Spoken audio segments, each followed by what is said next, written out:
Stand up! I got no voice. I was going to say that was a little rough. No voice after the last 2 days because I've been screaming like a lunatic doing videos. But Bad Dog, it's day 3.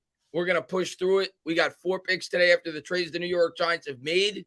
I think we're picking at 170. 172. 172. So we got a 5, a 6, and 2 7s. 170 Deuce. So I'm excited. Or Deuce Vaughn. One time. I think obviously right now you're looking at depth, right? As you get into the later rounds. I mean, I'd like a running back. I'd like a linebacker. I'd like more help on either side of the line, but you're looking for depth. Safety. Yeah, safety for sure. But yeah, how you doing, man? I'll tell you, man, it's funny because I made a video at like 1:45 in the morning, and like I saw right after I made mine, you made one, and I'm like, he couldn't sleep either.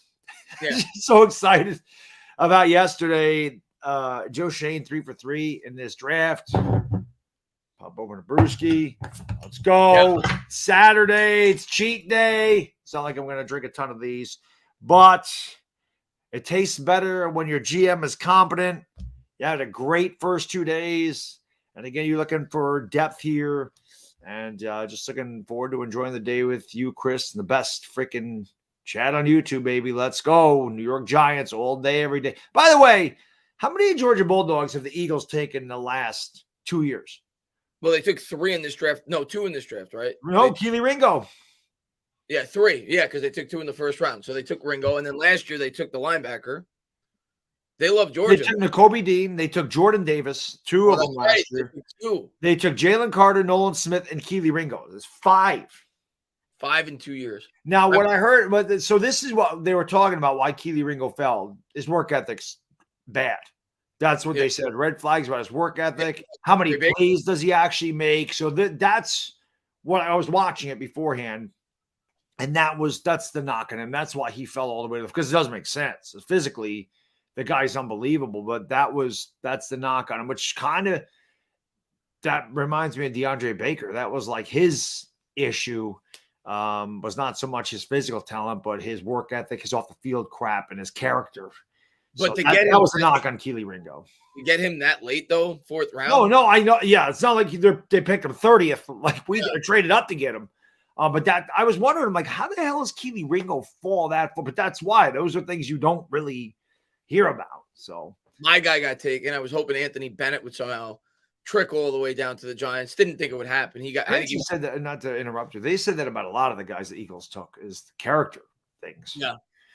For some reason, George got character issues. George Pickens did, Jalen Carter, DeAndre Baker, Keely Ringo. Like, what the hell's going on? Stetson Bennett has no character issues. No, he's just not a very good quarterback. I was going to say there's no talent either, but it's okay. But let's say hello to a couple people in the chat. What's going on there? Alvaro, what's going on? Scotty, what's going on there? Davey, what's going on there? Dylan is cool. Jack Beck in the chat. Ray W in the chat. Big Moo in the chat. Noah in the chat. Dizzle in the chat.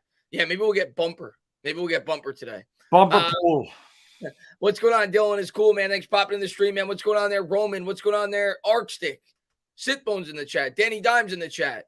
Donovan in the chat. Eimer in the chat. Henry in the chat. ECK in the chat. Marty, Jared, Riley, James, Rogue, Q-Dog. Everybody. Thank you guys for being here. We love you guys. So, Giants 26 says, I don't think we double up on wide receiver unless we like. Well, I agree. I don't think. Well, you never know. But right now, our wide receiver room is so deep as is Bad Dog. Yeah, a lot of receivers. 9 deep going into camp right now. Yeah, they're looking at linebacker. I think they're looking at running back. I think they're looking at safety. And I think they're looking at on either side of the line. That's where I think this goes. O-line, D-line, safety, running back. Yep. Tight end, perhaps. That's what I think you're looking at here. I think, and maybe even quarterback late in the draft. You don't know. I think everything. All the UDFAs right after. Yep, exactly. So I want Deuce Vaughn though, man. Although I saw you put a list on. I mean, I would definitely take Eric Gray too. Eric Gray was really good for Oklahoma, really good running back. And you get him in the 5th round. I want our squirt, man. Yeah. Again, I watched Juice McAllister rip Oklahoma up for years, and I'd always be like, hit that little sucker, hit that, but you can't. Again, he's not tall, but he's fun to watch. And I think he'd be a good depth piece. Obviously, he'll never be like a starter. He's not going to be your number one. But nobody should be your number one when you're picking in the 5th round. That's not what you're hoping for. But yeah, I mean, I hope eventually turns into that. But you're not drafting him in the 5th round going, that's going to be our number one from day one. Yeah. I don't see it. Now, in terms of some interesting guys that are still there, I don't think they're going to get to us at all. But we brought Darius Rushing for a top 30 visit. He's still available. Cornerback out of South Carolina. Tyler Scott, we brought him for a top 30 visit. He's still available.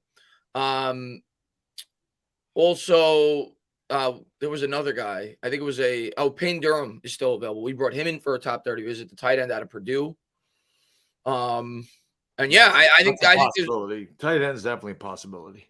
Yeah, and I think there's Henry Toto. I mentioned him on Gray. I talked about him. He's kind of a one-cut runner. He's kind of boring, but I feel like we need it between the tackles type runner. Deuce Vaughn. That's who you like. That's my guy. Yeah, I freaking love Deuce Vaughn. Yeah, so I could definitely see us taking a running back today for sure. We'll see. I mean, we'll see as we go along. But let's get to a couple of these. I already read that. And thank you, NY Giants 26. I appreciate it, buddy. Let's see. Thank you to everybody for being here. Appreciate it, guys. Donovan says, does that mean Philly is drafting Stetson Bennett? Probably another Georgia Bull. Oh, by the way, I know Philadelphia's got to be mad because I'm pretty sure I saw that one of the kickers we had them taken went in the 4th round. Oh, really? I'm pretty sure a kicker went like let me see if I can bring it up. I can pull up the 4th round right now. Let me see. I thought for sure. Let me see. Kicker. Yep, plays kicker. Chad Maryland. Yeah. So, wow, this stopped at 23 on the NFL draft board. That's great. Look at this. We're almost done with the 4th round already. I know. It goes quick, man, day 3. It does. Yep. Chad Ryland. I think that was the guy we mocked to Philadelphia. We did. I remember that because we said he was local at Maryland. Correct. Zach Attack says, so look at that. I mean, we knew something. Eagles missed out. Zach Attack says, in Shane we trust. Have to. You got no choice but to, and he's doing a damn good job thus far in this draft. Luis says, what's up, Chris and Bad Dog? It feels good to have complete confidence in our front office for once. Keep doing your thing, fella. Let's go, Giants. We appreciate it, Luis. Thank you, buddy. Oh, man. JP says, Christopher Smith is the only one worth, well, Bulldog, imagine if the Eagles take him. Oh, you're saying another Georgia Bulldog they could take? I want to safety. Eagles pick for a while, though, now. Let's see when they pick. I don't think they picked in the 6th round.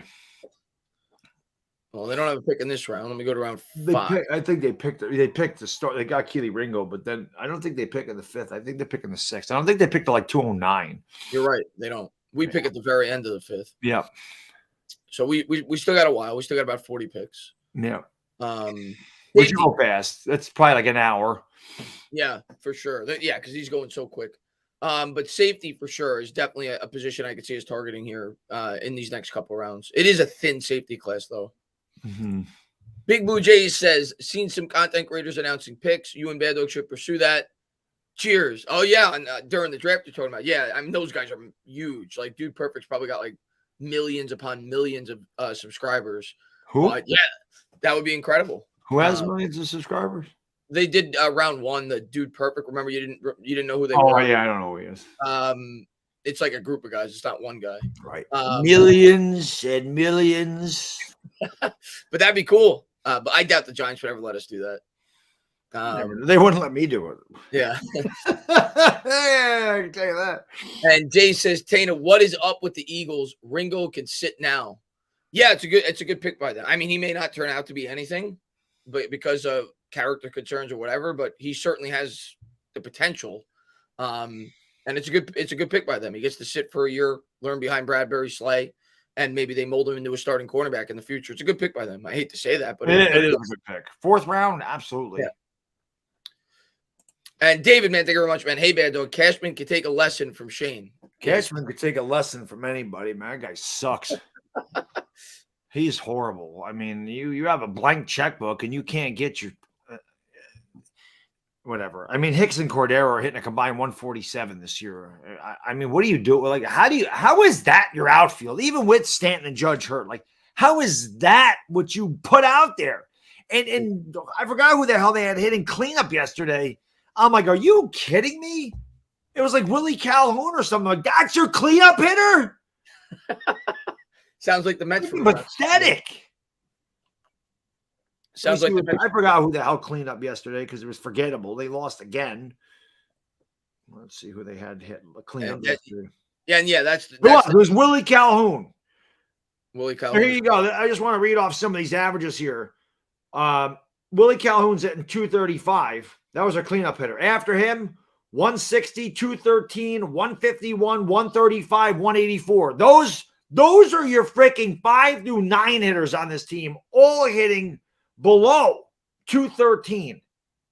Pathetic. Yeah. Not Yankee-like. They suck.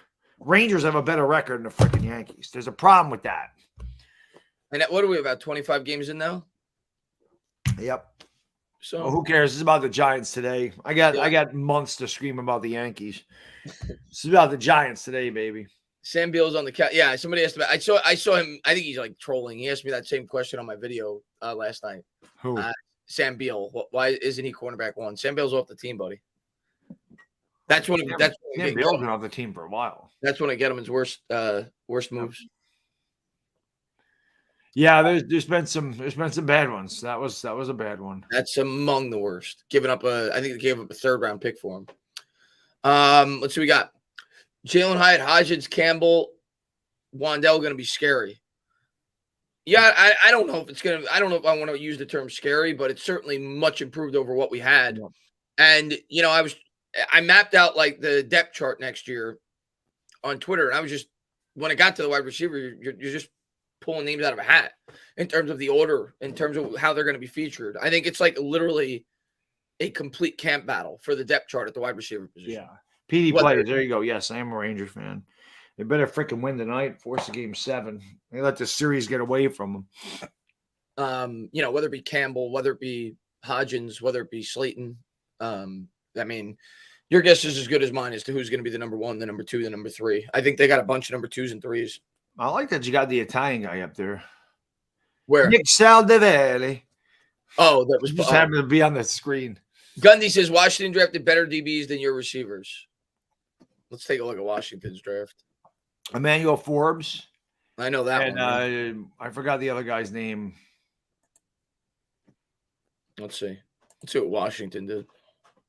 Emmanuel Forbes. They took him with their first pick. Yep, Forbes. Jatavius Martin, safe. Stromberg was a good pick. Stromberg's a good pick. Yeah. And Braden Daniels. So they went secondary and offensive line. I mean, I'm gonna be honest with you. We got the better corner. I preferred the corner we got to yours, to be honest with you. No, nobody's scared of Washington, buddy. Your quarterback, Sam Howell, bro. It doesn't matter who the hell. It doesn't matter who you're. The Lions your quarterback is Sam Howell. The Eagles traded for Swift. Did they? People saying Swift is gone, and then D'Angelo said Eagles traded for Swift. He may just be guessing. No, I mean that was definitely a thing. Yep, everybody's saying Eagles. I mean, I'm not surprised. They were interested in Henry, right? So they were clearly showing interest in the running back position. Exchange for a draft. It's right there. Yeah. So DeAndre Swift is an Eagle. Oh, I hate the Eagles so much. MY Giants 26 says only long-term wide receiver we have is Hyatt, most likely. I mean, I think Wandell right now still projects to be a long-term receiver. We took him in the mid-second round last year, right? So I think I think right now I would still consider him a long-term piece. But yeah, I don't think Slayton's a long-term piece. I mean, Campbell could be, but I doubt it. So those two. Let's see. Yeah, Eagles got Swift. That's a good pickup for them. I mean, between him and Hurts in the backfield, that's going to be challenging, especially with their offensive line. Yeah, you could almost plug anybody in there. Yeah. And they should be a pretty solid running back with that team they have. But I he's mean, like good. I said last year, all you had to do was look at that game against us. It didn't matter. Like I said, you and I could have got 12 yards behind that offensive line, and you turn around and they pushed us all the way down the field. So it's not even so much the running backs that you're scared of. It's their line. Their offensive line is really good. Darius Rush still available? That's right. That's right. No, Swift is from Georgia. They love their Bulldogs, man. Holy crap, he is. They love their Bulldogs. Wow, man. Surprised they didn't get George Pickens last year. And Timothy says, "What's up, Tan? What do you think of Pace?" Yeah, I've heard a lot of people talking about him. I'm gonna be honest, I didn't look too much into him. I did look into Corey Trice because I saw a lot of Giants fans talking about him. He's pretty good. I could see us potentially looking at him. Charlie Jones is interesting. I think he came up as a quarterback and then he transitioned into a wide receiver. He's got special teams capability. A.T. Perry, another popular wide receiver the Giants fans have talked about. Yeah, but I'm going to be honest. I've heard of him and I've seen a lot of people talk about him, but I didn't look into him. Luke Whippler's still available. We're not taking him though. This is interesting. Somebody says Swift doesn't scare. No, I don't think it's not DeAndre Swift that scares you. It's just, like I said, it doesn't really matter. If you plug a serviceable back behind that line, they're going to be pretty good. It's not like DeAndre Swift is a decent player. It's not like he's a superstar, but he'll be good on that. Stetson Bennett just went, by the way. What? The Rams took him. Oh, my God. He went way earlier than I thought he was. So much for him. Wow, Chris. Yeah, Stetson Bennett went in the 4th round. Yeah. He went before Max Duggan? Yeah. Oh. Yeah. Man, there was my hot take. I thought we were getting him in the 7th. Yeah. Stetson Bennett off the board. Wow, that is so early. Yeah. Dude, he ain't good. I'm sorry. And Noah, man, thank you very much. He says Swift. Yeah, Bad Dog read that earlier, I guess. Yeah, but yeah, he's from Georgia as well. They love their Georgia Bulldogs. Air Force says F the Eagles. Yeah, I don't like the Eagles. They were hoping they got Stetson in the 6th. Rams said nope. I mean, he'll be fine as a backup, but wow, I just can't believe they took Stetson Bennett that early. Yeah, he's a backup. I mean, maybe they feel he could transition into a starter one day. Who knows with McVay? Who knows? I don't know. And Gundy, man, thank you. He says, "Hey, Mad Duck." Oh, you in your feelings, Gundy, man? In your feelings? Okay. What the hell are you laughing at? Washington? I'm laughing at you. You can't beat the Giants. It's hilarious to me. I'm laughing at you. I'm laughing at Washington. How many times have you won 10 games in the last 35 years? 3? Have you had double-digit wins 3 times since 90? I'm laughing at you. Your name is the Commanders. Your stadium's a dump. You guys suck, and we own you. I'm laughing at you. Next question. I'm going to read the rest of it. Mad Duck. What the hell? Quack, quack. He called you Duck. What the hell are you laughing at? Washington has a tremendous amount of talent, especially when it comes to you all. And you paid Danny. We will see. But McLaurin and Dodson, and we will bet on it. Here's what I'll say, Gundy. I do think you guys have a lot of talent, especially at the skill positions. I'll give you credit for that. But I think we're better than you guys. And we always beat you guys. Yeah. And I'm happy with what we paid Danny. I think Danny's going to live up to that contract. But I understand people that make fun of it. But I think he's going to be just fine. Your quarterback, Sam Howell. Your quarterback, Sam Howell.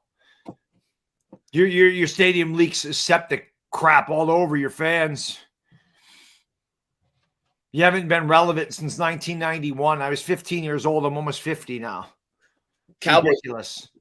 Who the Cowboys taking? I don't know. Chase News says I didn't get my feelings. I'm a trash talker, baby. I mean, didn't you just ask Chris if he showered? You're a loser, bro. You're a freaking loser. Great pick, troll, loser. Who said that? JT Deuce. Oh yeah, he's a loser. He's been trolling since he got here. Yeah, don't worry about him. Freaking loser. Got nothing better to do. Nothing better to do. Woo! Let's go. Picks in for the Cowboys. That's why I'm the best. Lou says Rams drafted Stetson Bennett. Well, he's a winner. I'm going to trust McVay and Snead. He's mobile. He's a big game player. I mean, McVay's a smart guy. They didn't draft. They took him for a reason, so I'm sure he'll do fine with you guys. I just thought that was early for Stetson Bennett. I didn't see that happen. Here he is. He is a winner. I mean, he played a great game in the national championship. He was awesome. I mean, he was good. Who's Dallas going to take here? He was good. I think Dallas goes line here, probably, right? I feel like they're going to go line. I don't know. Who's this guy? Just a fan? Luis Hernandez, former member of Mexican men's national soccer team. Sweet. I guess he's a Cowboy fan. Oh, the guy announcing the pick? Yeah. You that far ahead of me? What channel are you on? NFL Network. I'm still looking at Stetson Bennett. Really? Yeah. Oh, I'm way ahead of you then. Weird. Cowboys went with an edge. They went with an edge out of San Jose State. Lou says Rams drafted Yeah. Listen, I actually don't hate Stetson Bennett. I just don't think he's a starter, but I think he could be a. You know what? Do I have it on ESPN? That's why, Chris. Oh, you're on ESPN? That's why I'm looking at Stetson Bennett. When I watched Georgia last year, I was actually surprised how mobile Bennett was because he doesn't look mobile. No. He actually is pretty mobile. Now I'm looking at the Cowboys guy. Yeah, I was on ESPN. That's why it was off. And Jeff Mendes says running back DeAndre Swift traded to the it's a good pickup by them. I mean, I don't know his contract details, but they're a Super Bowl team, right? They're a team that's trying to win now. And yeah, with their line and with the dual threat of Hurts, he's certainly a dynamic weapon. NY Giants 26 says, our D-line going to get blown back while Swift runs. I mean, you can't worry about the Eagles. You can only worry about what we could do. We could only improve so much in 1 year. We're doing a good job. So it is what it is. I mean, we're getting better. That's all we can control. Dashy, what's going on? Bad Dog, I'm still happy that my Anaheim Ducks fired Dallas Eakins. He's gone. The we thing. I can't say it because I don't have my voice. Now to rebuild the right way. Yeah, whenever your team's struggling, it's always good to get rid of your freaking GM or whatever. I don't know much about the Anaheim Ducks, obviously, but I know they haven't been very good. And Gundy, man, thank you so much, man, for the $5 donation, man. I appreciate it. David Cron says, Giants did great. Love the picks of Banks, Schmitz, and Hyatt, where they were taken. I got to block this guy. He keeps saying, I love Chris. He's just trolling. I'm just blocking. I don't want get rid of him. I don't want trolls in my channel. Chris, send him to the bathroom. I'm sending him to the bathroom. Send him to the bathroom. You're gone. You're gone. I don't like people who disrupt the chat. Right. David says, Giants did great. Love the picks. Go screw your hand, buddy. Banks, Schmitz, and Hyatt, where they were taking. Also, Devils play the Rangers with a chance to make it to the next round. Go Devils, go Giants. Yeah, I'm that series has been wild because the Rangers won the first 2 games. The Devils have won the last 3. Is that tonight? That game? Yes. I'll watch that tonight because that's a big game. So, and then we got the Knicks tomorrow. So, yeah, I'll be rooting for the Rangers. Not that I'm a big hockey fan, David, but I'll be pulling for the local team. But the Rangers got to win tonight. Should be a fun game. Game 7 would be great. Rangers Devils. Could you imagine that? It'd be awesome. Yeah, best 2 words in sports. Oh yeah, especially hockey. Any of them, hockey, basketball, baseball. It's all great. Yeah, but yeah, I just feel like hockey always comes down to like the wire. I love playoff hockey. Yeah. But of those players, David, yeah, I mean, how could you not be happy with our first 3 picks? All 3 of them were mocked to us in the first round at one point. Jeff Mendes says, F the Eagles, go Big Blue. That's Hell right. Yes. And Ricardo says, what's up, Chris and Bad Dog? What is your guys' thoughts on the better receiver, Hyatt or Marvin Mims? And Chris, your thoughts on DeGrom, hurt again? Yeah, listen, Ricardo, as far as DeGrom goes, I hate to say it, but my heart was saying keep DeGrom. My brain was saying let him go because of that. I mean, he hasn't been the same pitcher. He's shown glimpses over the last 3 years, but ever since he started to have those injuries after he was having that all-time great season over the first half, he hasn't been the same pitcher. So kind of like what happened to Matt Harvey. It's just DeGrom lasted a little bit longer. DeGrom was better than Harvey. Yeah, because he lasted longer. But Matt Harvey started off amazing, and then he just got injured. That was the end of Matt Harvey. Yeah. So I think the Mets made the right decision with that. They took a risk with Verlander as well, but it was a much shorter risk. It was 2 years as opposed to 4 or 5. So yeah, that was the right decision by the Mets. As far as the better receiver hired or Marvin Mims, I think Marvin Mims is more polished. I think Hyatt has a higher ceiling. Yeah, Hyatt's more explosive. I think if you, but they're both right around the same area. I think most people had them right around the same area. I'm thrilled that we got Hyatt. Yeah. I'm gonna tell you this, Bad Dog. I said in my video last night. I honestly think if John Michael Schmitz was taken by the Bears at 56, we would have taken Hyatt at 57. It's very possible because we traded up to 73 to get him. Yep. I think we would have taken him at 57 if JMS was off the Joe board. Shane got them both. Yeah. Joe Shane's the man. And Gundy says, hey, Pup. Oh, God. Hey, Pup Dog, you literally think that you have enough to cover us again? Listen, man.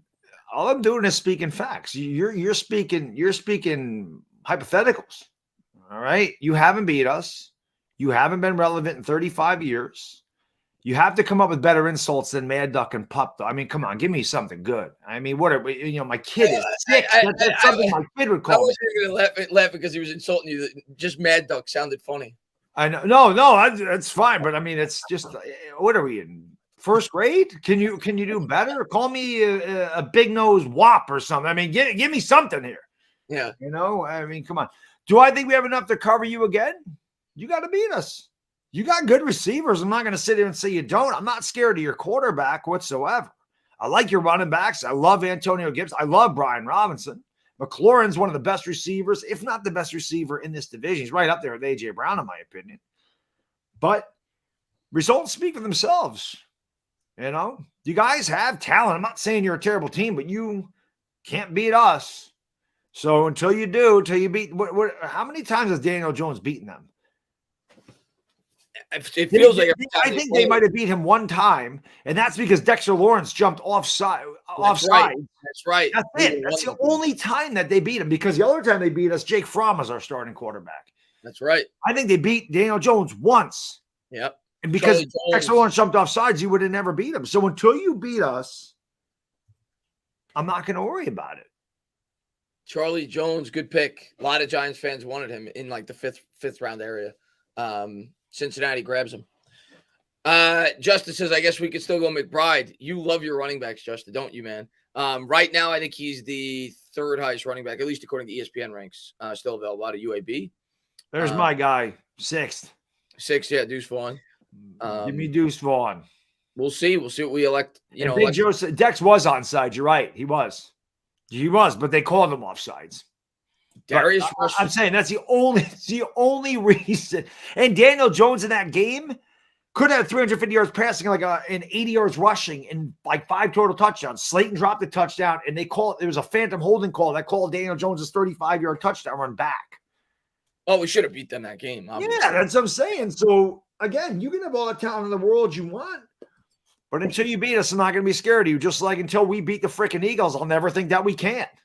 Doesn't matter. We have to beat them. They got to prove it to me. You have to prove you can beat us. That's it. Irish Rover says, I know the Hurts contract was well played by the GM. However, when does his contract start to eat away at their key players' contracts, like what happened in KC? Well, the way that they constructed the contract, this is his contract. Hold on. I'll pull that up, and then we'll get back to the draft board. It was smart in the way that they did it. It's risky in the sense that if he gets hurt or if he regresses like Carson Wentz did, they're stuck for a lot of money at the end of it. But I think what their plan is going to be, they're probably going to rip up the contract after 3 or 4 years and give him another extension. But what they did was they put all this void money into it if this ever loads. So yeah, like this year, I think it's still on the rookie salary. So $6 million this year. Then the extension kicks in. So it's 13 against the cap, then 21, then 31. So that's not a lot. Even in 2026, that's still, I mean, that's probably going to be like 10% of the cap. Then 45, then 54. But the dead cap's nothing. Yeah, but then the void years. It is, but it's compared to the cap hit, it's not. Yeah, but the void years, these all condense into one. So let's say he regresses or he gets hurt. They still have to pay this money, and it's 60, 76. It would be $83 million, and they'd have to pay it all in 2029 against the cap if they ended up not wanting to keep him long term. But if he works out, by say year 2027, they'll probably rip it up. They'll include that, and they'll just extend them even further. Let's hope it doesn't work out. But I think the Giants will do something very similar with Daniel Jones if like they feel he is like the long-term answer. Like I think they're still kind of in a trial period in discovering of whether or not they want to make like a 7-year commitment to this guy. But if they get to that point, say at the end of 2024, I think they would do something very similar where they would structure it in a similar way so they could spread out the money the way that the Eagles did, because it's riskier to do it like this. Because if Hurts does regress, you are committed for a long time for a lot of money. But obviously, the Eagles are showing a lot of confidence in their quarterback. Yep. So long as they keep that offensive line really good in front of them, they should be okay. It's if that offensive line starts to regress, because he does run and he's going to take a lot of hits, and that's when guys get hurt. So they're gonna have to keep their, because right now, like I said, their offensive line is one of the best there is. Jason Kelce's going to be retiring soon. I mean, that guy can't play forever. Oh, he's an animal. I can't wait till he retires. You know, I love it. I love his podcast though. I listen to it all the time. It's great. Bob Wells says, "Welcome to the law firm of Banks, Smiths, and Hyatt." There you go. Once you're in, you're in for life. Go Big Blue. Love Joe. Thank you, Bob. Man, I appreciate it. Does sound a lot like a law firm, doesn't it? It does. I guess any 3 last names would, but true. But especially Banks, it does. And Dash, he says, "I love it when the Bengals troll Chiefs fans to get them to boo us. It's music to my ears." Yeah. Chiefs. That's a good rivalry right now.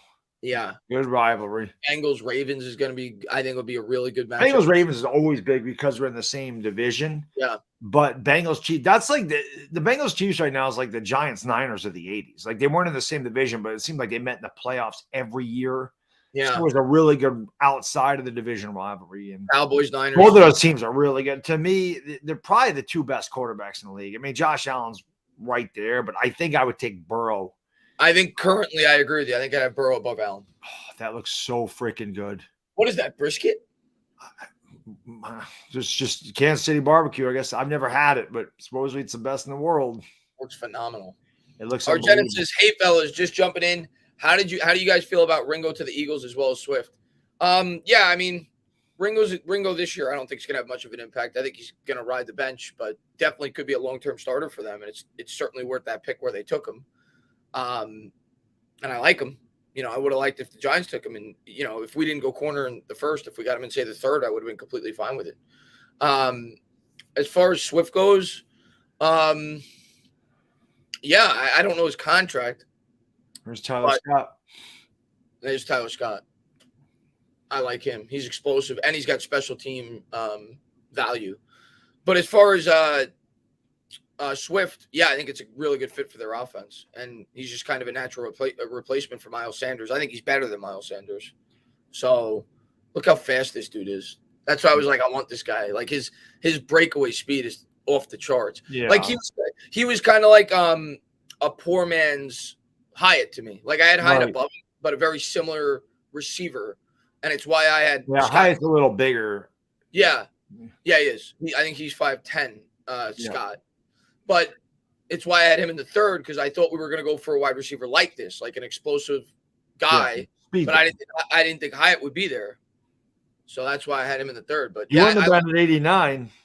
Yeah, but I like that pick for the Bears. Argenis, to answer your question, yeah, I thought Ringo, talent-wise, great pick in the 4th round, a great pick. So great pick. Again, when I was listening to what they said, they just said character issues. How many plays does he actually make in the field? His work ethic's a big question, but I think it was a good pick for Philadelphia. And yeah, as far as DeAndre Swift goes, again, I think you could plug any guy of that talent level behind the Eagles. They're going to be dangerous just because the running game in general is so good. So I don't know what the Eagles gave up. Probably not a lot. Good move. The Eagles have been. That's why they're in the Super Bowl. I mean, they're making good moves. You don't get there. You don't get to the Super Bowl by luck. You get there because you're a good team. And they might have got a break with what happened to the 49ers. Like if they were healthy, I don't know how that would have played out, but the Eagles are good. I hate to admit it, but they're a good team. They're great. Another guy. What happened? I'm just reading Bill's. Oh, Bill, man, thank you very much, man. I appreciate it, buddy. I was just reading through it. I was about to read it, but let me read it down. I happen to like and agree with the big nose watch. Bill, I'm telling no lies, right? Not only am I a big nose wop, but the Washington sucks. See, that is a better insult. But Right. Bill means it in a nice way, but that's a better insult than Yeah, Dick. that's what I said. Call me that instead of Mad Duck or whatever the hell he said. Come on. Come on. I love when they say Mad Dog or Pup. They go, oh, bad pup. Oh my God, I don't know how I could ever recover from Mad Duck sounds like a shot. cartoon character. Yeah. Um, That's like Darkwing Duck. Am I like him? Let's take a. Oh, I want to mention him. He could be interesting. I like him. Tre'Davious Hodges-Tomlinson. He's only 5'8", but he's really physical. I think he projects to be a really good slot corner. He was one of my favorite players to watch on TCU when I He's watched. Cordell Flott size because that's about the size of Cordell Flott. Yeah, I think he projects to be a slot guy, but he's a really physical player. I could see the Giants potentially being interested in him as like a slot guy. So we'll see, but he's still on the board. And we brought Darius Rush in for a visit. He's still on the board, but I don't know if he's going to last us because he's still really, the second highest guy available according to ESPN. So we'll see. Maybe we go corner. There's still some corners available. Yeah, maybe we. Who's the first guy? Henry Toto? Yeah, the linebacker. I like him. And Bill, man, thanks again, man. I appreciate it, man. And let's see what we got. Just a Guy says, outside of running back, I'd like to see us grab a punter for camp. I think that's a position that you could probably just wait until the UDFA is, right? I mean, we already gave away a lot of picks. I'd rather use those picks on like linemen or whatever, running back. I think you could probably just wait until pick up a couple of undrafted free agents after the draft. I do want to pick up a punter, though. I do want some competition in camp. I agree with that.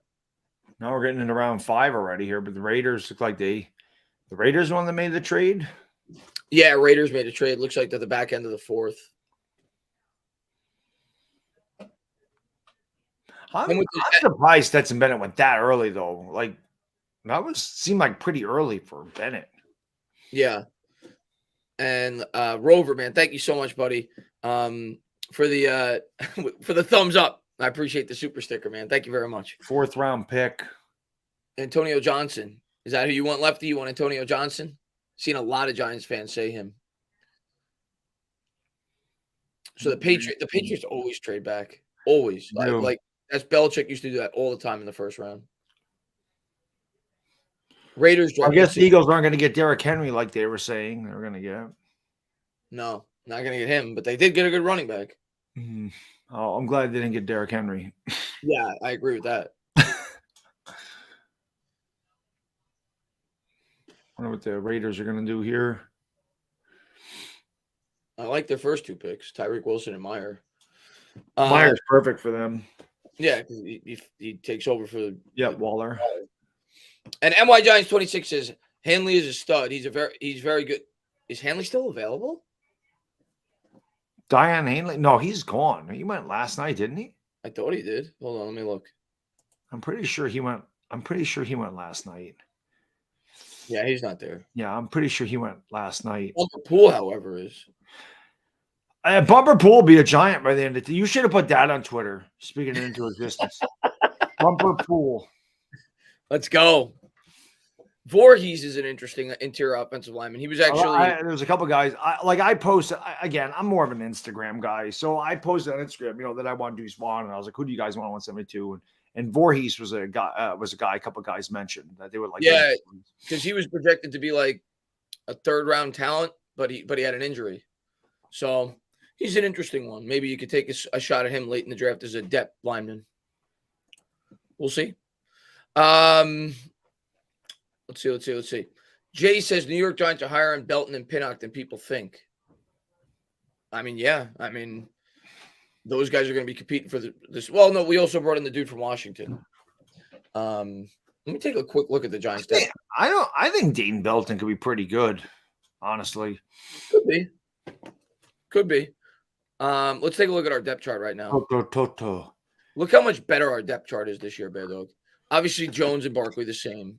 Hodgins, Campbell, Slayton. But for me, what's better about the wide receiver core is the depth. Now you got Hyatt, you got Wandell, you got Shep. Like, look how deep we are. Crowder. Yeah. Colin Johnson. Jeff Smith, Colin Johnson. Darren Waller, of course, the big one. Daniel Bellinger now is the 2. Yep. Thomas. I don't think this will be Lemieux. I think it'll be either Bredesen or Azudu. Yeah, me too. Schmitz, Glowinski, Neal. And then on defense, Jihad Ward's not going to I mean, he's going to play, but I mean, look at the depth on the D-line. You got Jihad Ward, you got A'Shaun Robinson, you got Nacho, you got DJ Davidson, and then, of course, you got Dex and Leo. Yep. It's pretty good. Yeah.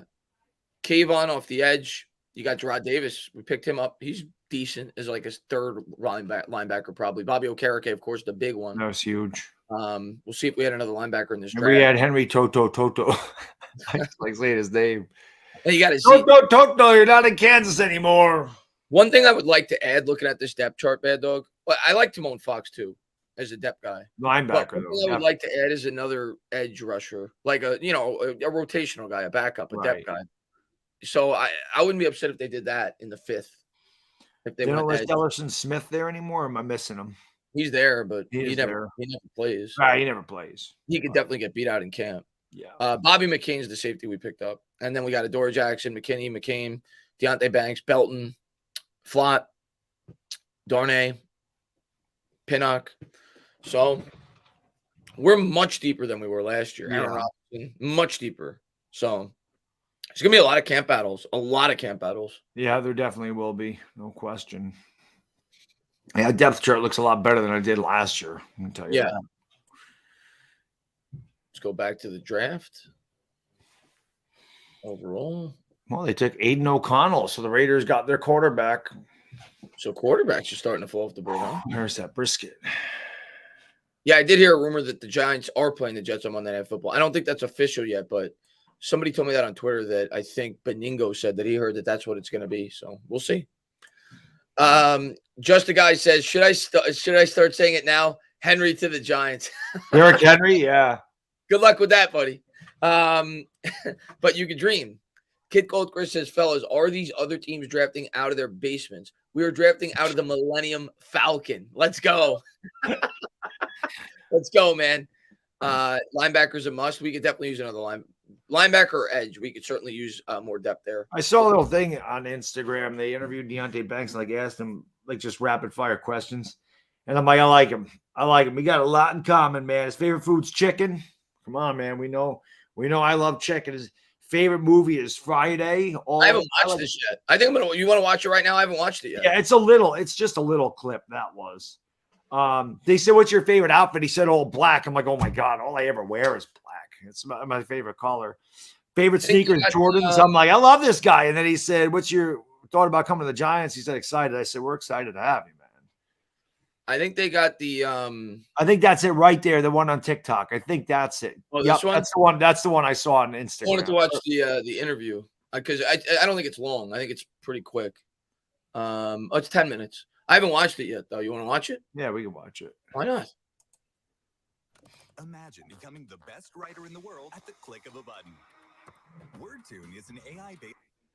First question, do you go by Tay? You've heard Tay? Yes, sir. I like his hat. I like the hat. Message to you either last night, today, or what's he said to you since you got picked? Actually, I haven't talked to Wink since I got picked. With Wink's reaction, how did he not talk to him yet? I'm really excited. I like it. Really lot of emotions. It's been really exciting. Really exciting. We see the physical traits that make you a very good press man cover corner. That's obvious. So what about the less obvious stuff? What about your mentality makes you good at that? Very good. Oh no, I just feel like I got a mentality to just try to be better every play. So I try to be aggressive and I try to, use my superpower. It's my physicality. What's it like being in the building today and walking in knowing you're going to be here? I felt real good, like real good. What have you done today so far since you got here? Who have you seen, spoken to? I spoke to the GM, FaceTime head coach. I just ate lunch with my family.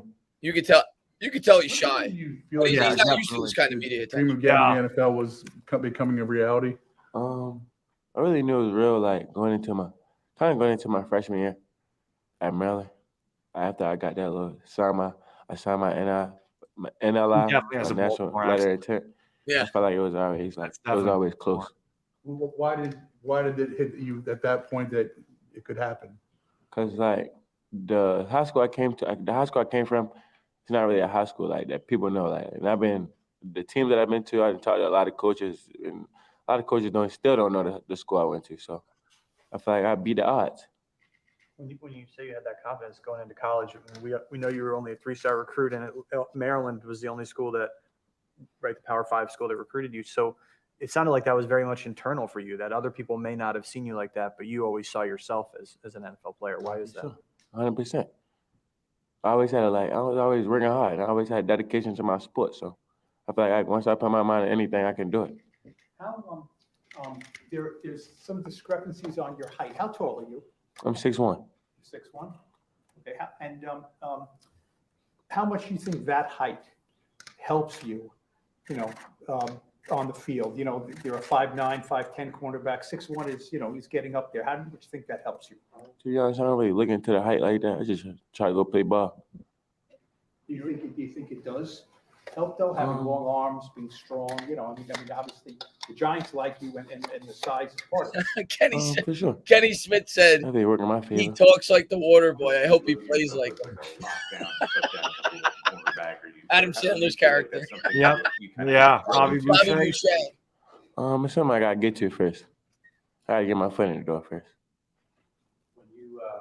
When you met with Wink and with Jerome Henderson, how did they sell you on the Giants? I'm sorry, say it again? When you met with Jerome Henderson and Wink Martindale, how did they sell you on the Giants? Like, what vision did they sell to you on? They just kind of like really like felt me. It's kind of like I felt like home for me. Like when I first got here, they took me out there. When I went on a visit, so they took me out to dinner. It was real cool. Like the dinner was real cool. It wasn't real weird. It was real good vibes. You could have picked 32 teams. The fact you're coming to a team that plays a lot of press man coverage, is that something that excites you? Yes, I do. I love the way he answers the questions. Yes. What yes. in particular Yes, I do.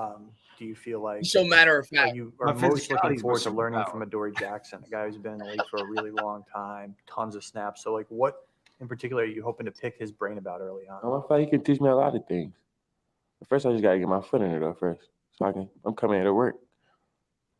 Have you heard from any teammates yet, or spoken to them, or do you know anybody here? Yes, actually, I heard from Daniel Jones, Adoree Jackson, Darnay Holmes.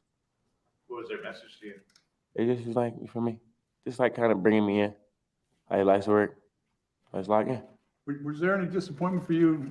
Baltimore was 3 picks earlier, Baltimore guy. Were you hoping to go there? And did you grow up a Ravens fan? I definitely grew up a Ravens fan, but Yeah, he said Ray Lewis I was wasn't a player. I wasn't worried about where I was picked. I just want to get picked. I'm just trying to get here. As a Ravens fan, how much we kind of asked you this last night, but it was hard to hear. How much did you watch Wink Martindale in that defense, and what did you learn about that? I actually watched it a lot. It was like they sent a lot of pressure, and they put man behind it. I like that.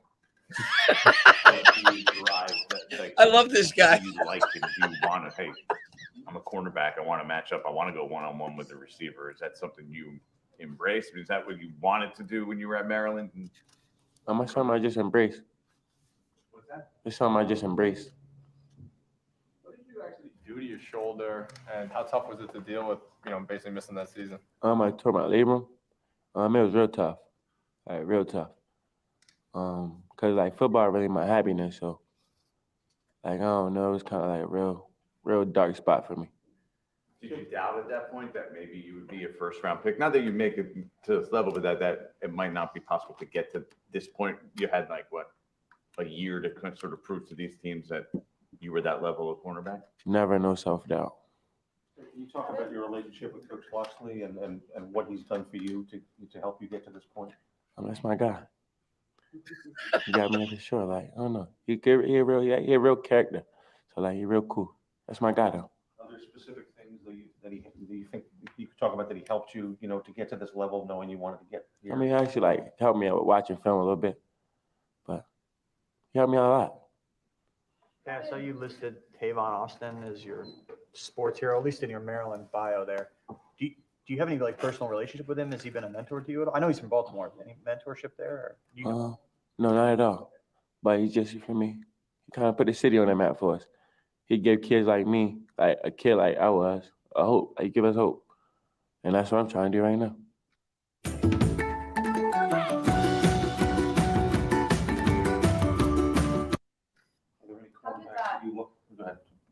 back to your injury, I guess, how did that maybe change your approach on the game or your outlook on the sport? You said you loved it so much. You love the game so much. Did it change at all? It never really changed. I just feel like I just started to really care for it more. Cause like it got taken away from me. So like, I don't know. It's like that's not really something I really want to happen again. So I kind of like prepare more, keep my body right more. Did you do anything, I guess, have anything differently in the way you prepare more and keep your body? And stay in the training room more. I was in the training room way more. It shows. Are there cornerbacks that you looked up to as you were growing into your college career? The NFL players that you try to emulate? I used to really like Patrick Peterson when I was young. It's a good I one. started like Jalen Ramsey, Marshawn Lattimore, them type guys. That's a damn good one. Yeah, it's a good one. Parts of your game Clayton you Tune like just to, got drafted. you A lot of tried to people mold after guys some of take those him. It was physical. They talk a lot of trash too, but a little bit. What's the best thing you've ever said to somebody or had said back to you? I don't know. People don't really be trying to talk to me too much. Do you think you need to have that kind of confidence to play your position at a high level? I feel like you do. I feel like you gotta have a little edge to you. Playing defense in general. Is that your personality, or is that just you trying to get guys off their game? No, that's my personality. I'm real competitive. What do you think when I like to hear they're that. drafting you to help Yeah. them stop AJ Brown, Devontae Smith, CeeDee Lamb, Terry McLaurin?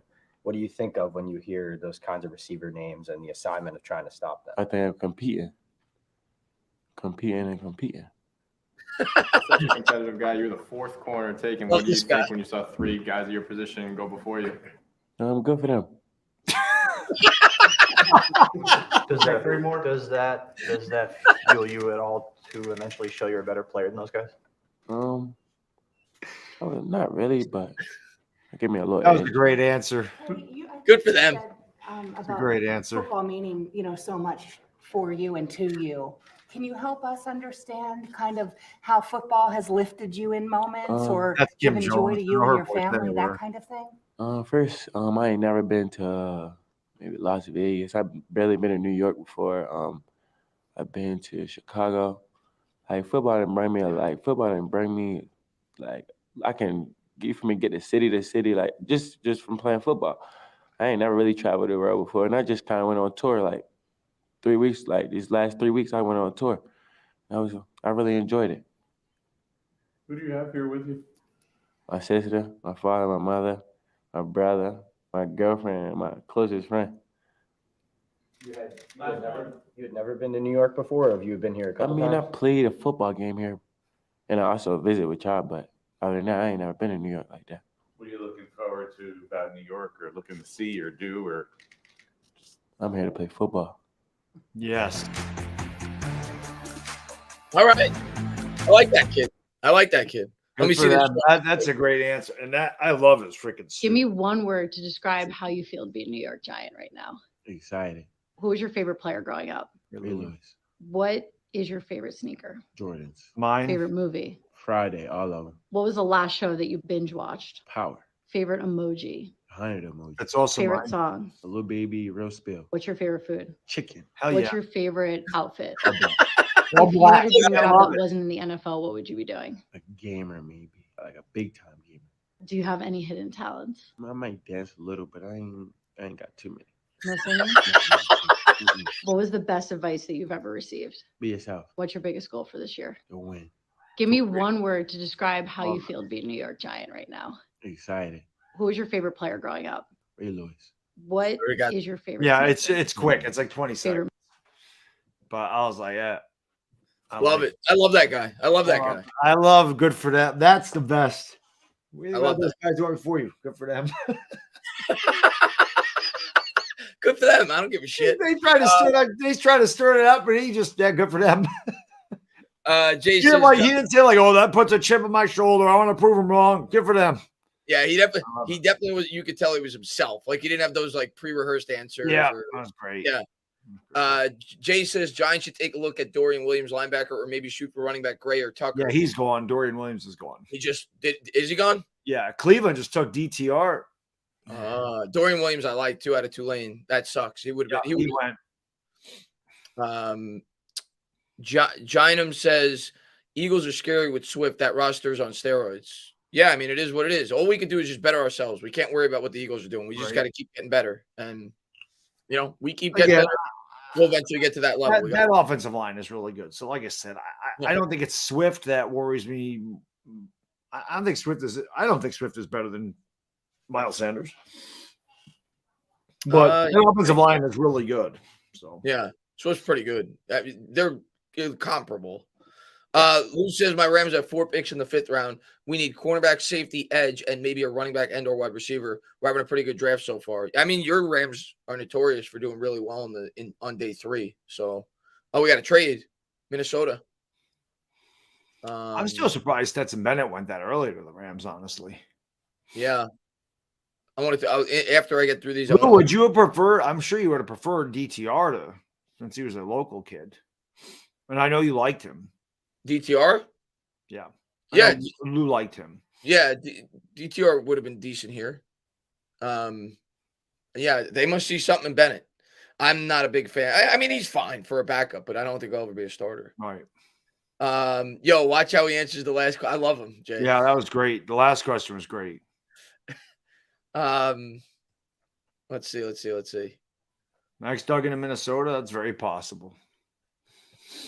Nomet says, "Happy Giants rebirth." Likes up. Appreciate that, man. Thank you to everybody for being here. If you haven't done so, hit that thumbs up. I never say that. I should say that more often, but whatever. I appreciate you guys. You don't need to hit the thumbs up if you don't want to, but subscribe.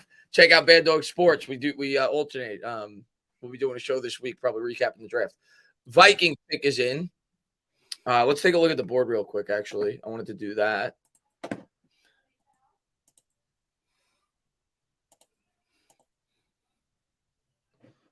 Let's share that on the screen. I was looking for Minnesota. 300-pound men. Yeah, I would like another 300-pound. Darius Rush is still available. Like, I got to think that we take him if he's still there. We brought him in for a top 30 visit. I don't know if he's still going to be, but he's still there. Getting closer at this point. You never know. Maybe Shane trades up to get him. And he's tall. He's 6'2". You could never have enough corners, man. If he gets there, yeah, I think there's a good chance we could take him. Yeah, torn labrum, man. That injury sucks. I partially tore my labrum. Shit hurt. I worked through it, but partially tearing it and absolutely tearing it. Two different things. That's why I stopped bench pressing with barbells, because it kind of locks your shoulder into place, where with the dumbbells, it's not as much. You're not under as much pressure. You're not locked into that. Also, both your arms have to push the weights up equally. Where the barbell, I mean, you can cheat with one side or the other.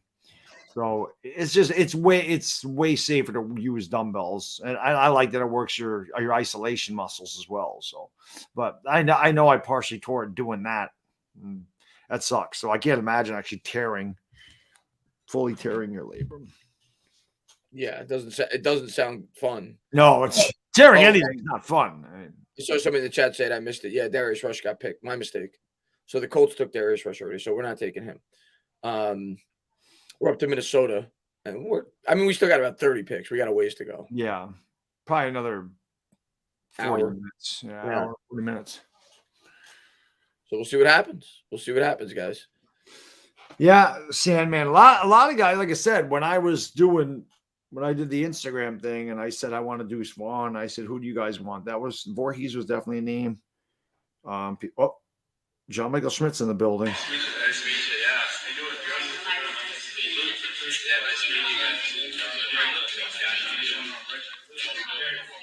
What is that? A short video of John Michael Schmidt? Yeah. I can pull it up. I can pull it up here. Let me pull it up. Funny, he kind of looks like a bigger version of Sam Darnold. I love that guy. Well, you could just tell that John Michael Schmidt eats, breathes, and sleeps football. Yeah. Let me pull that up. Most of the guys in the Big Ten do. Yeah. Let me see what we got. What are you looking at these? You mean the shorts? Yeah, it's on Instagram. But yes, the Giants posted it. So it was just him meeting everybody. Frank says, wonder how the media that we're asking him questions felt. He reminds me of Marshawn Lynch. Yeah, he's kind of got that personality of Marshawn Lynch where he just doesn't. He's himself. He doesn't care. Hopefully he's half as good as Marshawn Lynch was. That'd be nice. Let's try to get some Skittles before the game. Dennis says Andrew Voorhees, please. Top 4 guard before the ACL. I'd be fine with him here. I'd be fine with like anybody here, but yeah, it would be nice to get an interior offensive lineman. Definitely. Yeah, the corner class is really deep. You could definitely pick up a decent corner still. There's a what's his name is still available. Trice, people liked him. New York Football Giants select John Michael Schmitz, center, Minnesota. Just a finisher, tough, refusing to lose is kind of what I like to say. Really good leader and communicator on that field. This is a guy you would consider a red star player, going to be a leader immediately in that room. So happy to be a Giant. We're happy to have you, buddy. New York. I love that pick. Let me look at this one. What's up, Giants fans? Excited to join the family. Ready to get to work? Let's go. What's up, Giants fans? Excited to join the family. How young they are. Let's look at Hyatt. Hey, what's up, y'all? It's Jalen Hyatt. Just want to thank God. Want to thank the Giants organization for bringing me in. Like I said, can't wait to get to work. Can't wait to do what I have to do. And let's get it, man. Let's do it. Let's do it. Let's do it.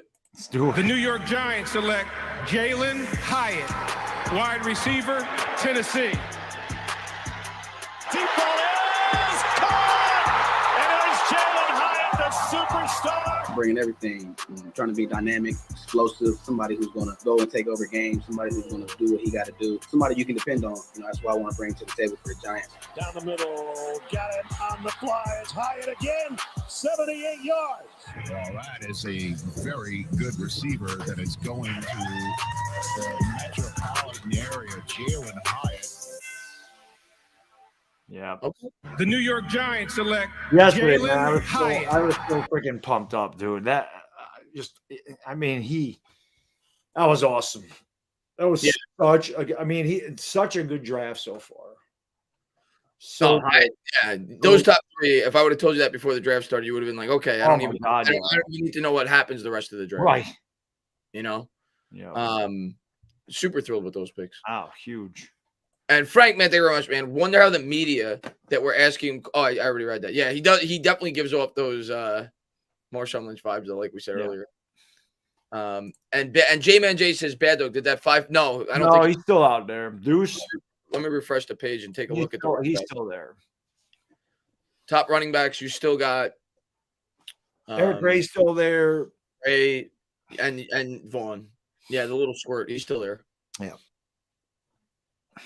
I'd be happy with Gray or Vaughn. I like Eric Gray a lot.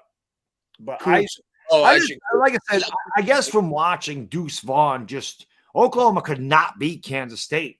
Just like they always had our number. And Deuce Vaughn and then somebody actually told me like on Instagram, they're like, maybe it was somewhere else. It might have been on my video that I did last night. They said, I love Deuce too. He said, I'm a West Virginia fan. He tore us up too, man. He's just, like I said, he can catch the ball. He's tough as nails. He's hard to tackle. So, again, he's not going to be a number 1 starter, but he'd be a nice third down back, a nice change of pace type of thing. And I would like to have a little squirt that like tears. How nice would it be to get a guy like Deuce Vaughn, and he has, every time he touches the ball, he got a touchdown against the Eagles. How about we give him a little taste of their own medicine? That'd be nice. With our little, our shorter guy. Not little, like Joe Morris. Joe Morris is 5'6". Couple of tight ends I could see us taking here. Kuntz I like. I mentioned him on Twitter. I'm a fan of him at this spot. I would be very happy if we took him. Payne Durham, we brought him for a top 30 visit. Binaconda's gone. The Jets just took him, so they take him off. Who got taken? Binaconda. He was the top running back that was left available, and they just took him. Let's see the wide receivers. A.T. Perry would be a very popular pick amongst Giant fans. Yep. They were talking about him maybe going on day 2 to the Giants. Art Stapleton had him as a guy that, pay attention for day 2 for the Giants maybe to select him. Xavier Hutchinson, another guy I think that a lot of Giants fans would be happy about. Parker Washington's pretty good value here too. So there's some decent wide receivers still left. Let's look at the. I just don't know if they take another one at this point. Yeah, that's the thing. Yeah. Well, we got a lot already, so I think our wide receiver room is pretty full. I mean, maybe you want to take one like you mentioned earlier, like you're talking about a punter, maybe like an undrafted free agent. You take a wide receiver, but I don't know if I'd spend a pick on him. I like him. Yeah. Pace. Somebody was talking about him earlier. Could go linebacker for sure. Definitely a possibility. Let's see. North School's a guy I've seen people mention too. He's still available. Let's look at the edge OLB.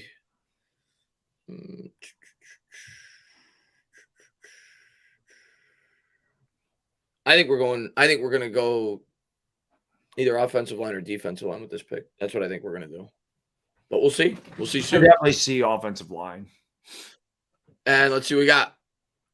And Lorenzo, man, thank you very much, man, for the $5 donation, man. I appreciate it, man. Thanks for being here, buddy. And Lorenzo says we need Bad Dog. We need Bad Dog Son playing in the background again, so we don't jinx the pick. Yeah. Even he got excited, man, when we took John Michael Schmitz. He actually gave me a go Giants, which he normally doesn't do. And then when we got Jalen Hyatt, I got excited. He said, "Daddy, can you be quiet? Can you be quiet, please? We're getting ready to go to bed." I said, "Sorry, buddy. I said, Daddy's done for the rest of the night. I'm not going to scream at it. We picked. We're done.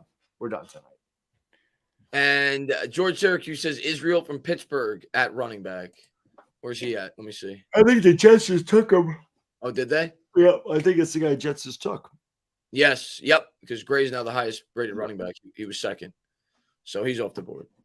Let's take a look at the big board now in terms of who just went. You've got, and I saw Cushman popped in the chat. I want to give him a shout out. You said it's entertaining, Bad Dog. Yes. What's going on, Cushman? So Mafi just went. We still got a while to go. Yeah, we're not even on the screen yet. Yeah, we got a long way to go. Yeah. So we got to wait it out, guys. Got to wait it out.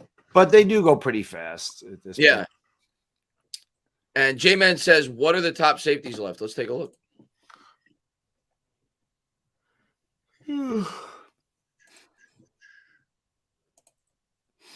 Safety, we've got Antonio Johnson. That would be a good pick. I would like that pick.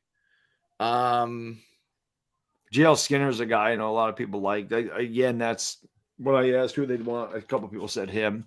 He's big. Kid, yeah. Holy crap. Yeah.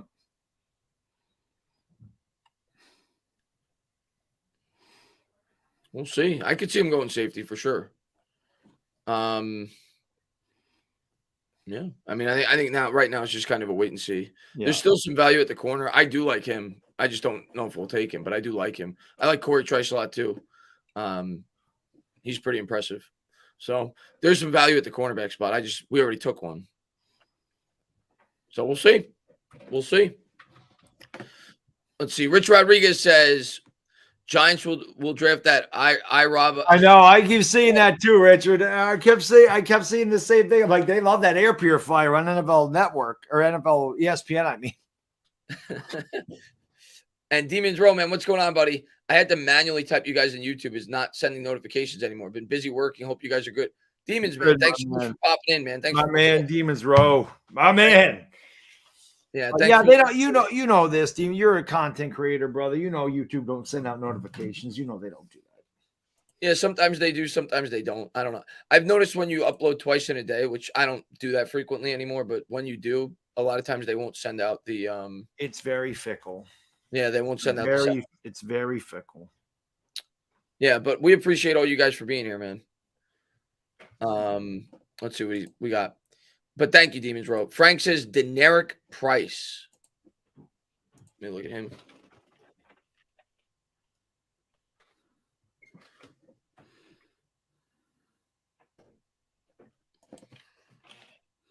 So David Bialaglo said this on the video that I made.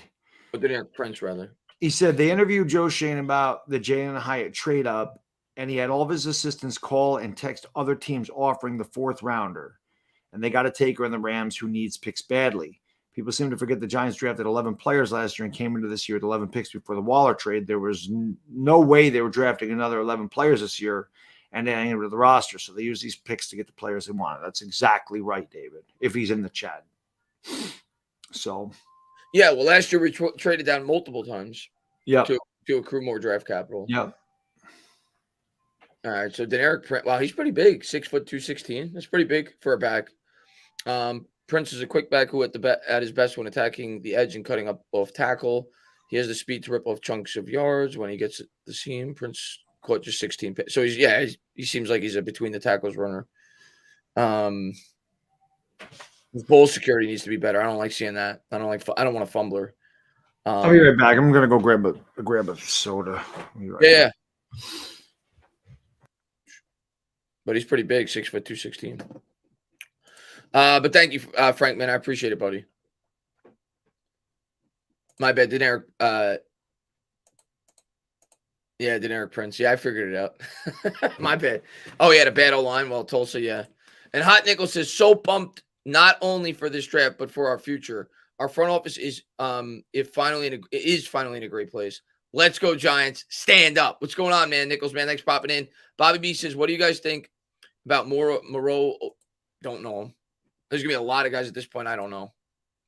He's highly rated. And we definitely need defensive line help. 6'3", 292. He's versatile, long, versatile player. I mean, if he's capable of playing both on the inside and out, I'm all for adding more depth on the defensive line.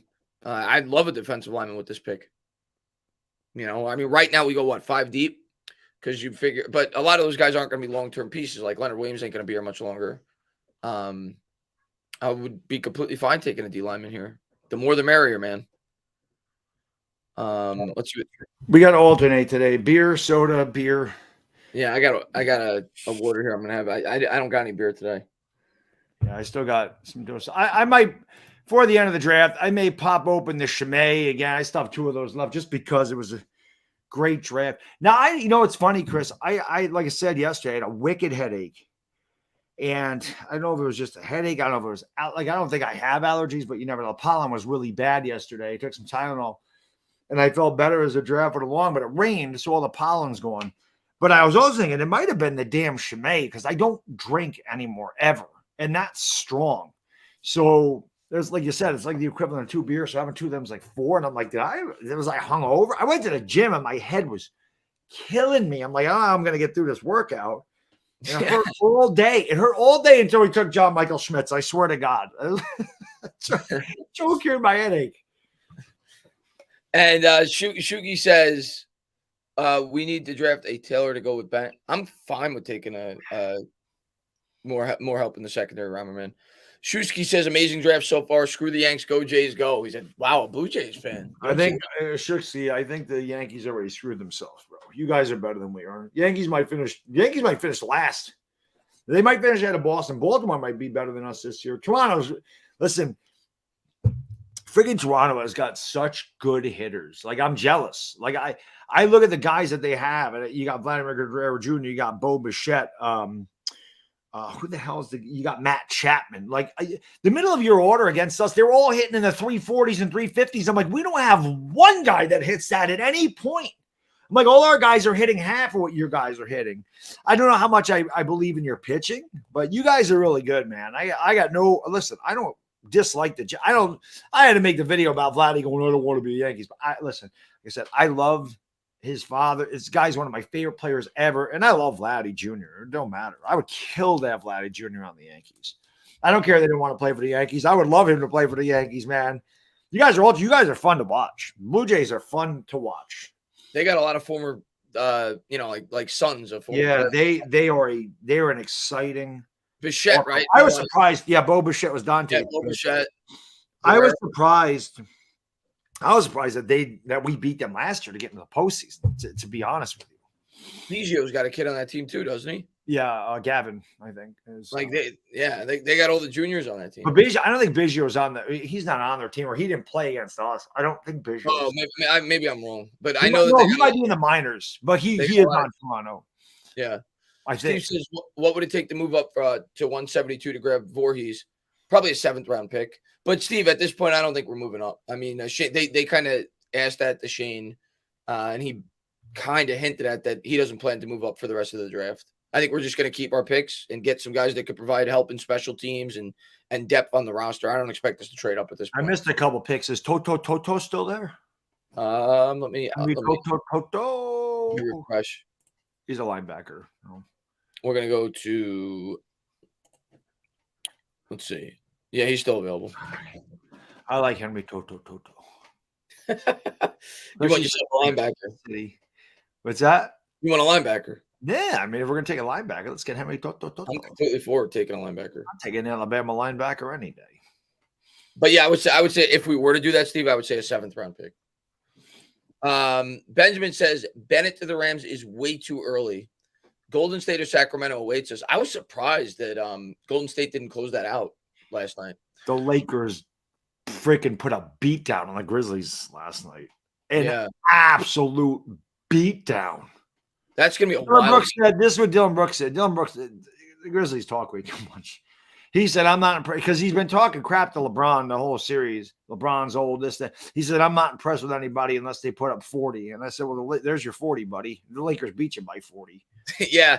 That was Listen, John Morant, and he's an incredible talent. He's one of the most explosive players I've ever seen in terms of his ability to get off the ground as quickly. Like, I don't even know. Yeah, his first step is ridiculous. That's why I say that whole series, I was telling people, they're like, oh, we got to play better three. I'm like, listen, the Grizzlies are not a good 3-point shooting team. John Morant's not a good 3-point shooter. You tip your cap. I'd much rather have John Morant shooting a 3 than driving by me. Yeah. If you're playing John Morant, he wants to take that. It's good because nobody's stopping that guy off the dribble. He's ridiculous.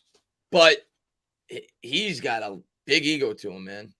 He's got the Grizzlies were feeling themselves a little bit. Yeah, all year, not just in the playoffs, like all year. They were good, and they interviews with John Morant where he's like, "Oh, we're not worried about anybody in the West. It's the Celtics is our biggest concern." Like, as if I don't blame him for that. The West is wide open. I thought anybody could come out of that.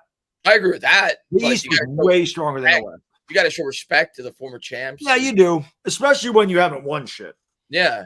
But Benjamin said Phoenix does a lot of that too. I think Phoenix is coming out of the West. If I had to pick one, the one thing to say about Phoenix, it rivals Boston, but I think that they have the best starting lineup in basketball. But their depth is, although you don't use a lot of depth in the postseason. Yeah, you really go with an 8-man rotation, maybe 9 for the most part. But Phoenix with Durant and Booker, DeAndre Ayton, that is really solid. Yeah. That's really good. Booker's been insane in the playoffs. Booker's a really good player, but he's a punk. I mean, he talks too much. Just play. Yeah. But all the attention's going to Durant, and he's killing it. Durant's one of the best players I've ever seen in my life. Oh, he's great. Don't need to like Kevin Durant, but he's pretty awesome. Bennett to the Rams is way too early. Golden State or Sacramento. Highest average per year. I just want to point out, Chris, they were just showing the highest average salary for quarterbacks per year. Daniel Jones wasn't even on the list. And his guaranteed would be even lower, his guaranteed salary. Yeah. They showed the top 8. He wasn't even there. And he got like 85. We'll pull up the contracts in a minute. Will Levis definitely adds more than just mayo to his coffee. He adds male juice. Right? God, I said that. So there was like on Instagram, CBS showed him just putting a bunch of mayonnaise in his coffee. It's just like chunking. It's disgusting. And I did it because I knew Benjamin before. I knew he'd get a kick out of it. I go, yeah, he probably also puts what he just mentioned in his coffee as well. It's gross. It's disgusting. This is actually a great comparison. This is actually a great comparison. Not that we're going to talk NBA, but that's like pre-injury Derrick Rose. Very similar. He was one of the best. I mean, he was an MVP. I think John Morant is actually like a cross between AI. There's a little Allen Iverson. I see young Derrick Rose with a cross of a young John Wall. John Wall, when he first came into the league, like from baseline to baseline, was like a rocket. So I feel like he's a combination of those two players. I see a little Allen Iverson and John Morant. Yeah, I mean, Allen Iverson was ridiculous. I see a little AI, and the handle's stupid. The explosiveness, he can dunk like nobody's business. Like there's a little Allen Iverson probably better than John Morant. Yeah. I mean, Allen Iverson's one of the most underrated freaking players ever. He was, oh man, I loved watching. I mean, I was a Georgetown fan. back in the Big East days when they actually still had the Big East, and it was worth watching. But God, I loved watching AI play. Oh, it was great. Just awesome. That crossover was his crossover was stupid. He was so good, man. Allen Iverson, boy, man, that's one of the best. He had one of the best handles I've ever seen in my life. Maybe the best. He was ridiculous. Yeah, his crossover. So underrated now. You know, I'm going to buy an Allen Iverson rookie. Screw it. Talking myself right into it. Tim Hardaway Sr. was great too with the crossover. Yeah, screw him. I hated him. I hated him, but I hated him. You talk about the Knicks and Heat. He was a big part of that rivalry in the late 90s. You know who I hated more than anybody on that Heat's team in the 90s, dude? Mourning? No, I didn't like him either. I never liked Alonzo Mourning. Ewing always owned him anyway. Ewing used to piss in his Cheerios. But Mourning was a good player. Mourning was a really good player. And I liked Mourning at Georgetown, obviously. Mourning was a good player, a great player. Dan Marley, I hated Marley. Dan Marley sucked ass. Thunder Dan. I could not stand that guy. I hated Dan Marley. Yeah. I hated him when he was on Phoenix. I hated him on Miami. Hated him. I wanted to punch him.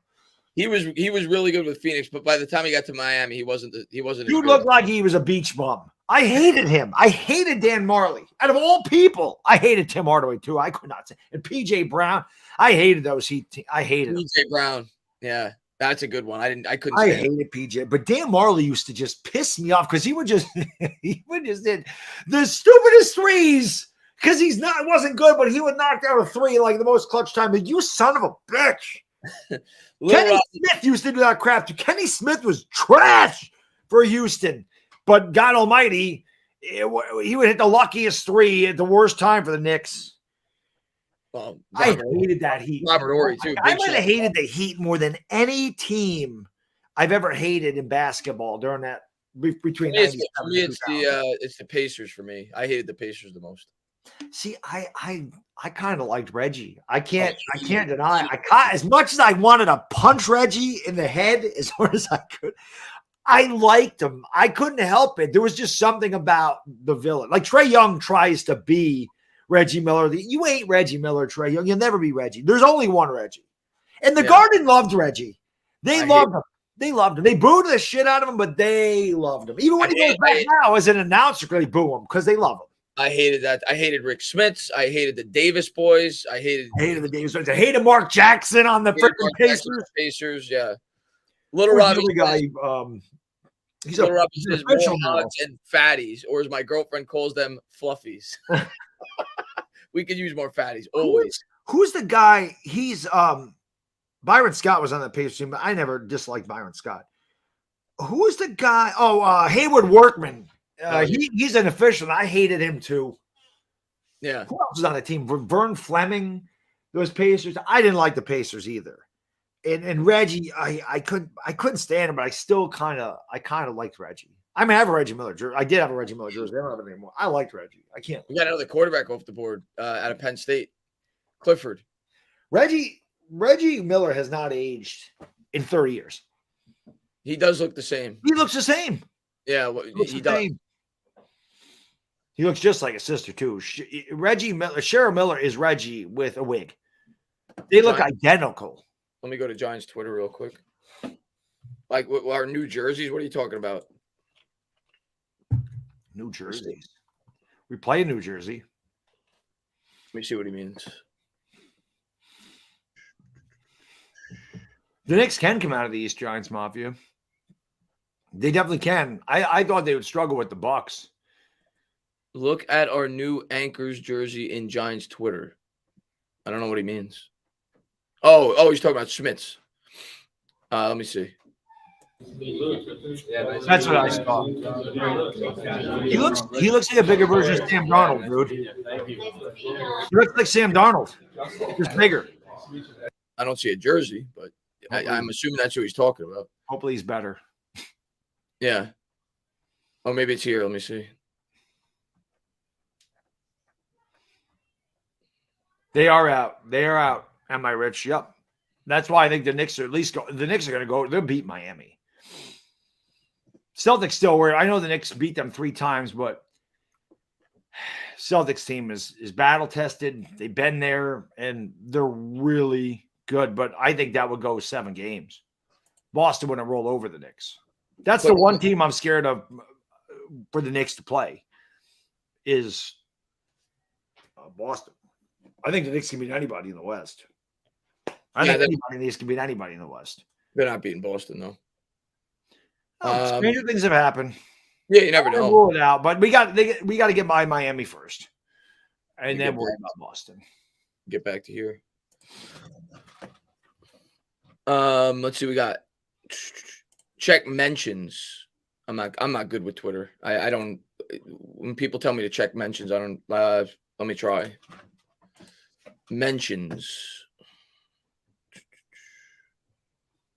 Media. If you get mentioned, it should be media. Again, I'm really not on Twitter anymore. I mean, I am more during football season, but I like Instagram better. This is just, it's a much more positive atmosphere. Yeah, I don't know. I'm not good with Twitter. Oh, maybe it's over here mentions. No. I don't know. I'm not good with Twitter. Sorry. It should, if you click notifications, Chris, it should show that you were mentioned. Like where it says notifications on your side there. Click on notifications. Yep. Oh, he's saying that he mentioned me. Yes. I thought he was saying check for Giants. There's mentions right there. See it at the top right? Yeah, I thought he was saying like check Giants mentions. Here we go. Okay. Okay. There we go. He's a big man. He's a big dude. 60. I might have to buy that jersey. No. Yeah, I'm gonna have to probably get a Deontay back. I love the corners. Those are my favorite positions. So I might have to buy that jersey. Pretty cool. Yeah, sorry about that. I didn't know what he meant. I thought he was saying like check the Giants mentions. All right, so let's get back to the draft board. So people can't look at my Twitter. Oh, I see what you're looking at. Good on you, Chris. Let's refresh this real quick. What we got left? We got the Lions on the board right now. So we got 20 picks still. Yeah. Best available. Still there. There's that purifier. And there's Henry Toto. Terrell Smith. I'll take Antonio Henry Johnson. Toto. Corey Trice. ATP. They're still good players. Good players. We'll see what we end up with. Zach Kuntz. I wouldn't mind him here. Possible. Pace. People are talking about him. We'll see. I wonder if Deuce could fall to the 6th to us at 209. Heavy. I think he could. I definitely think he could. I'm not saying he will, but he could. I love him there. I'd love him there better than 172. And Andrew says, can't wait to see Kako shaking Hughes' hand at the end of the game at MSG. No, those are the 1 and 2 picks in the draft that year. I mean, Delger is better. The Rangers let them off the hook. The Rangers did that same shit against Tampa Bay last year. They had Tampa Bay beat. They should have been in the Stanley Cup final, and this year's more disappointing. I mean, last year the Rangers made a great run, and I think they get past Pittsburgh. But like I said, you go out, you get Tarasenko, you get Patrick Kane, you still have Adam Fox and Lafreniere and Kreider and Panarin and Zibanejad, and you're going to go out in the first round. It's disappointing. Shesterkin wasn't as good this year. Igor was ridiculous last year. But it just sucks. I mean, to go out and make all those moves at the trade deadline. Well, they actually got Tarasenko beforehand, but to make all those moves and then to not get out of the first round would really suck. It'd be disappointing. Last year wasn't disappointing. Last year they had a really nice run, and you think that they would improve on it, and they thought they'd improve on it. They wouldn't have made those trades. So, and yeah, to answer your question, Pace is still available. He's I think he's like the 20th. Where I saw him. I know I saw him. There he is. 23rd on ESPN's big board, still available. In terms of linebackers, if that's what you're considering there's Toto, and he's second. So yeah, he's still available. I want Henry Toto. I just want to say that. Toto. Let's see. Not in Kansas anymore, Toto. I don't even know how to pronounce the dude's name. Is that how you pronounce it? That is how you pronounce it, yes. Toto. Yep. He's not gonna make it to us anyway. Chris, you should buy a Banks jersey instead since he was the 5th year. I'm probably gonna buy one. Actually, I think my next jersey. I usually buy a rookies jersey. Jav. I think my next jersey is gonna be Dexter Lawrence. Yeah, I think I need to get a Dexy jersey. I love Dexter Lawrence. So. Is that what that means in Spanish, Angel? Is he Spanish though? Toto? Yeah. I have no idea. That seems like a Samoan last name. No, I wouldn't get a Hyatt jersey. It's way too risky. He could easily be like you know how many 3rd-round receivers I've seen the Giants draft that didn't turn into anything? So I've seen some that did, but I think it'll be good. But no, I wouldn't buy his jersey. I think I'll get a Dex jersey. That'll be next. Yeah. I love defense, man. You know, I got the McKinney last year, and I like I said, I'm a big fan of the secondary. So Deonte Banks, that's definitely, like I said, I want to see what number he is when we break camp, because obviously they can change numbers, and I wouldn't want to buy a jersey and then his number changes. Yeah, that's what I thought he was, Billy, by the way. Samoan. I like I said, I thought that seemed like a Samoan last name. Makes sense. And you know those guys, man, they're always hardworking, just all over the place, full of energy, tough as nails. And they fall for catfishes or easily.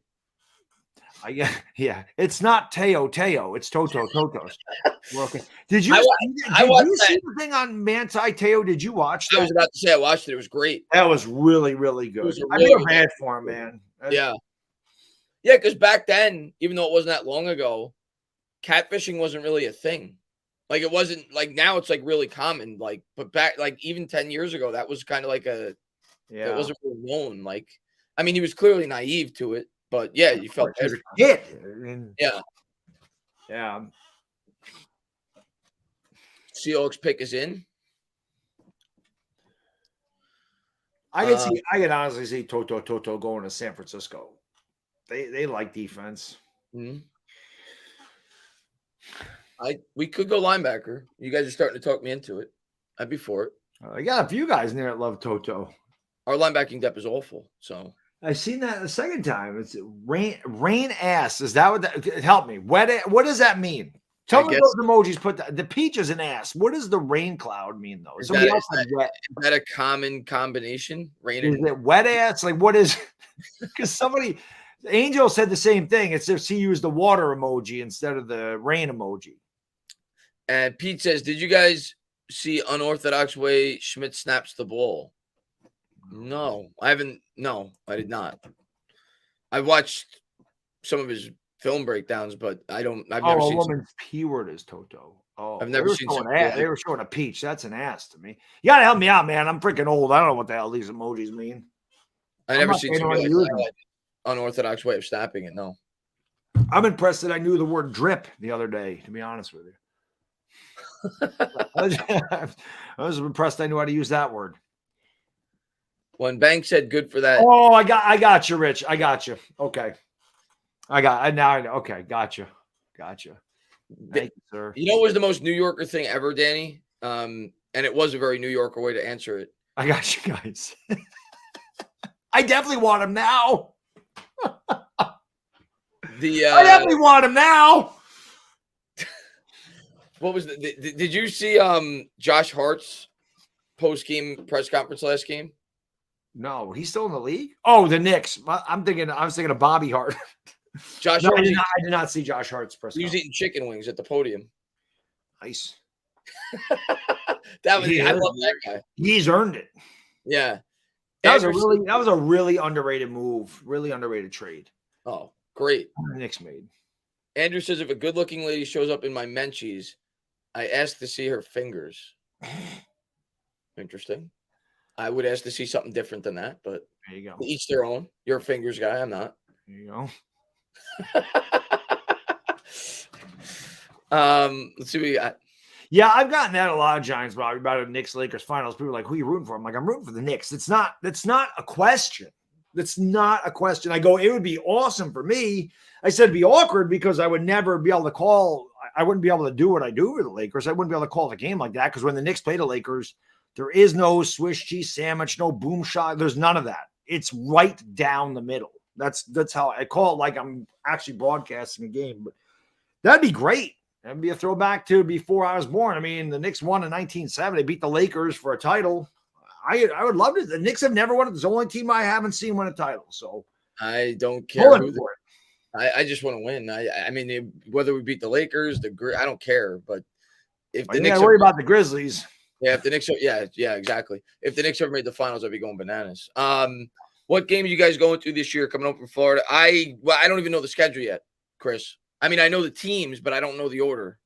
So I don't know if I go, I want to go earlier in the year. I want to go when it's nice out. I want to go in September, October. it would be cool if they play the Jets. I mean, it's Monday night though, so that's a little bit inconvenient. But if they play that opening week game against the Jets on Monday night.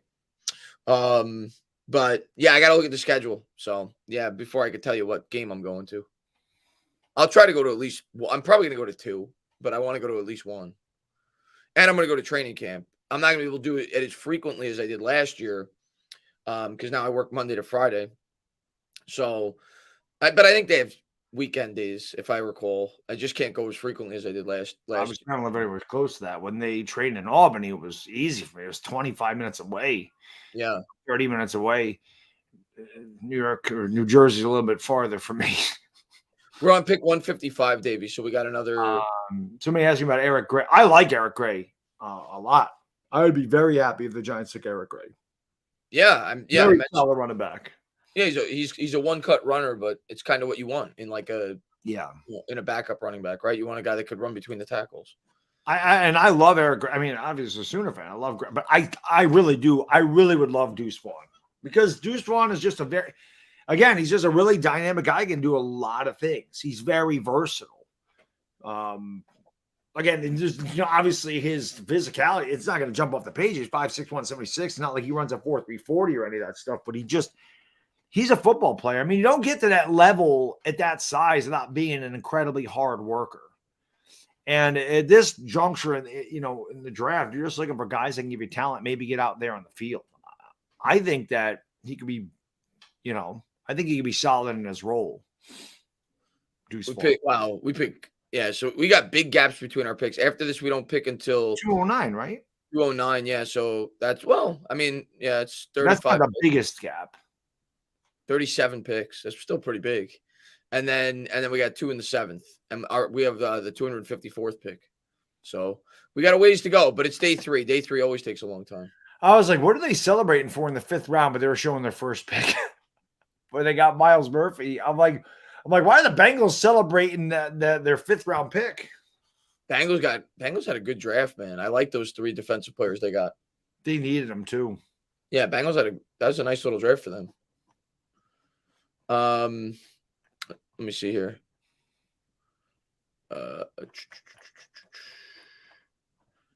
And Ronald says, part of me is a little sad. Was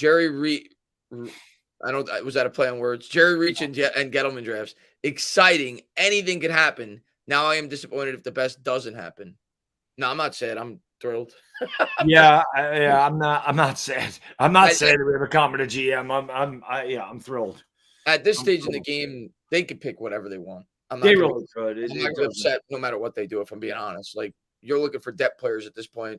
Again, I'm just going for guys I like at this point to be Giants. You hope to hit a diamond in the rough, but I know most people are going to probably want like a wide receiver here. I don't think they're going wide receiver. I'd be good with I want the line. That's what I want. The 2 things I'm looking at. I mean, line would be great, but there's 2 names, man. Every Toto and Deuce Vaughn. Linebacker or a lineman. That's what I want. Yeah. I still think we're going to address the running back at some point. I wonder how far Max Duggan would fall. He might not go drafted. It could happen. It could. I mean, I would take a flyer on him with one of our 7s. Sure. Or you could just pick him up as a UDFA after the draft. Right. I do think we're going to bring in a quarterback. I just don't know if we'll draft him. It might be an undrafted free agent. Well, the Eagles a couple of years brought Carson. They got Carson Strong as an undrafted free agent. Yeah. Not that that panned out or anything, but they were able to get him. Let's see. O'Hara mentioned it last night. How I didn't get a chance to watch it, Steve.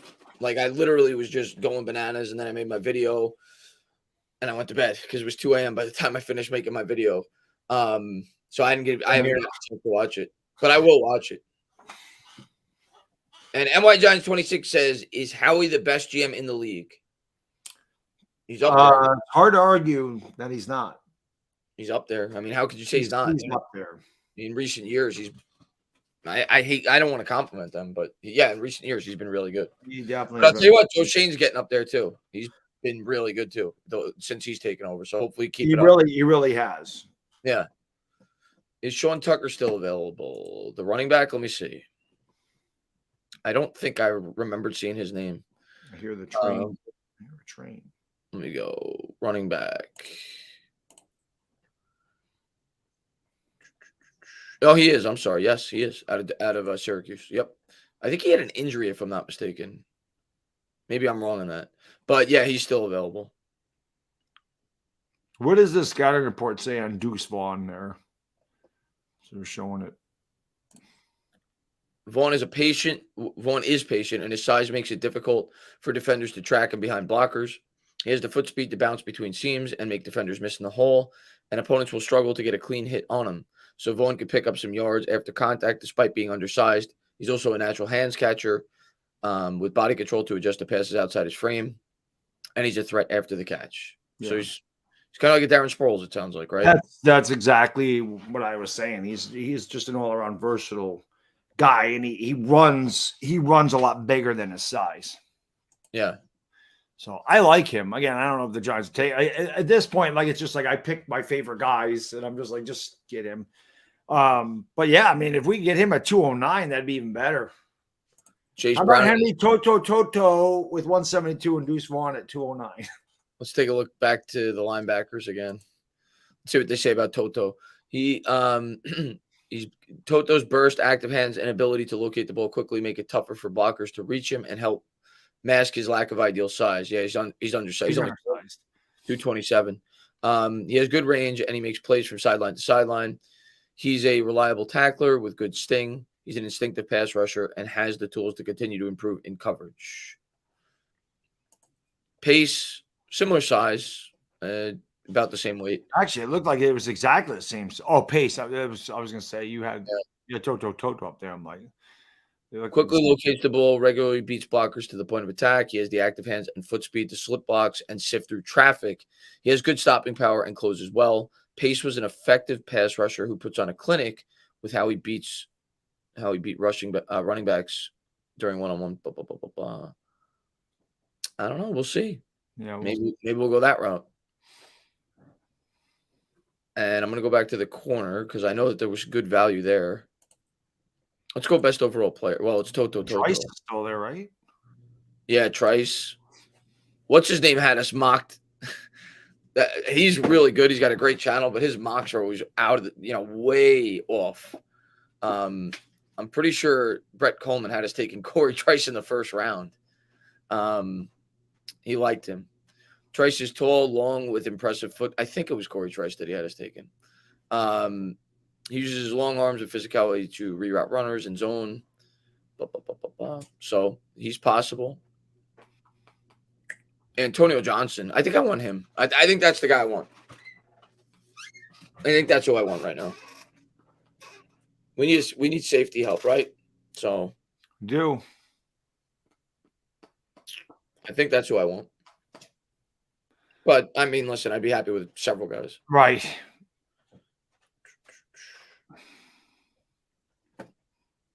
All right. And like I said, JL Skinner is a guy I know a lot of people mentioned today. Down there, he's a safety from Boise State. And let's see. NY Giants 26 says Voorhees is great. We'll miss the season, but top 4 guard. Yeah, there's another one. Again, I know a lot of Giants fans have been bringing him up. Listen, you get a lineman here, I'll be happy.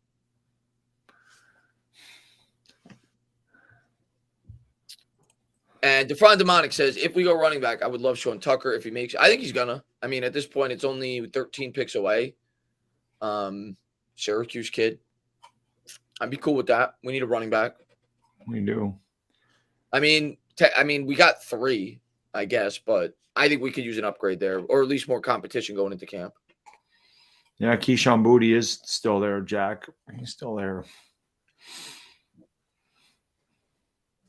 Let me look over the list of players that the Giants visited because I think that's always a good indicator. We're actually like on the bottom now. We can see our. See our. Like this is going to show you not just the top 30 visits; it shows you, like any kind of visit. So I just want to go over that list. What's the mock site that shows it? It's it's like a popular mock site. Hold on. NFL, it'll probably pop up when I do this. NFL mock draft. Walter Football, that's it. Yeah, Walter Football. Giants player visit. Football has like mock drafts 3 years out. Yeah, but they also have the prospect visits. So I want to see who they have documented that the Giants visited and who's available right now, because obviously that's a good indicator of guys that we may take.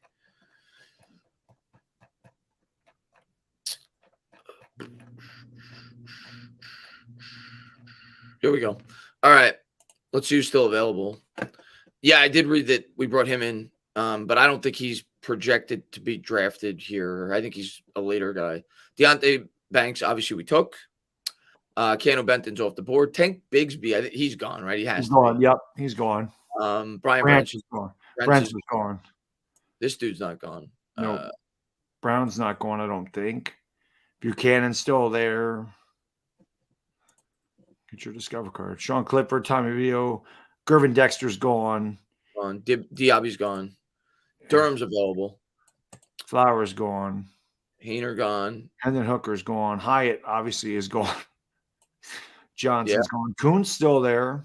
He's there. The dude from Princeton, if we go wide receiver. Raheem Jarrett is there. So there's a lot of names here, right? So Kendrick Miller's gone. Will McDonald's gone. Marvin Mims is gone. B.J. Ojolari's gone. I bet you one of the guys is on this list. Keely Ringo's gone. Trenton Simpson's gone. Cam Smith. There's a lot. I'm disappointed they did not visit with Toto or Goose Spawn. I bet you whoever we take will be on this list, but we'll see. We will see. It's like 50 names. Where's the safeties? Jair Brown's still there, right? Let's see. Jair Brown. Let me go back. Yeah, let me pull up the. He's still there. I thought. Antonio Johnson just went off the board. I'd be surprised if Jair Brown's still there. Antonio Johnson. So he's gone. There you go. So he's gone. I don't think Jair Brown's still available, but maybe he is. Let me look. I thought he was a guy that was probably going to go round 4. Yeah, he's off the board. Where is he? Yeah, he's off the board. We'll go back and look at that list after we make our selection, but I bet you one of the guys we take is going to be from that list. Let's see. Anthony says JL Skinner, the safety, big kid. Yeah, we were talking about him earlier. Yeah. A lot of he'll be there. He'll be there for us probably. Yeah. Sonor, what's going on, Sonor? I don't know about this. Sonor had to had to love the kid that got picked in the 4th round, the kicker. Yes, Mr. Special Teams over there. Chris Sonor is probably has a wife and kids by now. It's so long ago. One of the funniest videos I ever saw was him cooking, and he put that plate on the stove and the plate. Oh, remember that? That was great. Like the top of the pepper. I never forgot that video. Like the top of the pepper came and it all fell out, and then he put a plate on the stove and he broke it. Yeah. Never forget that. He says, I don't know about the Jalen Hyatt pick. He can't get rushed into the number 1 spot early. Smith was a slam dunk. The offensive line will be top 5. We'll see, Stu. I mean, I don't want to push it too far, but the offensive line is definitely trending up. That's for sure. And we got 3 core pieces at the most important parts of a line. Now with Smits, who many felt was the best center in this draft class, and the bookend tackle. So I'm thrilled, that they're finally building the team right. I'm not in love with Hyatt as a player. I don't know if he's going to be incredible, but for where we got him, yeah, I thought it was a great pick. And I definitely think he serves a purpose. Like at a bare minimum, I think he could do what Darius Slayton does. I don't know if he's ever going to be any more than that, but I definitely think he could be at least what Darius Slayton is. So where we got him, I was thrilled. Senior says 2 wives. So obviously you're Muslim, like my buddy that I work out with, because they can have multiple wives. I asked him about that. He's like, yeah, we can have multiple wives. We got He said to me though, he goes, "Can you imagine having more than one?" I'm like, "No, I can't." I'm like, I can't. Can you imagine having 3 women nagging at you every day? No, couldn't do it. Wow. What if they were all on their cycle? Like they were off by 1 week. You have to deal with that 3 out of 4 weeks of the month. No. Well, thanks. He wants. How old, Senor? How old are you now? 17, 8? Seriously. He's 17, probably 18. But he's been with us since the beginning. And that was Yeah, 5 years ago. He's probably 18, 19. Like him, Cushman, KP, like they were all like in 8th, 9th grade when we started, like out of high school now. It's crazy. Yeah. It's crazy. Michael Moot says, sorry, guys, just got on. I'm a big fan of Dwayne McBride. You want to go running back? Just converted. I'm not converting. My Lance buddy told me Wilson. though, he goes, listen, you don't have to worry about birthdays, holidays, none of that stuff. If you're Muslim, because they don't celebrate any of that. And Lancey Will says, let's get a guard. Let's get a good guard. We should be good. Yeah, I'm completely for getting more competition there for depth on the offensive line, defensive line. I mean, like I said, I've been saying, I don't really, no matter what they do here, whatever. Like our first 3 picks were so good. Yeah. But you want to get guys that could. You're also probably looking for guys that could contribute on special teams too. If you're picking this late, if you're not going like offensive or defensive line, you're probably looking for like linebackers that could be, you feel could help you in specials. Wide receivers, if you go that route, that could help you in specials. Like Toto. Yeah, that's probably what he would be. A guy that helps you in specials if you took him. I just love his name. It's great. NY Giants 26 is Whippler at 172 to play guard. Well, I don't think he would start if you're taking a guy back this far, but Whippler's a center, but I guess he's got guard versatility. I'd be okay with it. For sure.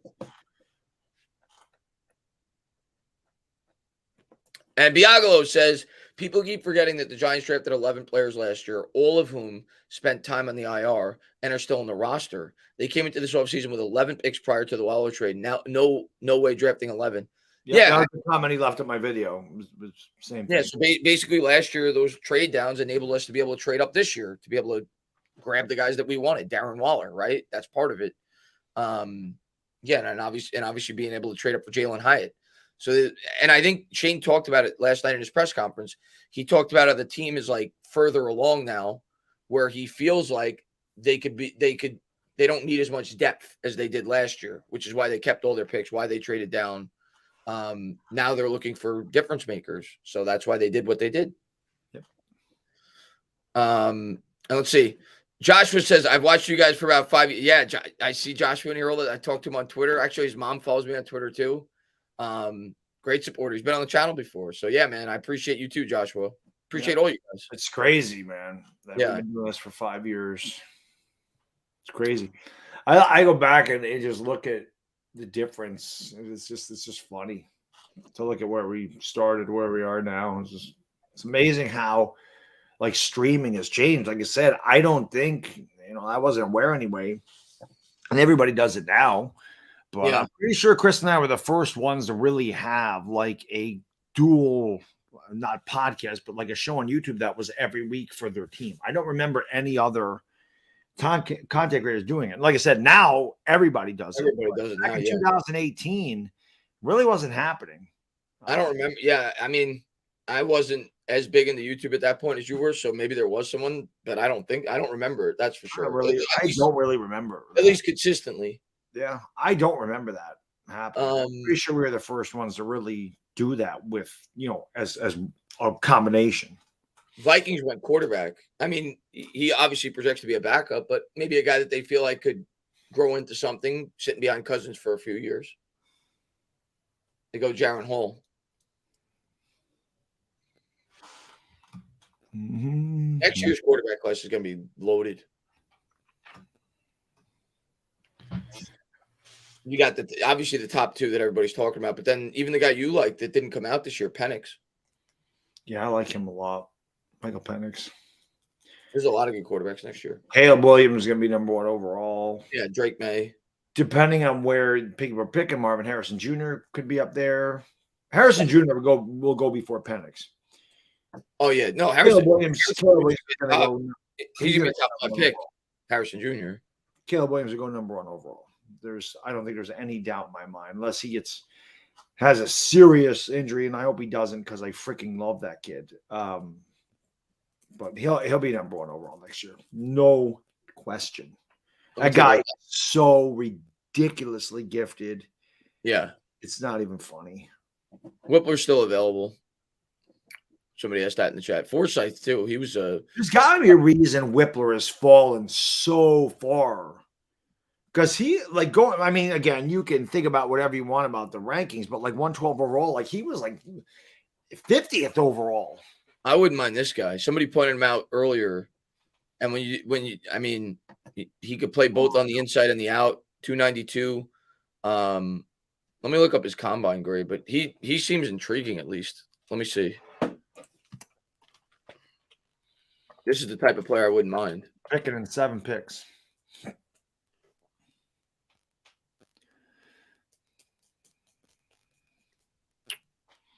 At a 504. Naturally powerful defensive lineman. Yeah, he's like a tweener. He's between a tackle, which is kind of what the Giants are looking for. Guys that could do multiple things. Best suitor is a base end. He's not going to be an OLB. He's not an edge, but he could play up at the line of scrimmage, both on the inside and out.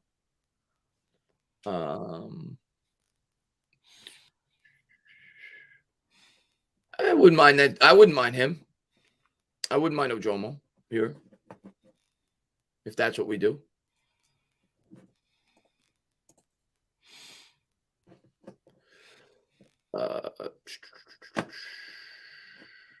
Let's see. Linebacker.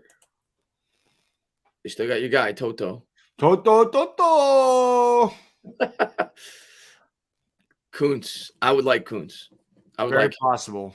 Yeah, I like him. Let me look Very at his possible. let me look at his combine numbers.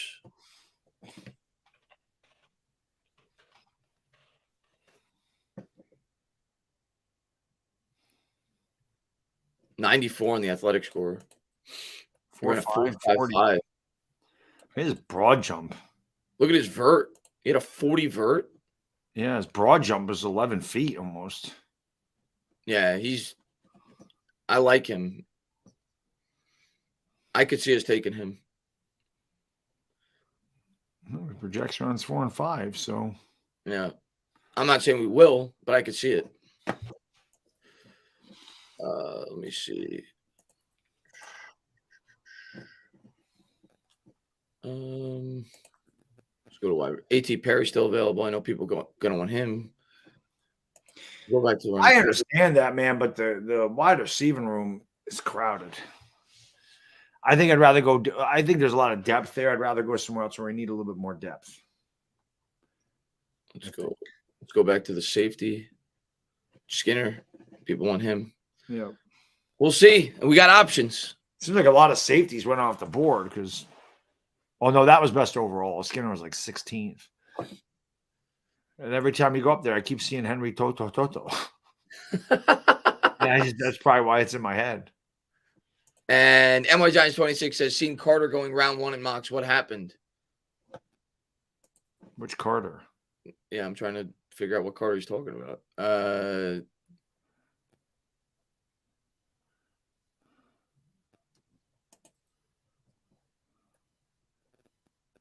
Are you talking about a Carter that's still available? Because I don't see one. Yeah. I don't know what. Jalen Carter's the only Carter. He went in the first round. Yeah. Oh, Andre Carter? Is that who he's talking about? Maybe. I did see some. I don't think I saw any mocks where he was going in the first, but I saw where he was going in the second. Yeah, I think that's who he's talking about.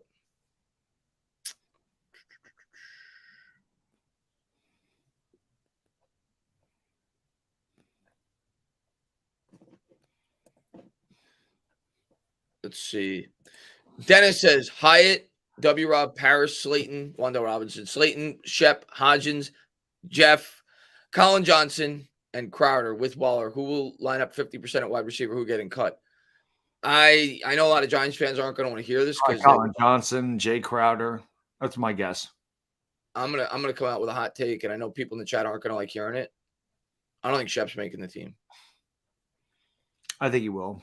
If nothing else, for his leadership. It's a 1-year deal. Yeah, we'll see. I think the back end of that wide receiving core, they're going to value special teams. They could. And Jeff Smith, right? So yeah, I think Jeff Smith. But I don't think Colin Johnson will make. Obviously, like I said, let's go over the wide receiver. I think they brought Shep back just for that reason. To be honest with you, because if they didn't plan on him making the team, why would they even bring him in for competition? Well, to give him a chance in camp. I still think he's going to. And they could probably stick him on the injured list if he's not 100%. I do. I think he'll. I still think Shep. I hope so. I like Shep. I don't know how much he'll contribute, but I do think he'll still make it.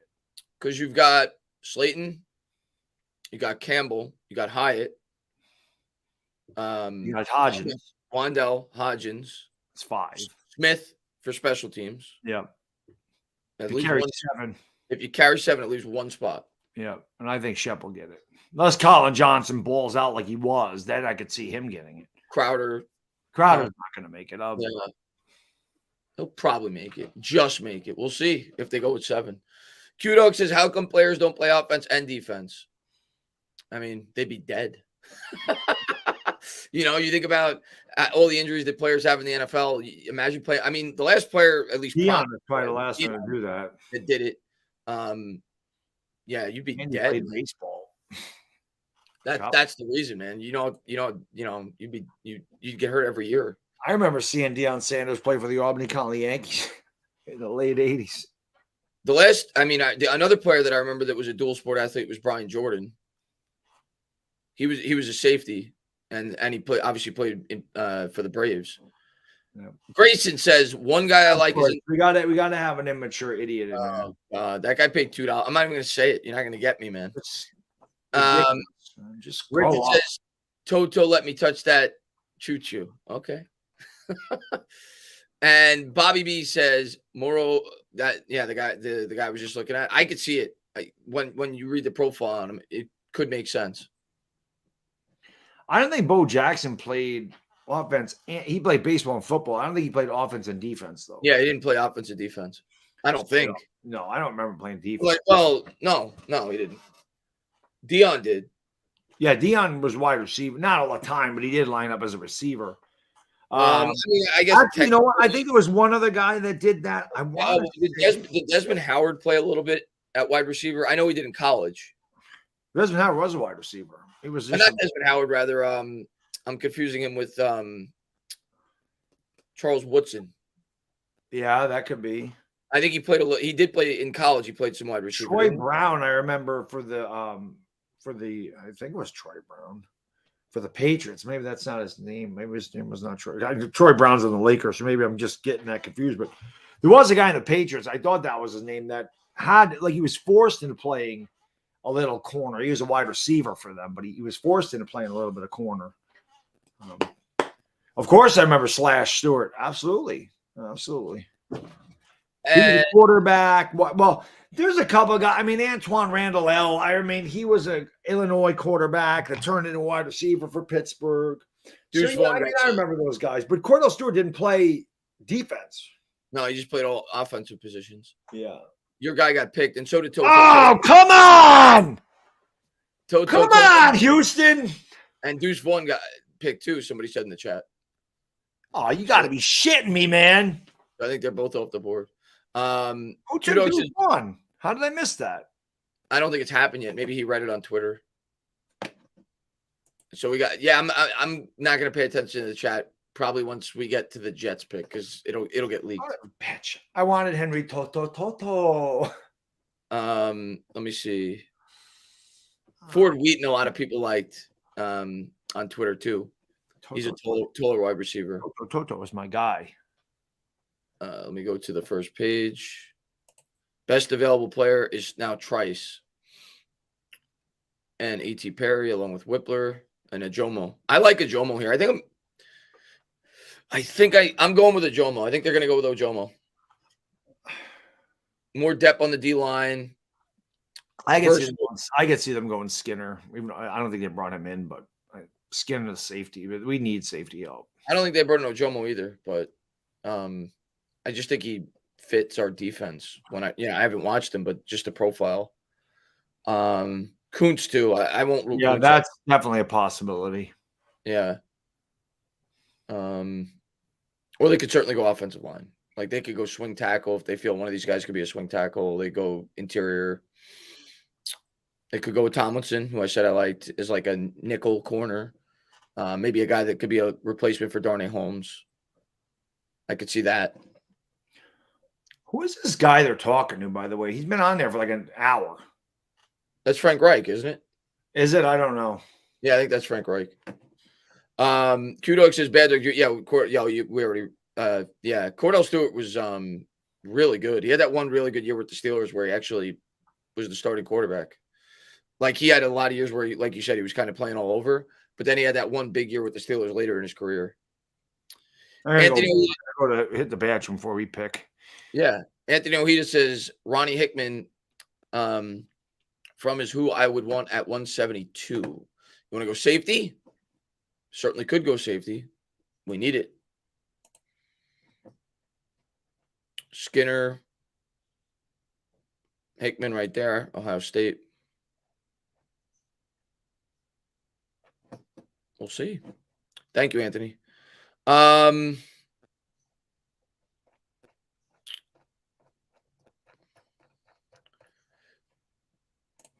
would be. I think we're going Ojomo. That's my final answer. Ojomo. That's what I'm going with, Big Daddy. I'm with you. Lou says the Rams just acquired Mr. Irrelevant.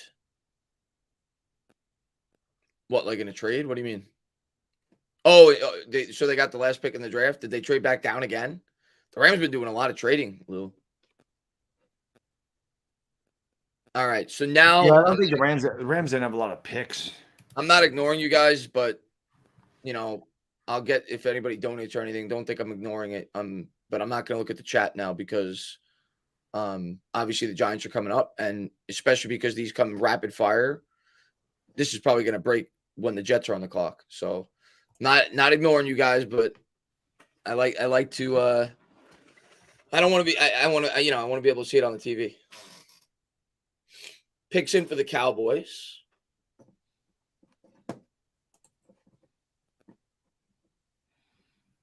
Let's go to best available.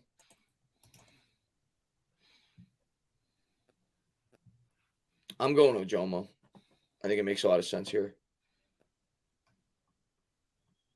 I didn't see anybody pick Deuce Vaughn yet. Somebody in the chat said it, but let me see if he's available. Hold on. I'm looking right now. I didn't see anybody. He's available. At least according to this, he's available. Let me refresh it. Akeem Richards just went tackle out of North Carolina. Let me go to the Didn't take him. Rams didn't take him. I'm a little behind on this. He's available. Yeah. He's available. Yeah, he's available. So you got the Jets, the Rams, then us.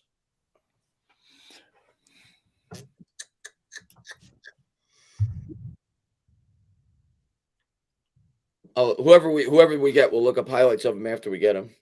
Yeah, that's what we did with Beaver. Yeah, so we did with Beaver. I'd like a Ojomo here, I think. More depth there. I like it.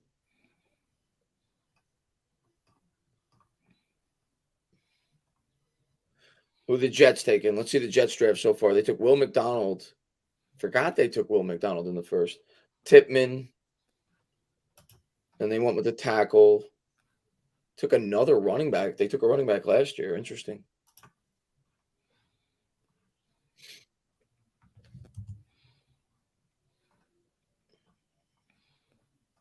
Corey Trice is still there. Definitely possible. I think we could get Deuce at 209. Could go running back here, too. Wouldn't rule that out. Zach Evans is still there, too. I actually think we're going to go. We might go running back here because they did a lot of work on running backs pre-draft. I could see it.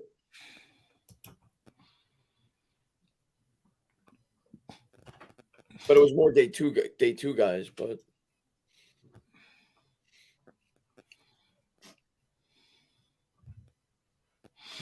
we got to trade. Jets traded back. Vegas moving up again.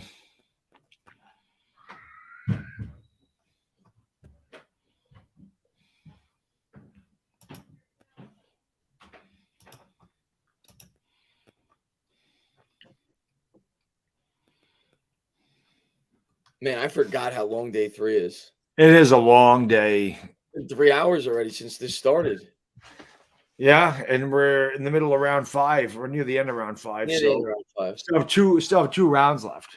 It's been only 2 hours since we've been live, but I was like, I'll probably be done by 4:30, 5 o'clock today. But no, I mean, we could be anyway. We ended it early last year too. Yeah, we have like one of the last picks in this draft. Oh, that's right, we do. Picking out like 2. Last year, I don't think we had any 7th rounders. Yeah, I think we're picking like 5th to last. We're picking late in the 7th. All right, let's do the Raiders. He needs to take all those picks, Chris, and move up to the beginning of the 6th.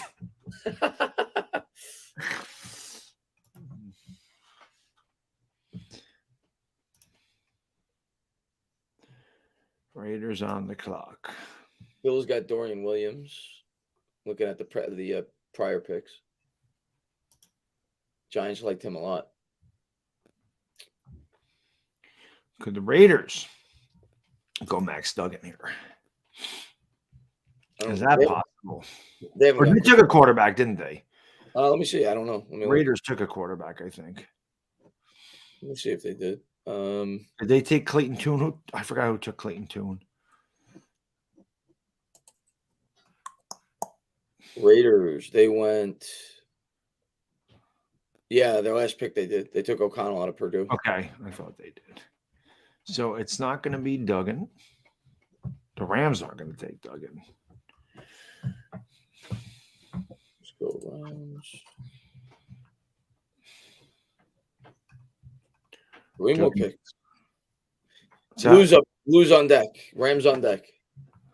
Yep, Rams on deck. Joe made us really wait today. He did. It was worth the wait, though. Well worth it. Well worth it, Joe. Well worth the wait. That's a 100 pick gap, though. Yeah. 73 to 172. Yep.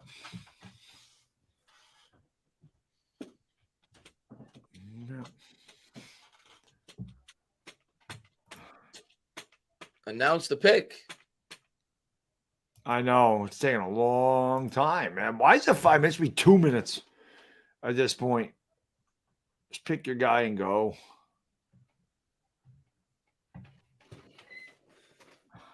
Give me a lineman. Give me a lineman. Defensive line or offensive line? Come on.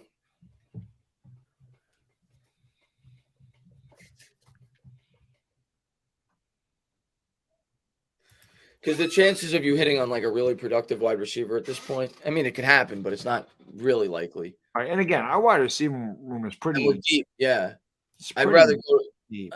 I feel like you get a better chance you get a contributor on the line, the running back.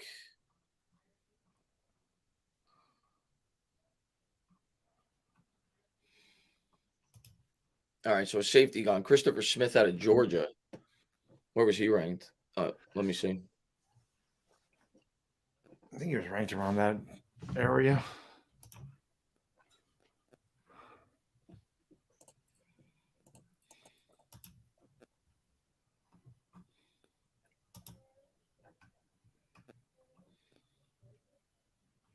Tampa's on the clock. A trade must have just happened. Yep. So they traded out again, Lou? Lou just keeps getting picks. Yeah. They pick one. They pick it a couple picks anyway. Yeah. Wow. All right, Lou. I see your Rams. Why is Whippler falling down? It's like if I'm on PFF, it shows him as the 54th overall guy. That's why you can't go by these mocks. It means Right. nothing. It's just weird. Like Corey Trice. I think you know what it is? I think the center position is such a scarce position in terms of like teams that need it. If you could really fall a lot further than people anticipate if you say you don't fall in the top 5 or 6 centers, because not a ton of teams need a starting center. Anthony Johnson's still out there as a safety. Pick is in. Pick is in.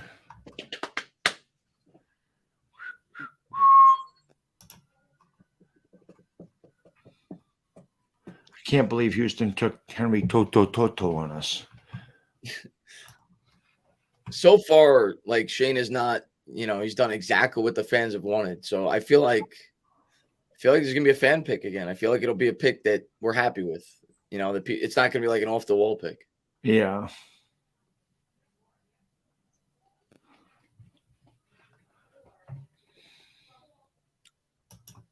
I don't think it'll be like a receiver though, which I know will make a lot of fans. I don't think it'll be that.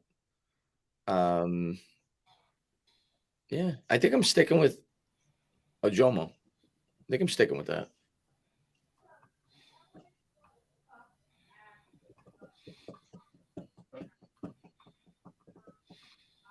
Payne Durham.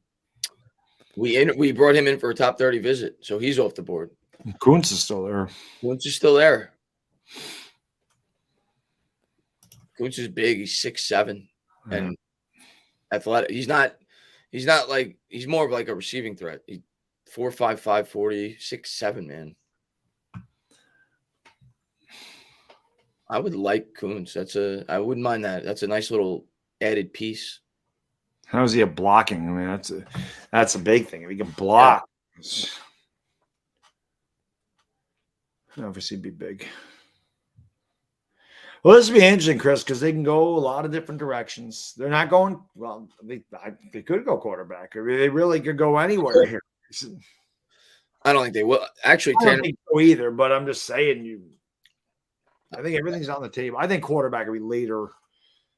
But running back, tight end, safety, D-line, O-line. I don't think wide receiver. I can't see them going another wide receiver. Picks in. Here we go. We'll see. It was quick. Let's see. So I was going to go to a commercial. Yeah. Honestly. Who are we taking? Let's go. Here's the Bucks.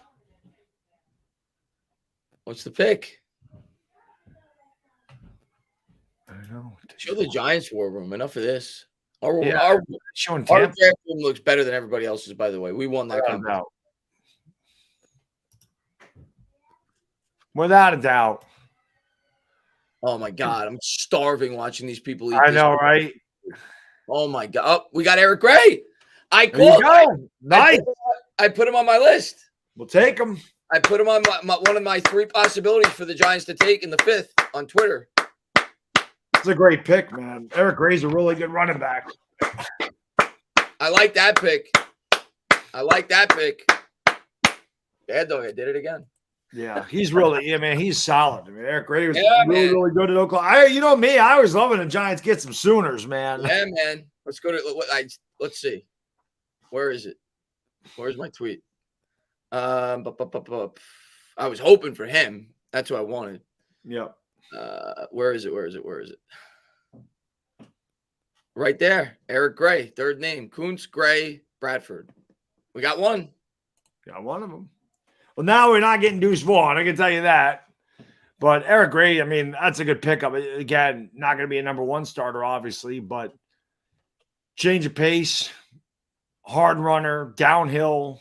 He's good, man. I like that pick. We needed depth in the running back. Mike Kafka, as you see there. Brandon Brown. One cut. I like that pick, Bad Dog. I'm all about it. Yeah, no, that's a good pick. I mean, we needed a running back, so he was definitely up there. I'm all about it. Let me see. Make sure I didn't miss anybody in the chat. But yeah, we need a running back. Yeah, I like Dylan Saquon's not going anywhere. Eric Gray's not going to be their number 1. No, he's a guy that's going to be part of the rotation, though. Right. We needed that. He's depth. He's a depth piece. And Chef says, I love Shane. For the first time in 10 years, I can actually believe in what we're doing, win or lose. Dave's, Kafka, and Wink. My hopes are high. Let's go, Chef. Let's go, baby. Chef's going to get that tight end touchdown this year, too. And LA Lou says the Rams just acquired Oh, I already read that one.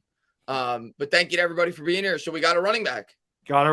So now We'll see where they go. And now the next pick's probably going to be on the line, I would imagine. Yeah, let's take a look at his highlight. I'm going to go to the bathroom real quick, TNT, and then I'm going to show his highlights because I've been holding it in.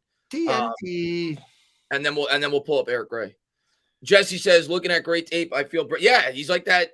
You'll see. I think he's a good compliment for Saquon Barkley. That's why I like him. Yeah, he's not as fast as Bradshaw. Bradshaw was a 4.4 guy, but Aaron Gray is about the same size. Eric Gray is about the same size. He runs downhill, runs tough. He's a tough runner. I'll be right back. He's a very tough runner. All right, I guess I got to open up the chat here. See what we got. So, yeah, 50 Shades of Gray. I liked him, man. I didn't think he'd actually fall to the Giants. Did anyone else see Daboll's reaction? Daboll's looking at the next pick. Daboll's all business in that war room. That's freaking hot down here now. Daboll's all business. Kafka liked it. I like Eric Gray. Eric Gray, good. He good. He good. He good. Got a Nick's ice cream freaking thing on my Instagram.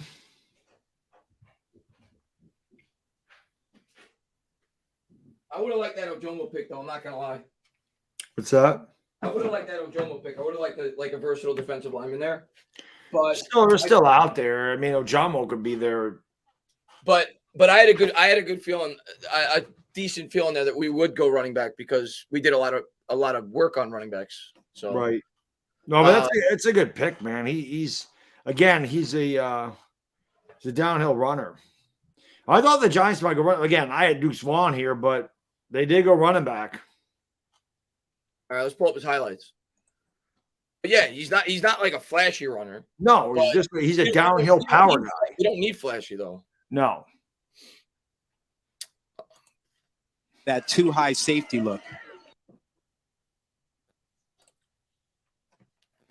He's got some speed to him though. He's not. He's a 4.6 guy, so he's not a burner.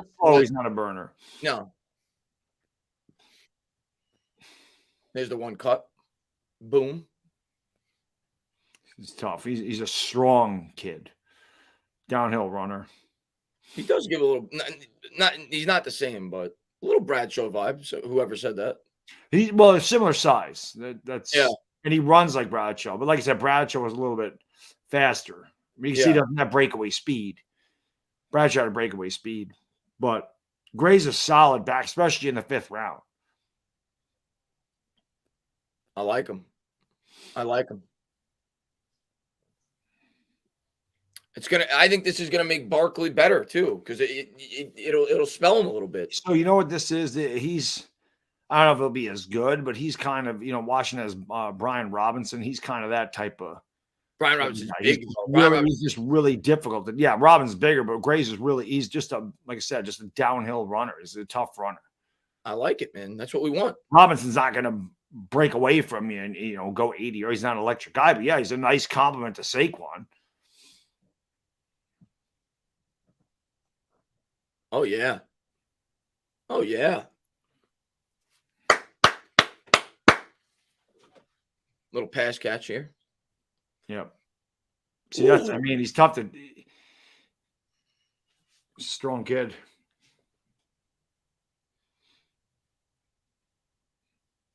He's going to make the team. I can tell you that. Oh, I think he's going to be the primary backup. He could be. I think him and Breida, but I think they're going to. Yeah.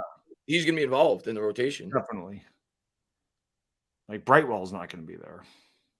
No, I don't think they go with 4 running backs. I think they'll go with 7. He'll make the team with Breida and Saquon. Yeah, I think there's the power. Yeah, man.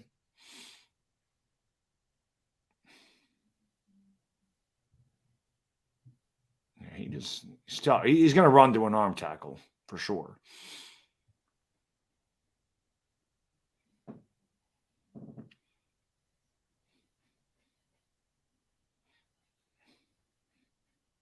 Nothing wrong with this guy. He's not flashy. No. He's a solid. Yeah. He's a solid backup. without question. And you see he can catch the ball too. These are the types of players you want here, man, in round 4, round 5. Guys that can contribute. See, he just ran over. It's tough, man. Oh, yeah. Yeah, Oh, he- yeah. Oh, yeah. Oh, yeah. Giants don't usually draft Sooners. It's rare that we get one of my guys. Well, they got Shep. Yeah, well, I'm saying that was 7 years ago. I like it. I like him. I like him. Yeah, he'll be good for us. He'll be, like I said, solid backup. No See question. what the chat thinks. Yeah, solid player. Solid player. Yeah. Little Wayne Gallman to him. Yeah, sure. I could see that. Little Wayne Gallman. Yeah, Wayne Gallman's that might be a better comparison I can because see Gallman that. was also a pass guy. That is a good comparison. Just the guy says finally get a running back, and it's not one I like. Oh well, let's go Giants. Hey, he's gonna provide. He's gonna help in terms of the rotation. He's probably gonna get you 5, 6, 7 carries a game. I think they're gonna use Barkley more in the pass game this year. I really do, because you saw over Barkley's last 4 games last year, he was getting like 7 to 10 targets a game. Like they were using him a lot more in the passing game. And I think that's going to be the plan because I think they're going to look to open up this offense. And maybe Barkley only gets 12, 13, 14 carries, but he gets 7 catches. And they use, and if they want to run the ball, say 23, 24 times with the running back, maybe they give him 5, 6 carries.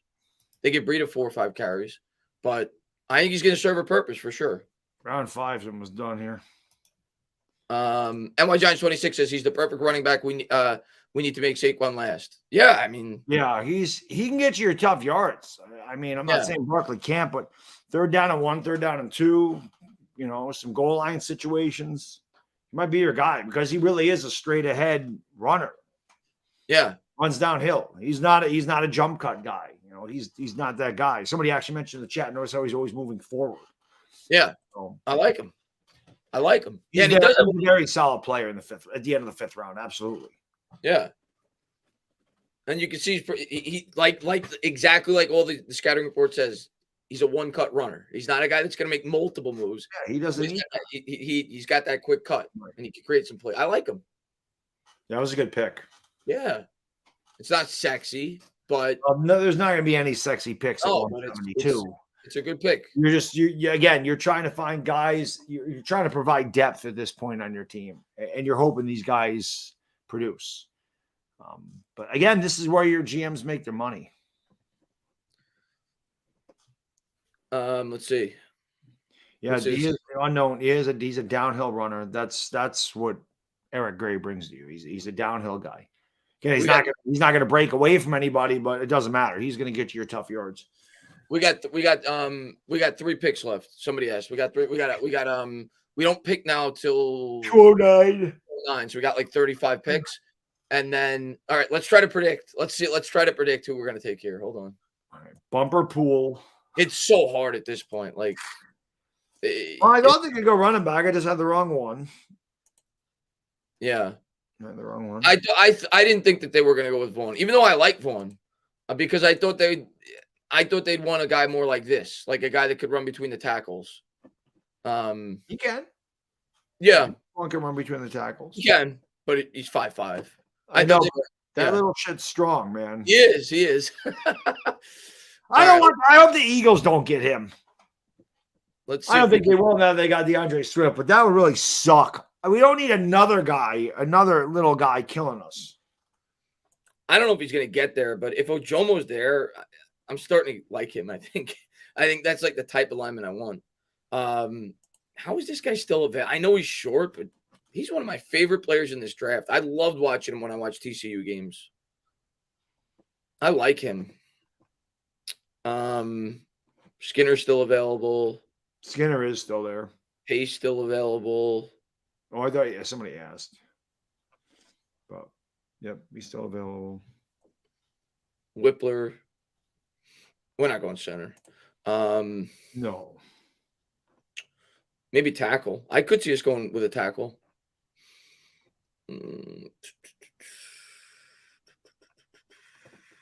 linebacker. Pace. That'd be a popular one for Giant fans if we get him in the 6th. Mm-hmm. What is the chat one? What do you guys want? You tell me. That's still a popular name. Eric Gray, Danny. I think he's like 209. I want to say. Yeah, he's like 5'9.5", 207. He's 207. Again, he's like Bradshaw. Bradshaw was about that size. Let me look up. Let me look up Bradshaw. Let's Bradshaw was compare. 5'9", 205. So they're similar size. Let's look up. Let's compare the two. Let's see if I think Wade Garber was a better comparison. Bradshaw was where's his 5'9.5", 190. You're in a 4.61. That's the same as Gray, right? Oh, it's funny because I thought they said Bradshaw had 4.4 speed. He ran a 4.61. He had a 34 vert. So that is similar to Gray. Gray ran a 4.62. And he's Gray's a little heavier. I think Gray's 5'9.5", 207. Yeah. Bradshaw I could have swore they said Bradshaw ran a 4.4. 5'9.5", 198. I can tell you that run against the Bills, he was running a 4.4. I can tell you that. So he ran a 4.61, 5'9.5", 198. Eric Gray, 5'9.5", 207. Yeah, 207. So he's got a little bit more girth to him. They don't have the 40 time here. But he ran, I think it said 4.62 for him. Yep, 4.62. It's like identical. It is. So same height, a little more weight to him. He's got 9 pounds on him, but same 40 time. Interesting. They said that he projected as a day 2 selection. So the fact we got him at the end of round 5 is pretty damn good. Interesting. I like this pick. No, it's a good pick. It's definitely a good pick. Carter Hutch, you want Voorhees? Yeah, Voorhees would be really popular amongst Giant fans. Jason? And Kevin Jason says Voorhees would be chopping off heads. Kevin says if he's there, Trump Dog should be the next pick. Kevin, I agree. I had a talk with Joe Shane again today. I said, fantastic job. I went down. I smoked a cigar with Brian Dable. We celebrated the draft. Eric Gray, good kid. I know him personally. I went to Oklahoma. I watched a lot of games in Oklahoma. And he's going to do big things for the Giants, quite frankly. He's going to be great. He's not going to be like that horrible Rosie O'Donnell. Have you ever seen Rosie O'Donnell's head, Chris? It's huge. It's like Jupiter on her head. You know what? Rosie O'Donnell's head is as big as Elon Musk's bank account. I'm telling you, it's huge. And shout out to Elon Musk. He put me back on Twitter. I'm ready to piss everybody off again, so look out for that.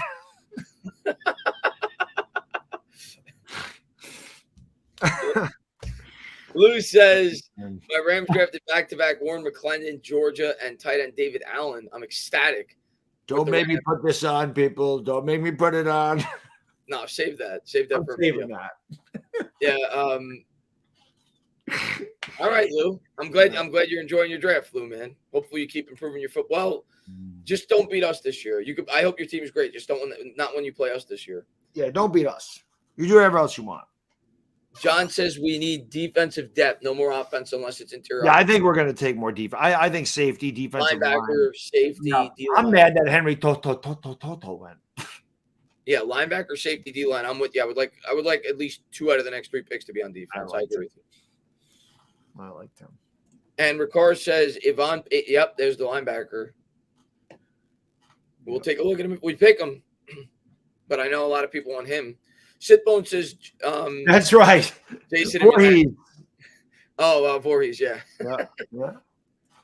Terry says Eric Gray compared to Rodney. Hampton was bigger. Hampton was a big back. How big was Hampton? He was like 6'2", I thought. I could be wrong. I thought maybe Hampton was 5'11", 230. I want to say he was like 5'11". Let me see. He was heavier though. Yeah, he was. He was 5'11", 215. Okay. That's 209 or 207. But yeah, 5'11". I swear Hampton was bigger than that though. He looked bigger. Charlie Way was big. Yeah, well, he was a full. How big was Charlie Way? Man, I'll tell you, Hampton was awesome. Some bad Giants offenses. He was really good. Yeah, Charlie Way was 245. Fullback, of course, but yeah, he was really. I remember when the Giants came to SUNY Albany in 1996. I remember seeing Charles Ray was really nice. Monty Toon was really nice. Like I said, it was rare when I went to training camp that any of those Giants were like miserable. Strahan's the only guy that I can remember that was just like a miserable dude. Ewan Euro was not the nicest guy either. Most of them, though, were pretty chill. I remember Brian Keel was a really good guy. Who the hell was our kicker? Daluiso was really awesome. Ahmad Bradshaw was cool. Madison Hedgecock was the man. Shockey was really cool. Tiki was really cool. It sucks, man. I miss the Giants being up here. I'm sure. I miss them being up here, man. They're up here for 16 years. And last year was the first year that they were good since they left here. Even they had that place down there in Jersey, but Coughlin still brought him up here for a couple weeks to get him out of the city. Yeah. Problem is the SUNY Albany was a terrible place for them to stay. They were staying in dorm rooms. It was garbage. I remember that. Garbage facility for those guys. I mean, you don't want to put a 6'4", 350-pound man in one of them beds. It's terrible. Isn't he? Not to mention when they got away from like the practices, when they stopped doing 2-a-days, if it rained, they lost a day. And it rained, so they couldn't do that. Now it's covered. And it was talking about building a dome for them, but that never happened. Well, it's kind of a dome, but it's not. Yeah, they Well, have no, up here they talked about building a dome so they could practice. Oh, I see. Oh, yeah. I remember that. That when that was like a big deal. They would complain about the dorms and all that. Yeah. Yeah, the dorms they were terrible for those guys. They always went to the gentleman's club too. Those guys were always there. Not that I wouldn't know. I mean, I was never there. I was never there in the middle 90s. Not me. Benjamin, where you at, buddy? Where you at? I know Benjamin would like that. Yeah. Like I said, my nickname's it's Bad Dog for a reason. Just the guy says it's not a good pick. Rashawn Johnson he was gone. He went early, Rashawn Johnson. Would have been a better late round pick. We will draft another running back next year for sure. It's okay because it's 5th round. Yeah, Rashawn Johnson was gone. I actually liked him too. He's a really hard-nosed runner, the backup running back in Texas. But yeah, he was off the board. Yeah. I think he went at the beginning of the 4th or early 4th. Yeah, he was gone. I think he was gone before we went live today. Yeah. Coughlin did love Albany, Mary, and Coughlin was the nicest guy. Just total class. But I do remember, like I said, when in that America's game, when he screams about, we lost the game because of illegal procedure, get your ass. I was there. I was there for that trade. He used to. That's why Strahan was miserable. Strahan didn't want to be yelled at all the damn time. Often killed those guys in those 2-a-days. But yeah, to answer it, Rashawn Johnson went 115 to the Bears, so he was long gone. But yeah, I liked him as a potential target for the Giants as well. He's a hard-nosed running back too. Jason says Gray behind Saquon will elevate his game. Yeah, that's exact. I thought that would be a running back that would be within the range. That's why I was like, if we go running back, that's again. If you don't want Saquon to get those like that 3rd and 1, 3rd and 2, and you don't want to make his body take that beating running into the line. That's what Eric Gray provides. Downhill, powerful runner. That's not going to sit there and try to, juke and jive in the backfield and make guys miss. He like Chris says, he's a one-cut guy. So and he runs downhill. So that's exactly what you want. I could see a lot of him being in the game on 3rd down and short like that. He's exactly what you want in a backup running back. You don't need flashy. You want a guy that could run between the tackles and give you some, tough yardage. Yep. All right, let's see. I don't know. Man. I put that picture on Instagram from a long time ago when I met Victor Cruz. Where is that thing? I missed your super chat, Jay. I don't mean to. Let me scroll up. Look at this beaut when I was about 60 pounds heavier. Who's that? Oh, is that Cruz? Victor Cruz, yep. Nice. So, yeah, that's what I'm saying. I used to go down there all the time, but I had the special pass. I was an MVP. You see that? Oh, really? Yep. You know what jersey that is? Is that Justin Tuck? Nope. I just see a 1. That's Kenny Phillips. Oh, Kenny Phillips. It's a Kenny Phillips jersey. 21. Yeah. Yep. It's a Kenny Phillips jersey. There you go, Jay. Sorry, man. I don't mean to. Can't put a limit to these guys. Just look at Pacheco. We got when did he go? He went in like the 6th, right, or the 7th to the Chiefs last year. Yep. Yeah, I mean, just look at You Bradshaw. never know. Yeah, I mean, Kamara was a 3rd-round pick, I think. yeah. I mean, there's several running backs that are that's known as a value position. So, and Matt, man, thank you. He says I wanted Perry Voorhees, but we took Gray because Brightwell sits down the. I'm not upset. Brightwell's not going to make the team, man. I'm not upset with that pick at all. I knew we were going running back at some point in this draft, so same we here. did a lot of work on it. We need more depth at that position, so I'm not upset with that. No, that was a good pick. Yeah, That was definitely a good pick. we still got 3 more picks. If they want to get a depth lineman, they could still do that. Safety, defensive line. I think this was the round to do it. You know, if you were going to go running back, I thought it was going to be round 4 or round 5, based off of what we heard, how interested they were going to be in the position. So yeah, I don't mind the pick at all. I know how many the Eagles don't pick again for a while. Somebody asked how many picks they had. They don't pick again for a while. They don't pick. They didn't. They're coming up actually. They're They picking. pick in the 4th, and then at the beginning of the 4th, and then they don't pick until the 6th. Yeah, they're up in about 10. Actually, they have 2 picks coming up in the next. Oh, they 10. do. Okay, maybe they. I don't remember them getting up there. I thought they didn't pick. Oh, this is round 6. Yeah, it's round 6. And MI Giants these 26. picks are taking longer than I remember them taking. This normally it's like in.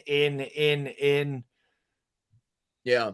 I like when they show I want them to show the people because I was like, they take a 7th-round punter out of Old Dominion and the crowds are, yeah! It always makes me laugh. MI Giants 26 is great, could play special teams too. Don't forget. Yeah, I mean that's what Brightwell did for us too, right? Yes. He's going to take Brightwell's role. Yes. But he'll be more productive than. I think they'll use him a little bit more than we use Brightwell. They definitely will. By midseason, I wouldn't be surprised if Breed is 3rd in line for carries and he's the backup. Not at the beginning of the year. I think Breed will open the year, but yep. Blue Monkey, thank you very much. Says Bad Dog, I just came in here. You like Oklahoma? Tell me about this guy. Yeah. So again, like you were talking, he's a one-cut guy. He's a downhill runner, very powerful, breaks arm tackles. He's not going to break away. He runs a 4.6, so it's not like he's an explosive back. But he's the guy you want that's going to get those tough yards between the tackles because he's not a guy that like messes around. He's just goes right, runs downhill. He's a strong runner. So he's the type of guy that can get you those tough yards between the tackles that will spell Saquon Barkley from getting beat up so much. Good down by the goal line, can catch. So I think it's a really good pick in the 5th round. Really good value because a lot of people had Eric Gray as a 2nd-day running back. So the fact we got him at 172, really good value. And I think that he's, going to produce for the Giants in the role that they have for him. Yeah. And Lord Commander says, can we draft punt returner? We could. We could. They could. They could get a guy that they feel like could be. I don't think they're going to draft a guy exclusively as a punt returner, but yeah, a guy that they think could bring that value for sure, especially this late in the draft.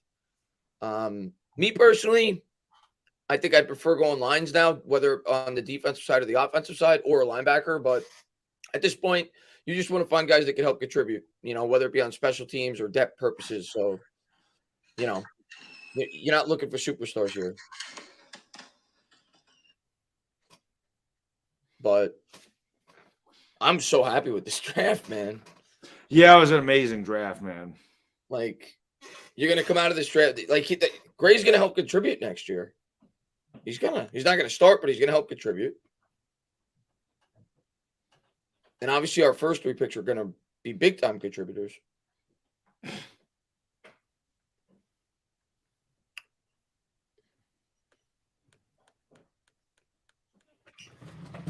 No, I don't think Voorhees went yet, no. No, he's still there.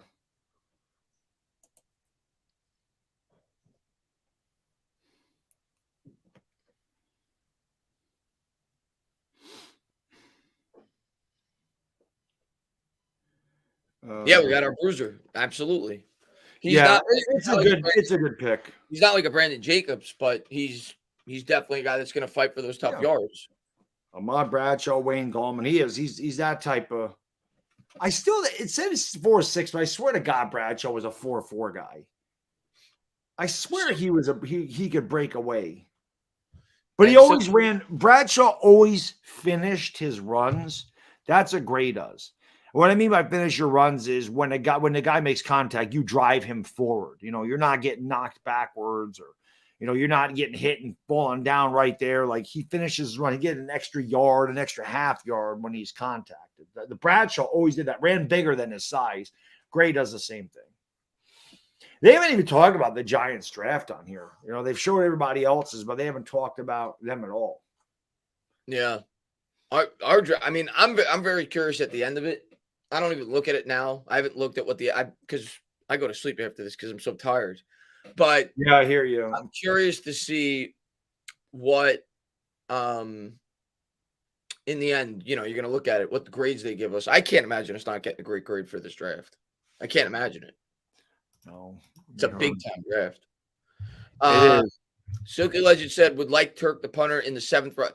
Yeah, I mean, listen, if they want to do that, sure. But the way I look at it is, you could just wait until after the draft to get a punter. You know what I'm saying? Like, how many punters are going to get drafted, Bad Dog? 2, maybe. Right. Like, you could pick one up as an undrafted free agent. I don't think they're just going to hand the job away. I think they'll bring in some competition. I think I'd rather, draft a lineman or something. I'm looking at this. I'm looking at what the experts graded. John. So Banks, A-, A-. It just says Kiper liked. Pro Football Focus is very good. Chad Reuter, B+. That's what we got there. John Michael Schmidt, Mel Kiper's biggest winners from round 2 and 3. Schmitz is a steal, fills an immediate need. Pro Football Focus said that's elite. A+, A, straight A's for that. How could it not be? Jalen Hyatt, same thing. Mel Kiper's biggest winners from round 2 and 3. Jalen Hyatt, right at the top. A+, A-, B+. And then Eric Gray, it just has one from Chris Trapasso from CBS Sports. He has a B+. Says versatile weapon, running back, deceptive elusiveness. Say that 5 times really fast. Quickness is more impressive than his speed. Hard to disrupt equilibrium. Nice time to get depth behind Saquon Barkley. So sounds like the grades have been very high for the Giants picks. Sounds like Bradshaw, right? Like deceptive speed. Yep. Right? I could have swore Bradshaw ran a 4.4. I could have swore he did that. I know, like I said, that run against Buffalo, he was running a 4.4. Yeah.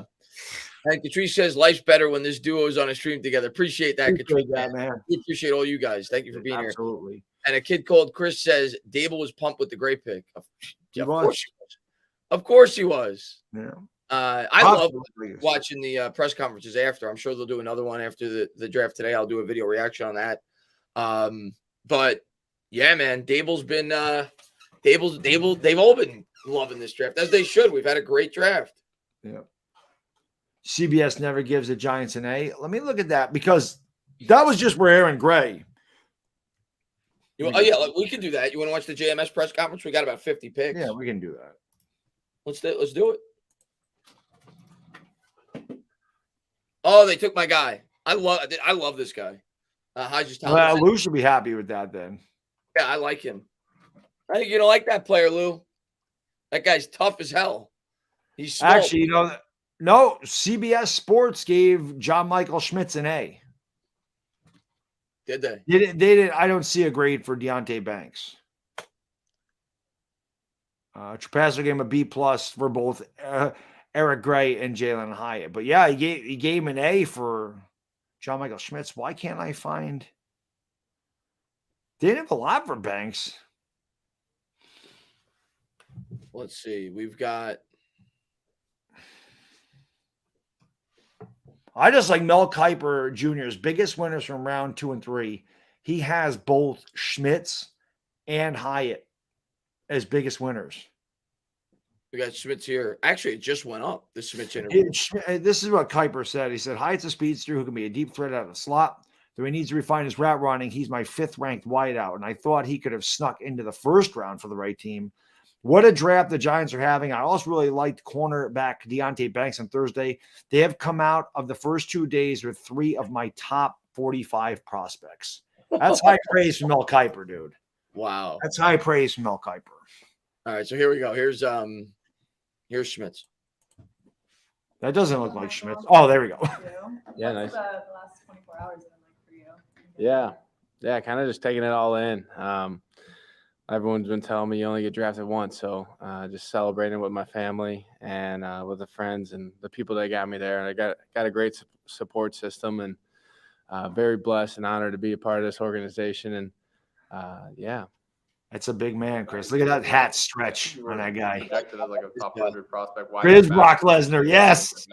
This guy just looks like a I mean, He's Brock main Lesnar. reason I went He back is was, Pirate King. for my team. Came in with a lot of those guys that were staying that extra year, and I mean, just wanted to go back to give it one last shot of winning a Big Ten championship and leaving it all on the table. So, yeah. Could you describe your relationship with PJ? Just what that was like and what he's like, and Yeah, I mean, from the start, I would just say committed to Coach Fleck at Western Michigan, and 2 weeks before National Signing Day, I got a call that he was coming to the University of Minnesota. So without even stepping a foot on campus and stepping a foot in the state of Minnesota, I committed right on the spot just because I believed in him, and I was all in and bought into this culture, and was ready to go to battle for him. How much is this? Go ahead, Jordan. How much has this always been your dream to be an NFL player, or like when did you like? I don't want to watch highlights of him after this. Realistic, or People. you would be sitting here right now. Yeah, I mean, I've been playing football since I was 5 years old, and just remember this this memory I have of me and my brother playing next to each other on the offensive line. My dad coaching us up, and we have a great pitcher. And I mean, just from that start, I mean, there was always a dream to be in my position, and just very honored and blessed to be a part of this organization. So yeah. You were a wrestler, right? Yes, I did wrestle when I was little, and wrestled for in high school as well. Does that help you on the football field, or did it help you? Yeah, I mean, understanding as an offensive lineman, understanding your weight positioning, your body movement, your force where you need to be, your hand placement, the grappling technique. I mean, that's all important stuff to have, and it definitely benefited me. I mean, I still talk to my wrestling coach today, and he's a great guy. So. Dale Skinner just won. I know a lot of Giants fans around him. Ask someone you just met, but how much do you weigh? And how much do you want to play at? Yeah, so right now I'm around. I stay between 307 and 310, and that's what I've been playing at that weight since 300-pound man. the last 4 years. There he is. So whatever the team needs me to play at, I'll be at. So. What is it about center? You know, there's 5 positions on the offensive line. What is it about center that you think you're good at that appeals to you? I mean, obviously nothing happens until, you're the first one that touches the ball every play. So what is it about that specific position? Yeah, I mean, I would just say you're the first one that gets to the ball. It's got to be your mindset that you got to set the tone.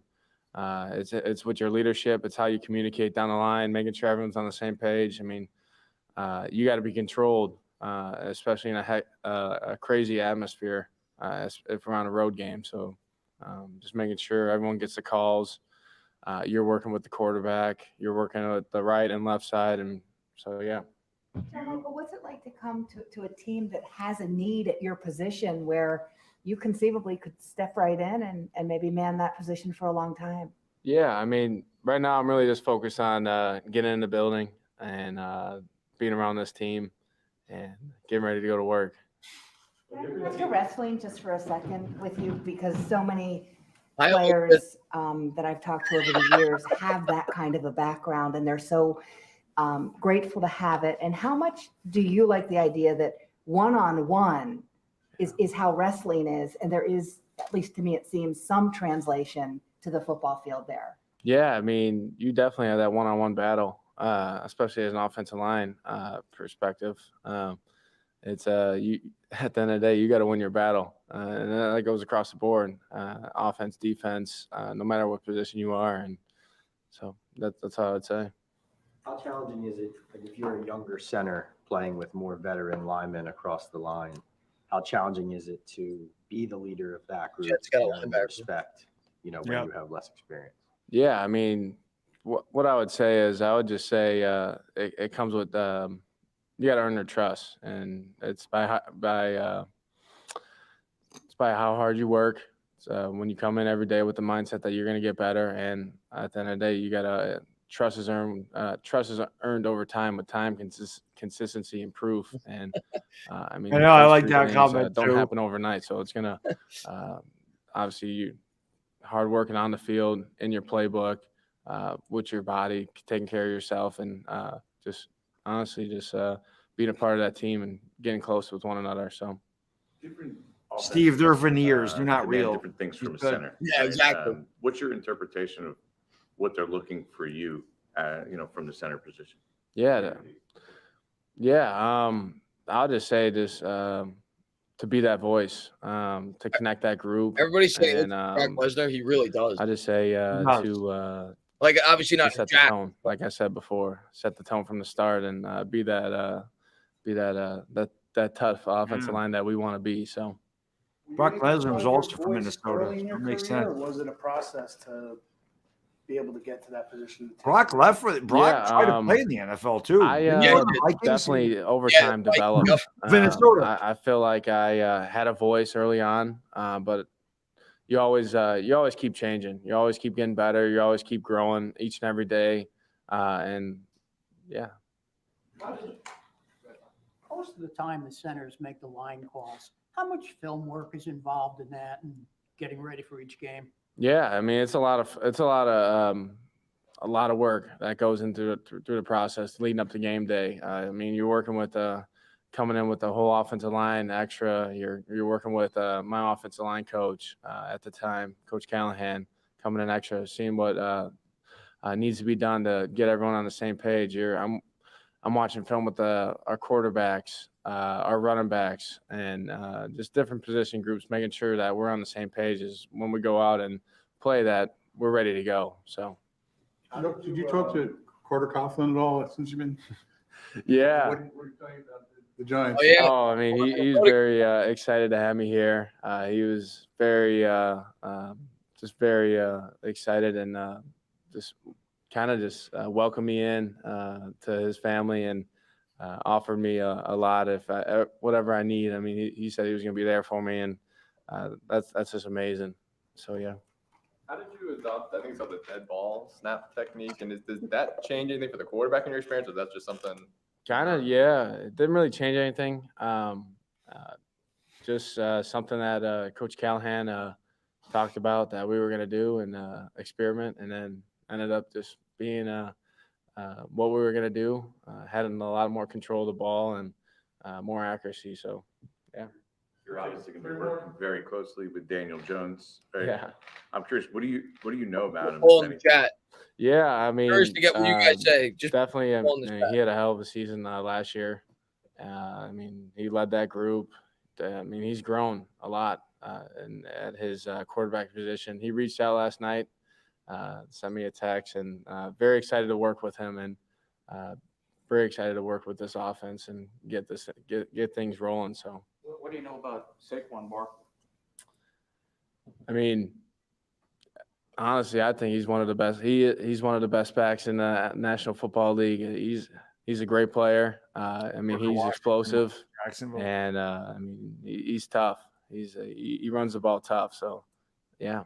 This time of year, we always see highlights of guys, and it's always fun to see the highlights of the offensive linemen, which ones they choose. JMS is kicking ass. For you, do you have a favorite highlight of yours that if you walked into a meeting and someone said, show us your favorite highlight of you blocking someone, is there something that jumps to the front?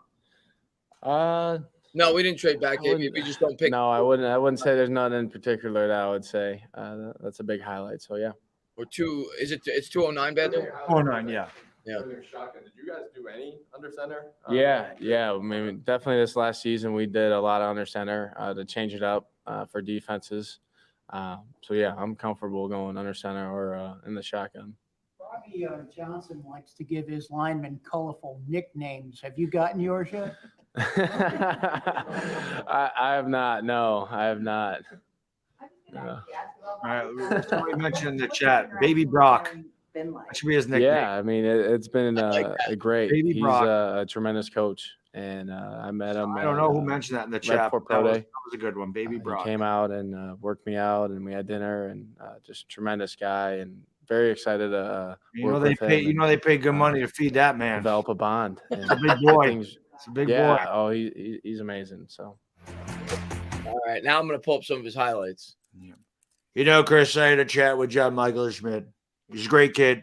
He's going to do wonderful things for the Giants. Trust me when I tell you this. He's going to do wonderful things with Daniel Jones and Saquon and the entire Giants offense. Giants fans, you got a winner in John Michael Schmidt. Steaks, pasta. He looks like he could throw away some. What if you could do some penny and bread? He looks like he could throw away a loaf of bread pretty easily. Steak and potatoes, that too, yes. Quick 3-minute highlight clip of Schmidt's pancaking people. Hopefully. Pancakes, you know, John Michael Schmidt loves pancakes. I love pancakes, Chris. I love Big Macs. Quite frankly. There you go. Look at that push up the. He's mean when you watch him. He's got like that Nick Gates to him. Oh, centers have to be that. Yeah. Mauler. I mean, they're right in the trenches. Shove that guy right out of the way. The rest of the line didn't do their job. Look at him. Look at that push. Look at that. 8 yards deep. Yep, you love to see that. Stood him right up at the line.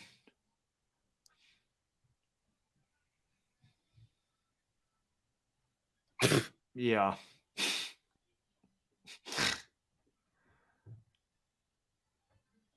I like this guy.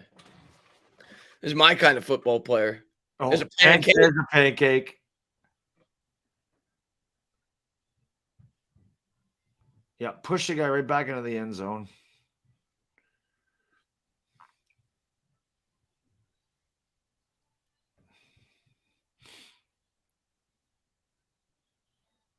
Linebacker. Linebacker had no chance. There's another safety or linebacker there.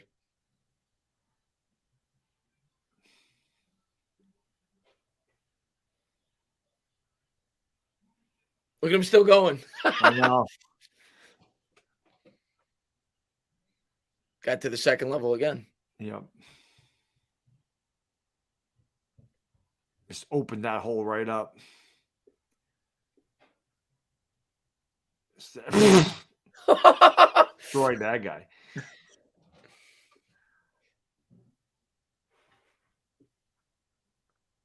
Another pancake. Yeah.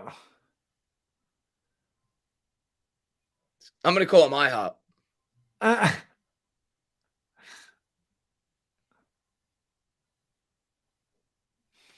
Oh, man, I'm so pumped about this guy. We need it, man. It's a big positional need. Push that guy right out of the frame for Ibrahim. Look at all the times he picks up two guys, right? He bounces off the lineman, goes to the linebacker. Like he pushes him to the guard, and then he picks up the other guy. Look at him. Look, he's still going. That was it. That was his hole. Yep. Same thing here. Push him right out of the.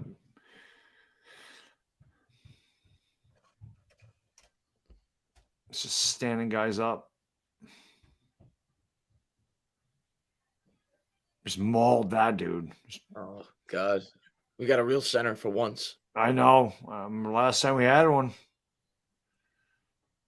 Richburg, who was undersized, actually. Look how many times he gets to the second level, man.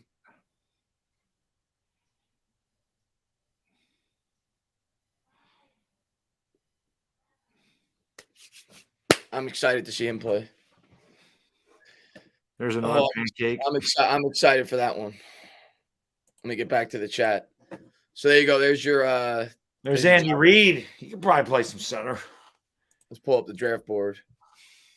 And let's see who won the draft. Yeah, John Michael Schmitz won. Dominated the poll. 62%. For what? For favorite pick of the draft. Oh, I don't have the YouTube chat up. Yeah. I actually don't have any of the chat up.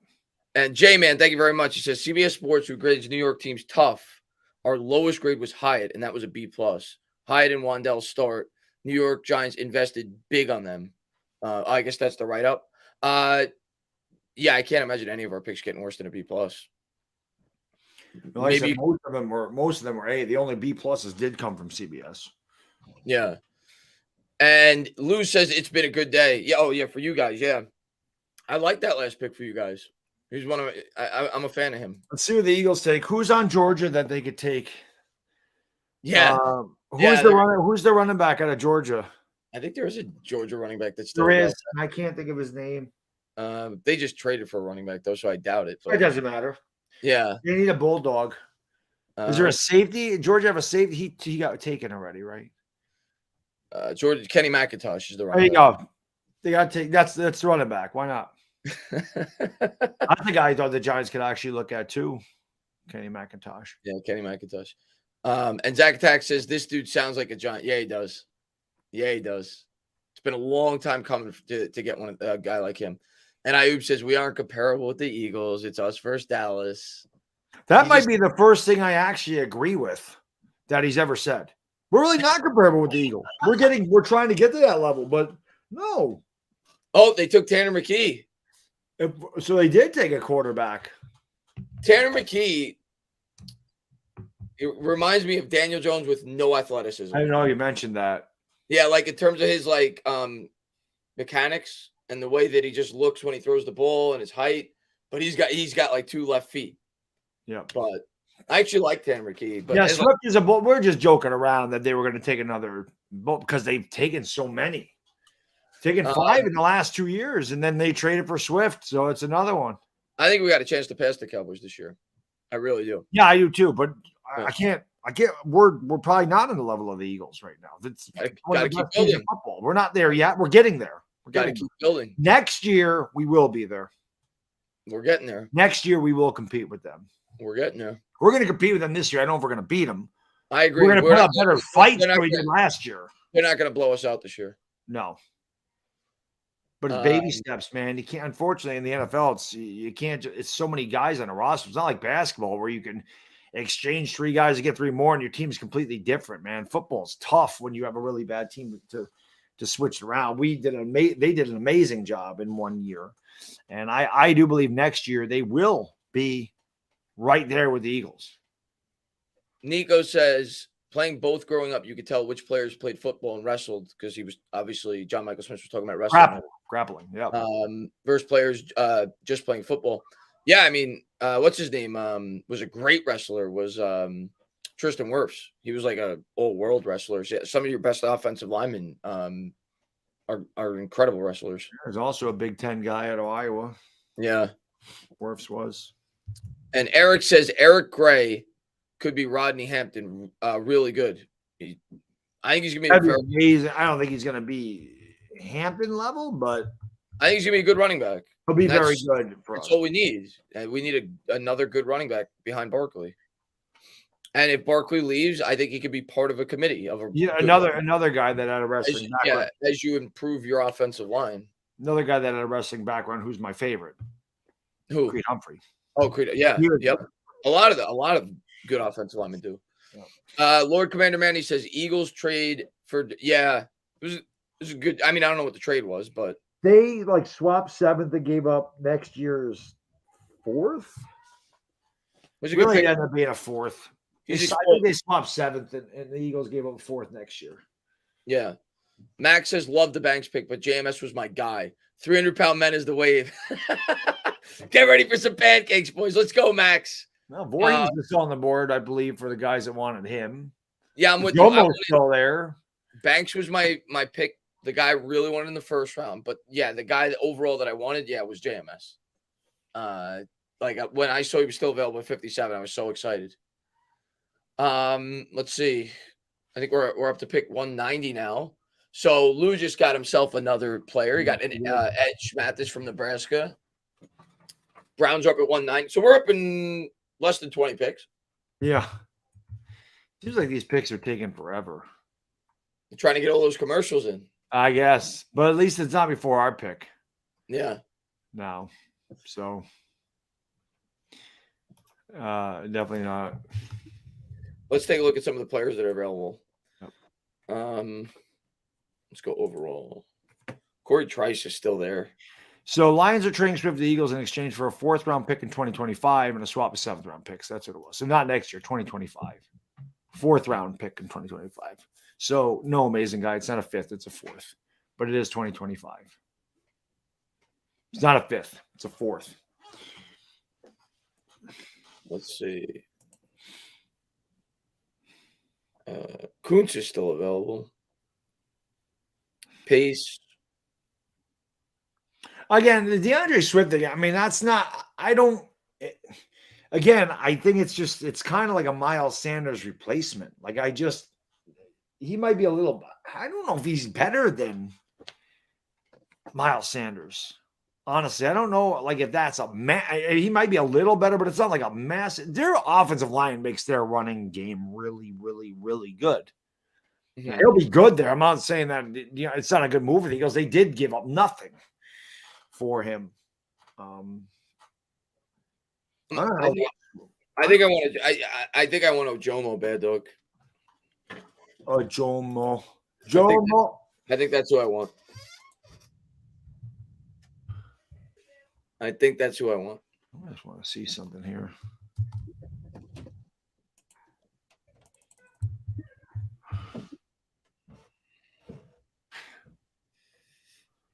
Oh, so he is a free agent at the end of this year. So the Eagles are trying to win now, obviously. Whippler just got picked. His cap is 0, but yeah. So Whippler at one point, many thought was like a top. Yeah, top 50 pick. Top 3 center in the draft. He went all the way to 190 to the Cleveland Browns. Yeah, it's weird. Now look at the Eagles. They're showing the Eagles draft. The Eagles aren't even on the clock, and they're showing their draft. They haven't done that. They have not done that with the Giants at all.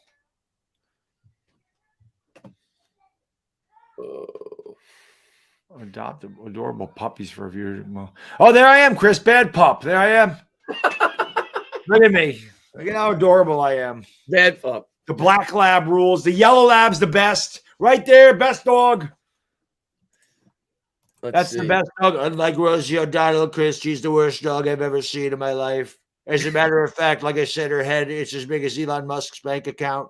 We can't have it, Chris. We can't have deplorable people roaming around the country. Rosie said if I was elected president, she was going to move to Canada. Why is she still in the United States? Quite frankly, I don't know. Benjamin says Dylan Brooks just got banned from the state of Tennessee. He won't be getting free meals there anytime soon.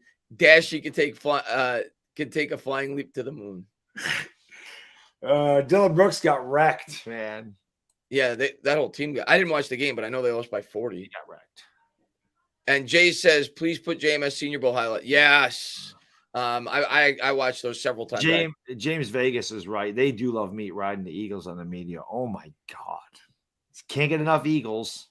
Yeah, his Senior Bowl highlights were really impressive because there was like a lot of one-on-ones where he was going up against some of the better players. And yeah, it does look that's where he impressed. That's where his draft stock went up. There it is. See, I watched it already, but oh wait, is this the one we just watched? No. Senior Bowl highlights, yeah. Lincoln Financial Group. Great. Eagles traded 191 to Tampa. Oh, maybe that's Billy. Maybe that's why they were showing the I didn't see that they traded. That might be why they were showing the Eagles picks. I was like, Tampa's on the clock. Why are they showing the Eagles picks? Oh, let's go back. That's right. He's 70. He's a different number. Yeah.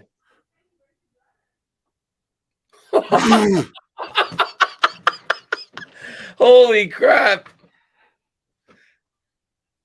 That guy had no chance.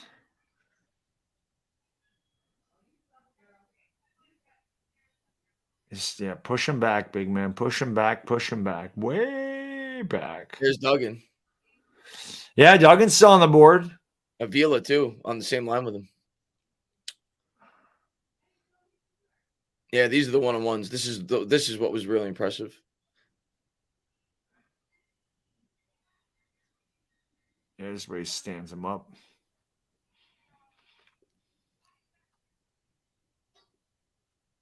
Look at him just anchor. Yep.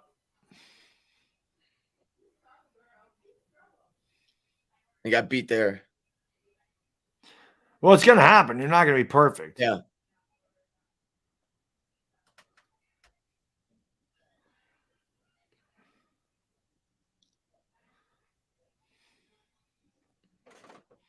JMS is our Bart Oates. One could only hope, Hirsch. One could only hope, man. I loved Bart Oates. Oh, punters are starting to go. Bryce Behringer. Who took the punter? Was it the Patriots? And they just took a punter. They took a kicker and a punter. They took a kicker and a punter? Who took the kicker in the 4th round? Was it them? I don't remember. But that pick makes sense. You know why, Bad Dog? Yeah. Joe Judge is part of the offensive coaching staff. Correct. Yeah, Chad Ryland went to the Patriots in the 4th round. Well, that makes complete sense. They got Joe Judge on the coaching staff. So Joe Judge has to. That's right. Those are Joe Judge's picks. You know that they're going to punt. They never score touchdowns, so they got to get that field goal kicker. Great point, Chris. Yeah. Yeah, that makes perfect sense. You got when you have Joe Judge in your offense, you got to get a punter and a kicker. Those are like the 2 most important positions on a Joe Judge offense. Yeah. I got to tweet that. Yeah.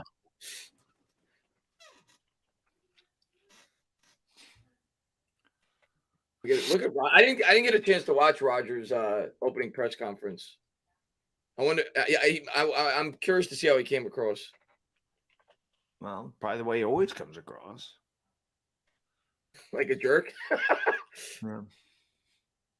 Yeah, arrogant. Yeah.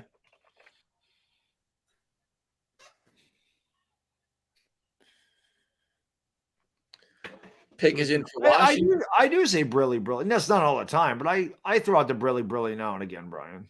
It's not all the time. So there you go. There's the Senior Bowl highlight. Listen, I can't wait to see this guy play, but he's awesome. That's Judge's. That was our running back, right? I didn't see it. I was looking at the chat. I actually opened up the chat there for a second. Not there. The next play. There's Musgrave. Right here, right? Yep. So get a look, Giants fans. This could be what we do. Well, they're not. Gray's open in the flat. Look at that. All right.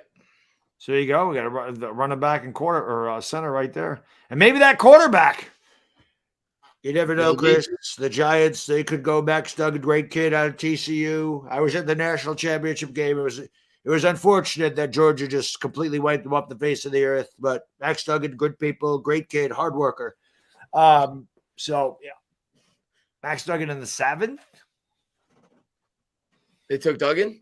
No. I'm saying the Giants. Max Duggan in the 7th. Because you'd have like the center running back and quarterback for the Senior Bowl there.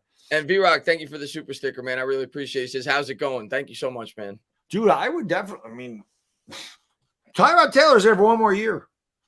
So if the Giants wanted to take a guy like Max Duggan in the 7th as a backup, I'm all for it. I like Max Duggan. Yeah. Yeah, speaking of Joe Judge, they got to get a center. I mean, if you're going to run that QB sneak, you really need a good center. That's the only thing missing. Maybe they'll take a long snapper. Something. I got to get some beef in front of that running back, or not in front of the quarterback. Let's see what we got here. Breaking news: Joe Judge has caught scouting players who are the best of executing second down quarterback sneak.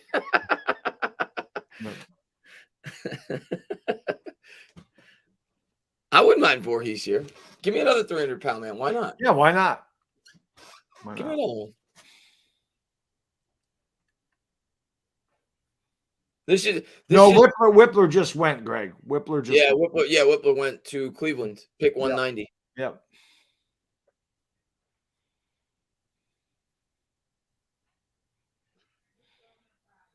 Packers.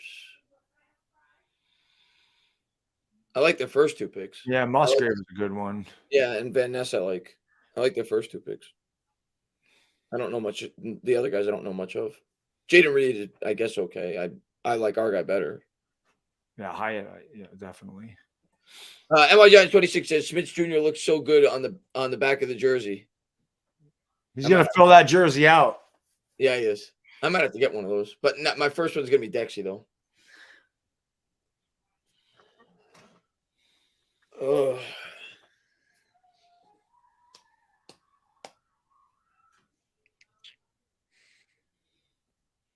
We're showing that.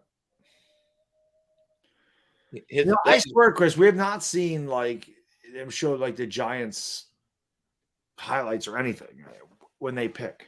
Doesn't feel like it, does it? It really doesn't. Unless we just been celebrating so much we haven't noticed. that Bill says I am buying his jersey. Yeah, you are. There you go. Yeah, I think that's what it is though. I think they showed Gray if I recall. It just when they made the picks, we were so excited that I don't That's even. what I'm saying. They probably did, but I don't even we focus were on the team. celebrating, so we didn't. Benjamin says LA and New York are the big market cities with the big market teams, and Dashy just has to bring up low market teams. Huh? Can't stand that dude. Well, that's who he's a fan of. Yeah, he's from Ohio. We can't help that he's from Ohio. Yeah, picks in for the Chiefs, so we're all right. I can at least see. Not a big fan. I like Dashy. Dashy's good. I can at least see the Giants on the. Benjamin just loves the bus balls. I know he does. He is. I love Benjamin. Benjamin's my guy. Cracks me up, man. Cracks me up.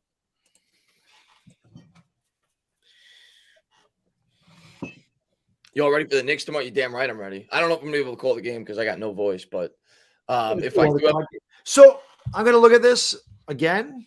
I looked at it last night. And I'm like, that had to be a typo.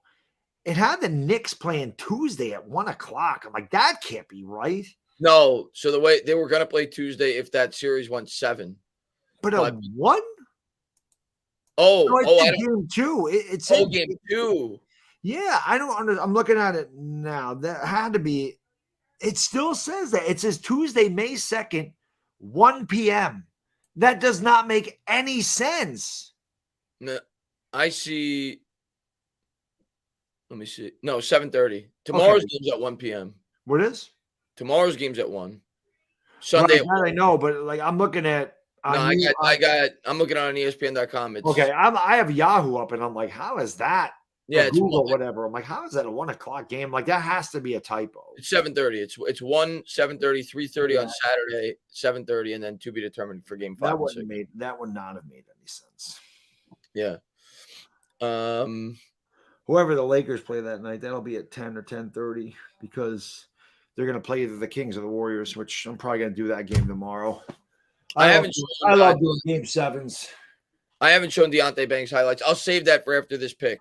We'll show whoever they take here. We'll show, and then we'll do Deonte because it kind of kills time in between picks. So we'll wait until the Giants pick, and then I'll do. We showed the Deonte Banks press conference, not highlights, and then we'll do that. We got to trade. New Orleans just traded up. Yeah. Well, at least we're on the bottom of that ticker now. Yeah, we're coming up. At least we're there.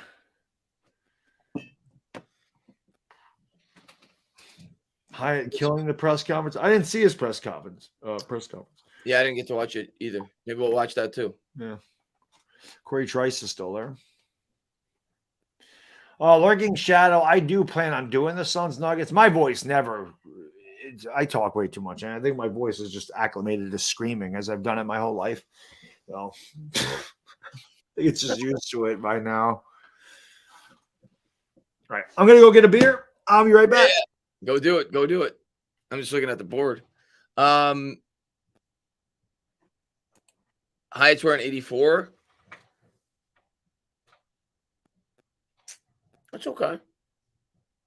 I wouldn't even contemplate buying a Hyatt jersey. He's got to, in maybe like 2 or 3 years, but got to see his role in the offense first. But I'm excited about Hyatt. Might be able to help us in special teams too. Who knows? But I'm excited about Hyatt for sure. And I think he's replaced Darius Slayton long term. Pete says, let's play a game of jersey numbers. Banks 21, Smith 60, Hyatt 7. What is that? Well, he just said his number's 84. Let's play a game of jersey numbers. Did they announce their jersey? Did they announce the jersey numbers for everybody yet? JMS is 60. Oh, yeah. So JMS is 61. Banks is 21. Boy, I bought a lot of 21 jerseys in my day. Well, Kenny Phillips. Tiki, Collins. I mean, it's only fair that I take Deontay Banks. I buy everybody that's number 21 of the Giants. I never bought a Peppers. I think I am probably, yes. I probably will be buying a JMS jersey, Gabe. And JD says, check the tweet I DM'd you about Gray. Ask Dog if he sees that comparison as a Sooner fan. Yeah, let me take a look. We said Bradshaw, JD. I don't know if you just came in here, but let me see. Bradshaw, Gallman, they're oh, interesting. Okay.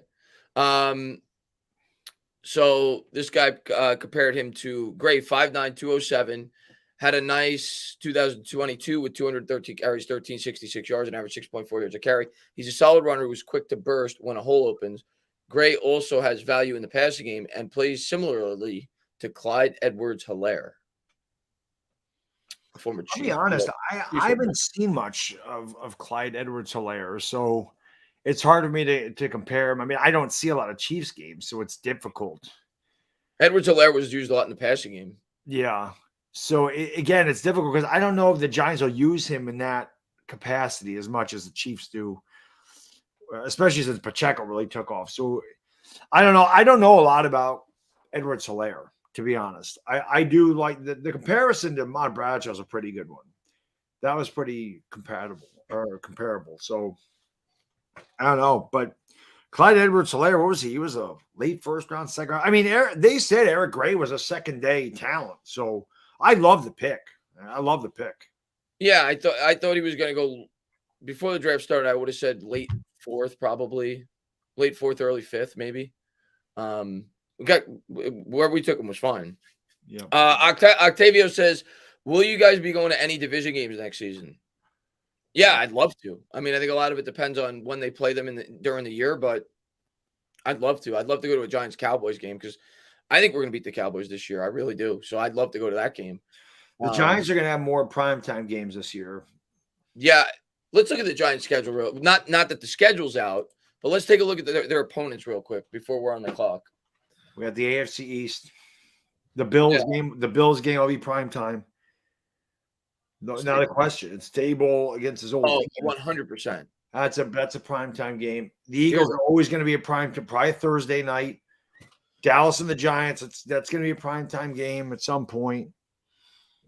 Yeah, so you got the Cowboys, the Eagles, obviously Washington. Green Bay's a home game.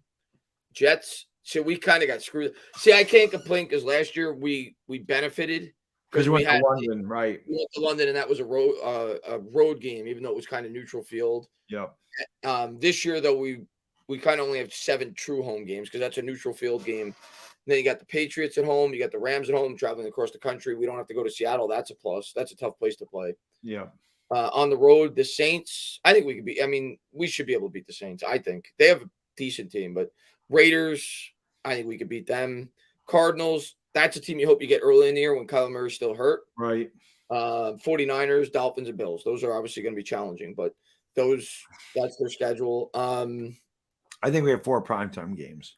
Yeah, if I had to pick, I think the Bills game, like you said, is definitely primetime. I think at least one of our divisional games is primetime. Dallas, they're probably both going to be one. Yeah, I would say one Dallas and one Eagles game. And then the fourth one. Maybe the Jets. Somebody mentioned the Jets, especially if we open up.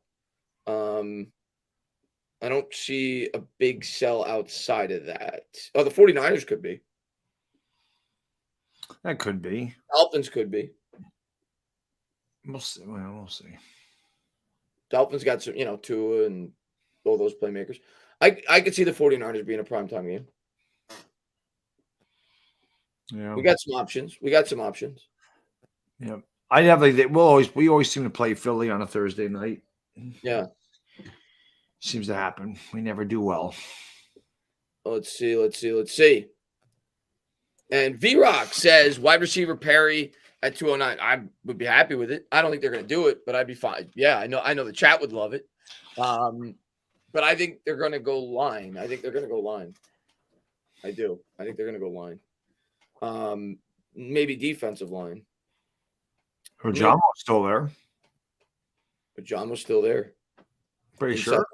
I didn't see anybody else there. Pace is still there. Pace could be the pick. Let's go back to the players that we visited. Did we visit Eric Gray? I'm not sure. Let me look. I thought they did. Yeah. Well, Perry went to the Saints, Richard said. So A.T. Perry went to the Saints. Billy said the same thing. A.T. Perry's gone. Oh, Perry's gone? Yep. All right, so there you go. I don't think we were taking him anyway. I thought it was showing it. Never mind. Let me show it here.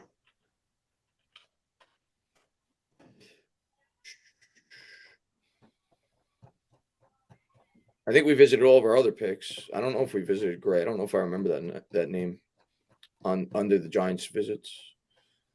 Let's see. It's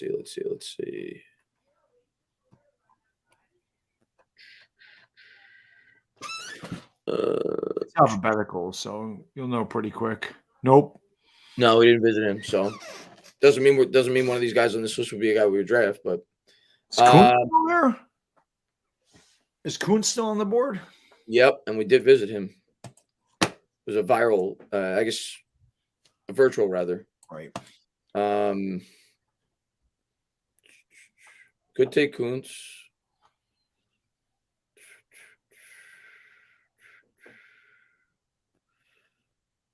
Most of these guys are gone. Kuntz is in play here. Raheem Jarrett. I know we did homework on him, but he's a receiver. Afghanistan, rooting for your Kings, man. I see Afghanistan in the chat. I'm sure I'm streaming that one. I love me some Game 7s. Love me some Game 7s. Is he available? I don't think so. No. Johnny Buchanan. We'll see. We'll see soon enough. We're up in about 10 picks. Yeah. Let's see. Let me go back.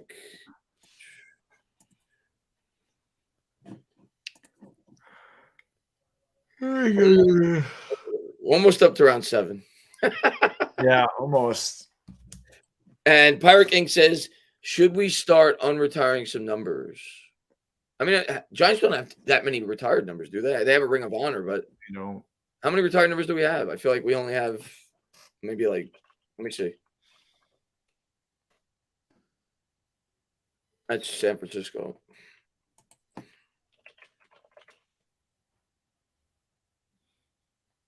Not that long. I mean, it's 1, 2, 3, 4, 5, 6, 7, 8, 9, 10, 11, 12, 13, 14. But that's over 100 years. The only modern day Giants that have their numbers retired are Eli, Phil, Strahan,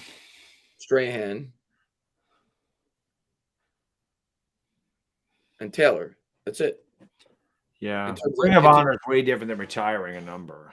Yeah, in terms of Super Bowl era, LT, Strahan, Phil Simms, and Eli Manning.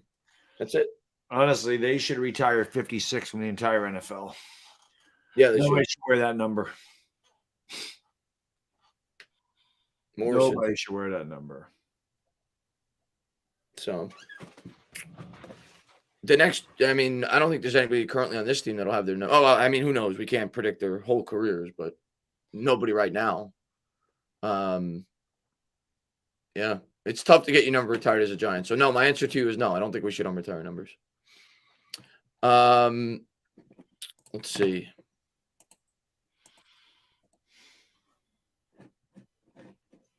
Which I like that, by the way. I don't like when teams get too lenient with numbers being retired. Like, I feel like the Yankees kind of got like that, Bad Dog. What's that? I feel like they retired too many numbers. They did. They retired way too many numbers. Did they retire Paul O'Neill's number, or was it just in Monument Park? I think they retired it. Let's see. I felt like they got way too lenient with some of those. I mean, Mantle, Gehrig, DiMaggio, Ruth, Mariano again. Jeter. Mariano was retired anyway. Yeah. Was Torrey retired? Yep. Torrey. They don't have any single digits. Barrett and Dickey were both number 8. They're both retired. Maris retired. Rizzuto retired. Yep. O'Neill's is retired. Yeah, to me, and O'Neill's a great Yankee. Even retired Jorge Posada's number. Yeah, no, that's too lenient, especially for the Yankees. Pick is in here for the Chargers. Pettit, they retired Pettit's number. I mean, they're great. I'm not knocking them, but that's Judge's number will be retired. Judge will be retired probably. MY Giants 26 says, based on Hyatt's reaction, don't buy an 84 jersey. What do you mean? Like he didn't like the jersey, you mean? I wouldn't buy any rookie jersey yet. They changed their numbers. No, yeah, exactly. You've seen that. What's his name? Evan Neal changed his number last year, right? Yeah. I'm not. I wouldn't. I'll wait till they have their actual number on their roster. Yeah, I wouldn't buy anything yet. Like I said, I'll buy a Banks jersey once. Once his number is like set in stone.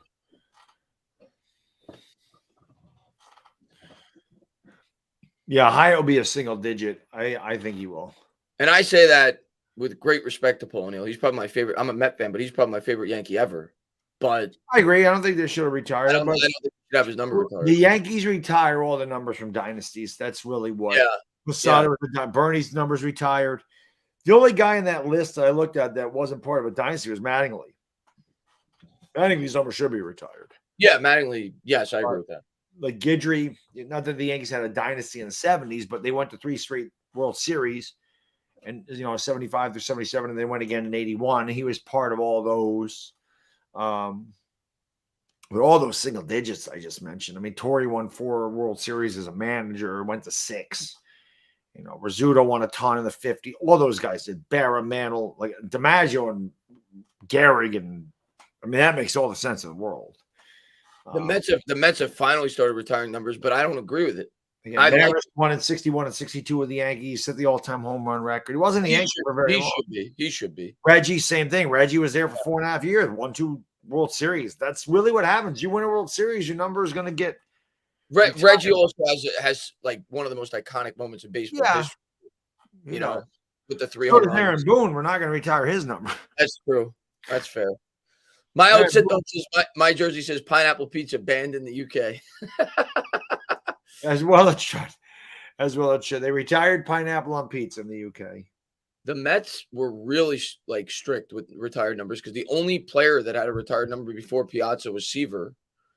Then they retired Piazza, and then they started to open it up now that we got Cohen. They retired Kuzman, and they retired Keith Hernandez. But before that, it was only 2. But now they're starting to get a little more lenient with their retired numbers. Keith Hernandez should be in the Hall of Fame. Yeah, he should. You're looking at guys like Harold Baines, Edgar Martinez, Alan Trammell, Scott Rowland. I mean, why the hell? Keith Hernandez won 2 World Series. MVP. Probably the best fielding first, right up there. I mean, he might even been better than Mattingly. Both of those guys are 2 of the best fielding first basemen ever. Mattingly belongs in the Hall of Fame too, in my opinion. But Hernandez is a Hall of Fame ball player. I agree. That's off the field crap, but come on, man. I think David Ortiz took PEDs. They put him in, and he was a DH his whole career. They threw his ass right in there. Dave Gettleman's calling. I think Hernandez played in the wrong era. Had he played in this era, I think he would be a Hall of Famer. Yeah, because I think like the WAR stat would probably be really good. Big Joe. No, it wasn't Keith Hernandez. He didn't spit on him. It was Roger McDowell. Remember, there was a second spitter. So Hernandez did not spit on Newman and Kramer. There was a second. Roger McDowell did it. Roger McDowell spit him. Wow, that was late. Centers dropped. Jarrett Patterson, he was supposed to be like a 3rd or 4th round pick, just went to Houston. I know every freaking Seinfeld episode. I'm an idiot savant. Well, I'm an idiot, but I'm an idiot savant when it comes to Seinfeld crap. I just look at Belichick. Joe Judge next to him. Oh no, that was a dog. The dog might be a better coach.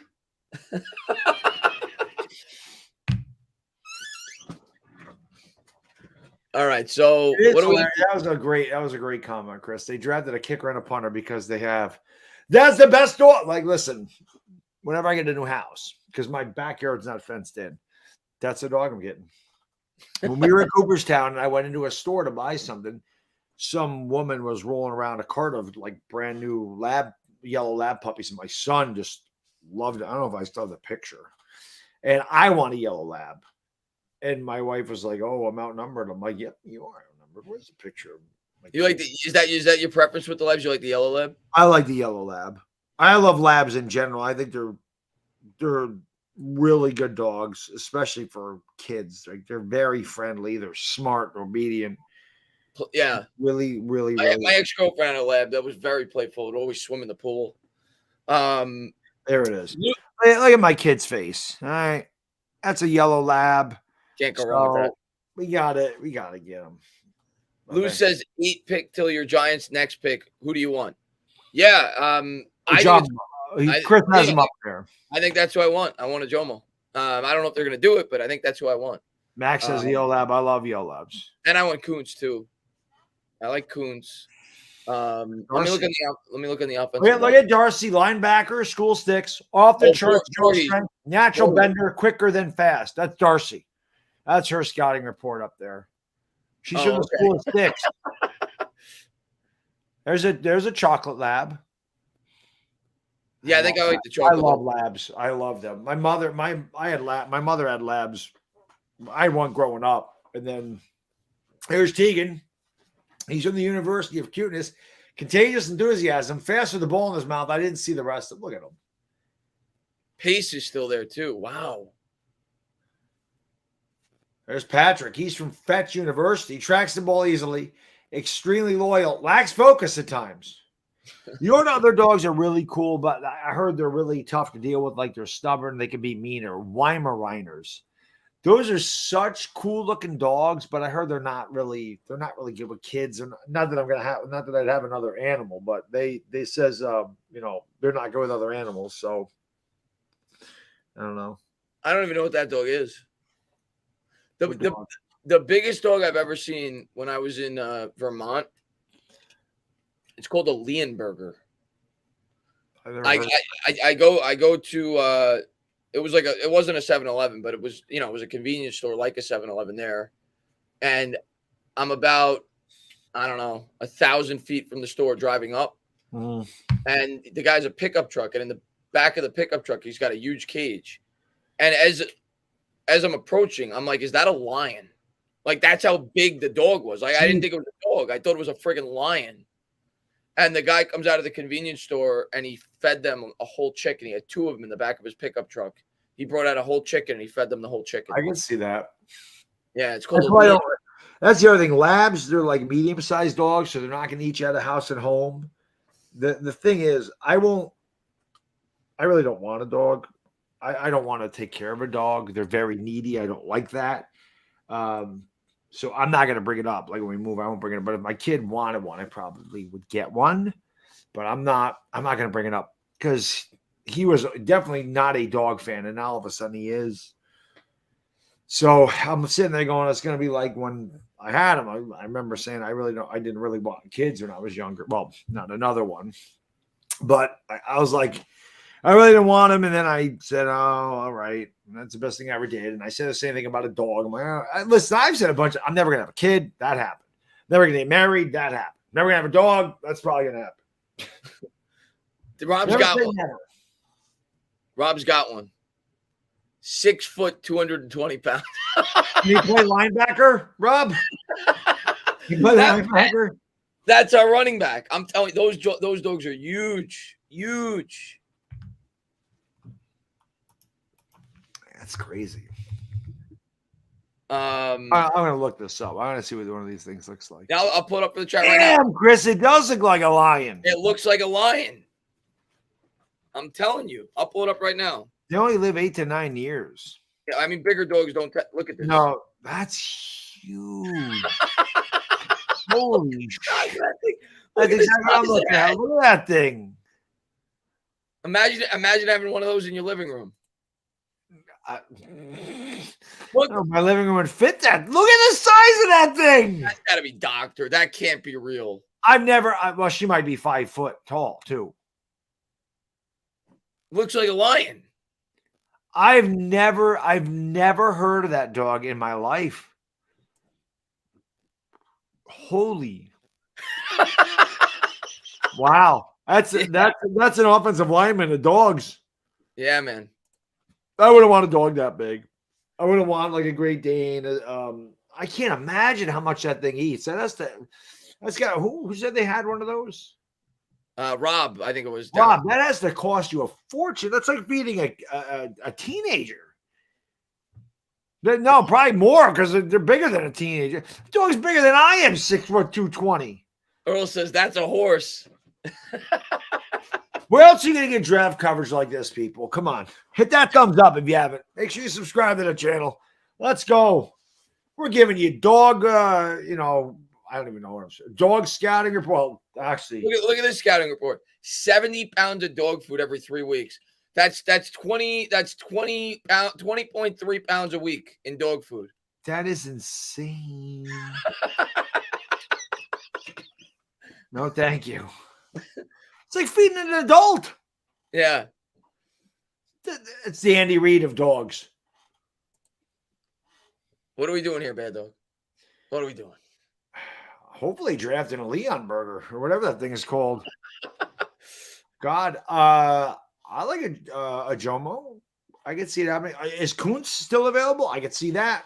Kuntz still available. He's still there, right? I haven't seen Kuntz come up. Kuntz still available. I'd like. Why not get a linebacker here?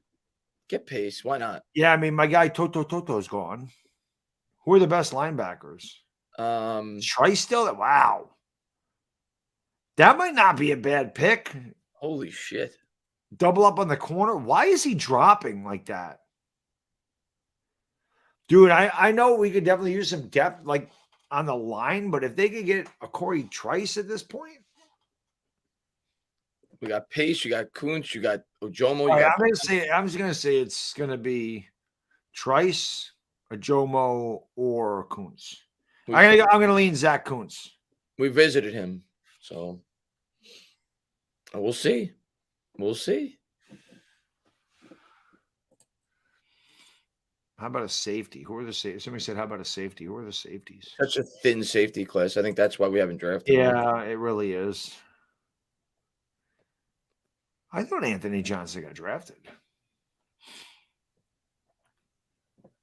You know what? I think it's this beer that's giving me a headache. Hickman would be okay. I feel a freaking headache coming on already. I think it's this. The beer? Yep, I do. I can feel it coming on already. I mean, it's 9%. It's really freaking good. But I'm telling you, I think whatever's in this is giving me a headache. Let's see the receivers. I do. I can feel it starting to. I never drink anymore. So if I have 2 beers, it's like, holy cow. Not like when I first started. I mean, the Giants drove me to drink. I'd like. Then I got really serious about my diet, and I just stopped drinking altogether. And I'm only doing this because it's a draft. And today's my cheat day, which I'm looking forward to. I got a box. I got a box of pastries up there, but there's definitely some cannolis in there I'm going to be getting into. Make your choice in the chat, guys. Budweiser. I hate Budweiser, Earl. This beer is no joke. I mean, this is a high-end beer. I've got a high-end beer for a high-end draft. It's blue. It's Chimay blue. The Giants are blue. Perfect. It's perfect. It is. And look at it's an A+. I mean, somebody mentioned it in the chat Thursday that Chimay it's an amazing beer. I'm a beer snob, so I really like high-end beers. I am very there's 2 things I'm snobby about, if you want to say snobby, because as you can see, I'm a gym shorts and sweater guy, t-shirt guy. There's 2 things that I'm kind of snobberish about. My beer. I love high-end imported beers. Right. And I love Burberry. I got a Burberry problem. I love Burberry. Like I wear Burberry polos to work a lot. And I got a problem with that. So that's the other, like, those are your luxuries. Yeah, that's my higher end luxury stuff. But that's only for work. Like it's unless I go to like the track. If I go up to Saratoga, which isn't too far from my house, it's like a 5-10 minute drive. If I go to the track, I dress nice. I wear a suit. A lot of guys wear a suit. I thought about doing that, but I don't. I usually just wear khakis and a Burberry polo. But that's people want Trice. People want Mad Dog bougie. No, only those two things. I'm not bougie with anything else. I drive a Nissan, for crying out loud. What SUV or yeah, a Rogue. I mean, that's a pimp mobile. I mean, every pimp in the world drives a Rogue. Let's be honest. That thing goes 0 to 60. It's kind of like a hybrid, like between like a regular SUV. And that's what it is. It's like a hybrid. Listen, that Rogue that goes 0 to 60 in like 4 days. You don't want to screw with the motor, Chris. I rev that engine. People are like, "Damn, what's got under that hood? A lawnmower motor?" Kid Called Chris says Voorhees to the Giants could be this year's Trey Smith. I would be, yeah. Now you're talking me into Voorhees. You had to bring up the 300-pound man. Kid Called Chris. Richard said Nissan with Burberry seat covers. No, I would never do that. I would never do that. I'm not that bougie. Never. I can't imagine what a Burberry seat cover. I don't even know if they make those. I can't imagine what one of those would cost. Xavier Hutchinson. What was the other one? Stu has the Rogue too, and Barry has the. Stu and Barry, you guys are pimps. See? Pimps in the chat. Who else drives? Who else drives a Rogue? Come on, be honest. I do not. Who else has New Kids on the Block on their iPhone? Whoops, I think I slipped on that one. That is a video. That is a video that I want to do on my fitness page. I'm weirded out about asking people in the gym stuff though. Like I don't like that, but I see people do these vlogs, and I think it would be funny if I went up to. I'll ask them. I think I will do this in the summer because there's definitely some people I know in the gym. I'm going to ask them what the most embarrassing thing on their iPhone is. Like, what's the song on your iPhone that you would be like embarrassing? Oh, I have that on my iPhone. Like for me, it's not one. Like I have like 4 New Kids on the Block songs on my iPhone. When I was a kid, you're a little bit older than me, but that was like the big boy band when I was like really young. Like yeah, I wasn't in grade yet, but I remember that was the big boy band. Yeah, it was. I always joke around. I'm like, when you were my age, 13, 14, when they were popular, I'm like, all the guys my age were like, oh, they suck, blah, blah, blah. And secretly we were all listening to them in our bedrooms. It's a fact. The big boy bands for me was NSYNC and Backstreet Boys. Yeah. Like that was right when I was around 14. Yeah, they were popular when I met my wife. So yeah. But when I was 6 or 7, it was New Kids on the Block. Backstreet Boys, I mean, the boy band they were kind of a boy band. 98 Degrees too. Yes, that was the other one. When I was young, I mean, if you want to consider them a boy band, and they were my favorite band when I was a kid, was Duran Duran. I loved Duran Duran. Yeah. Screw it. I'm a boy band fan. I don't give a shit what anybody thinks. I own my shit. I am. Okay. NY Giants 26 says Hutchinson went. Season's over. First roast now this. All right, I'm not gonna look at it. You know who I don't like? I never liked Hanson. They sucked ass. I never liked Hanson. You weren't an Bop guy? They were horrible. They were kind of a one-hit wonder. Did they make anything outside of that? I don't know. That Bop song used to just irritate my soul, dude. Space Ghost, thank you very much, says Shimei rocks. Ever tried any? Yes. Oh my God. 3 Philosophers. I've never had it. They're higher alcohol content. 3 Philosophers. Oh God. There's a few of them. They make a really good ale. Oh God, what's the other one? It's like 7.5%. I can't think of it. I have definitely, they have the Omegang stuff in my grocery store because it's local. Because I'm like an hour and a half away from Cooperstown. Now you got Hennepin. That's the one. Hennepin. And I didn't even read that. Hennepin's the other, and 3 Philosophers. They're stronger. 3 Philosophers is like 9%. It's really good. It's like a cherry-ish almost. And Hennepin is the ale that I was thinking of. All right, that we're is on good deck. stuff, Space Ghost. I'm not going to look at the chat, guys, because we're on deck. Jaguar. I'm sure our picks already been reported, but Jaguars are picking now, and then we're up. All right, we're gonna go. I'm gonna say we're going Kuntz. You're going Kuntz? We're gonna go Kuntz here. I think I'm gonna go.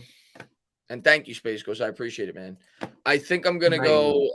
I mean, I'd be very happy with Ojomo. I'd be very happy with Corey Trice. I'd be very happy with Kuntz. I'd be very happy with Corey Trice myself because why not? You can never have enough depth in that secondary, dude. Especially, I mean, look at what happened to us last year. Jackson got hurt. Belton got hurt. Flott got hurt. Yeah. Voorhees, I'd be happy. Trice would be a Steeler. I think we get Voorhees in the 7th round. Yeah, he's dropping, right? Because of the injury. But Trice would be a steal here. Yeah, I think I want Trice. I think I want Trice. But, I mean, there's like 4 guys I'd be really happy with. He's such a big corner. I'd like Price. I'd like a Pace rather. I'd like a linebacker too. So last year when we did this, Chris, outside of round 1, I think in the 2nd round, after round 1, I should say, there was a lot of Yeah, hasn't been that this year. This year, right? This year, like every pick, it's like yes, like that. Yes, I know that guy. Yes, I know who he is. Yeah. We're due for one of those. Let's see a funny name that this might be. Hold on. Just read it. Something. Sorry about that, Murdoch. Well, maybe we'll take your guy, man. Maybe we'll double up at running back and take the squirt. They won't do that. I wish they would take Deuce Vaughn. I don't listen. I love Deuce Vaughn, but I don't want it. We don't need another running back. Let's see. If we didn't get Eric Gray, I would have loved. I mean, I would love Deuce Vaughn anyway if we got him in the 6th round. I'm looking for a random name that we might take here. Oh, what's his name? Bumper Pool. I was gonna say Bumper Pool's still out there. Bumper Pool is still available, guys. Where is he? Where is he ranked? Maybe I should. You've been speaking into existence. Maybe I should tweet that out. Bumper Pool, 7th round, coming to the Giants. There he is. Maybe we'll end up taking Bumper Pool with this pick. He's got a 33 grade. That's twice as much as his vertical, I heard. I'm gonna have to look at his combine stats after this. Oh my god! After this, we got to look at the Jalen Hurts, the Jalen Hyatt press conference. Yes, Jalen Hyatt press. We got to look at Banks's highlights and whoever we draft's highlights. Right. Picks in for the Giants. Did they just skip the other team? No, it was in there. I forgot who the hell it was. I saw it real quick. Yeah, I saw it quick, and who cares? Yeah, exactly. What did Deontay Banks say? Good for them. Yeah, good for them. Yeah, good for them. Oh, by the way, commercial. Yeah, right it doesn't matter. They'll show the pick during the commercial. They don't even announce these. Do they even announce these picks? I think they do. I think. Oh, Trey Hawkins. We brought him in for a visit. So we went with the DB at Old Dominion. We brought him in for a top 30 visit. Maybe not a top 30, but yeah, I remember that name. Let me take a quick look at the Giants. We took another DB. I'm surprised they didn't go Trice there. Let's see. We took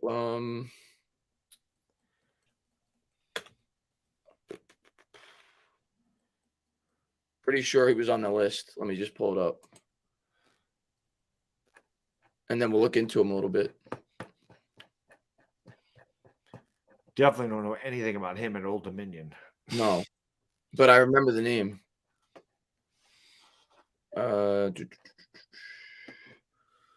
Old Dominion. Just look for the alphabetical Hawkins. There it is. Yeah. Right under Derek Hall. Yeah. Oh, yeah, right. Yeah, right there. Yep. Trey Hawkins. And Zach Kuntz also went to Old Dominion. Yeah. So we'll look into it. But we got a cornerback. Joe's right, probably special teams. We got a cornerback. So they did their diligence on him. They brought him in for an interview. We'll look into it. Luke says Emil would be a good pick from Alabama. Well, we didn't do that. We went with Trey Hawkins. We went with the corner.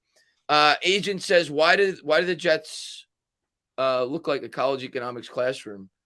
I wasn't paying attention to the Jets. But I think we have the best draft room. Who's that guy? Who is that? I'm not sure.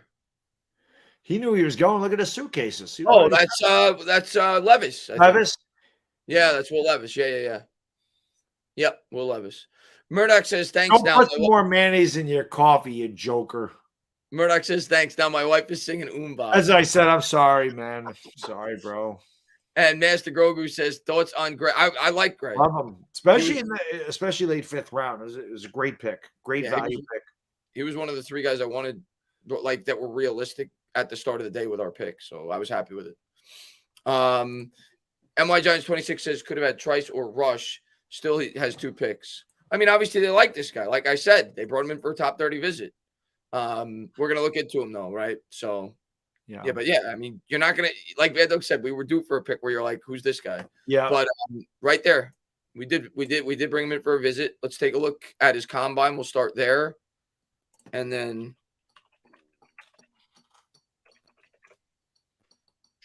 I guess he wasn't at the combine because he went to a smaller school. But let me see. Pro day. He did 17 reps on the bench. 4.42 40. 32-inch arms, which is good. That's what you want. He's over 32-inch arms. 4.42 40. Vertical 37.5. Broad jump 10 foot.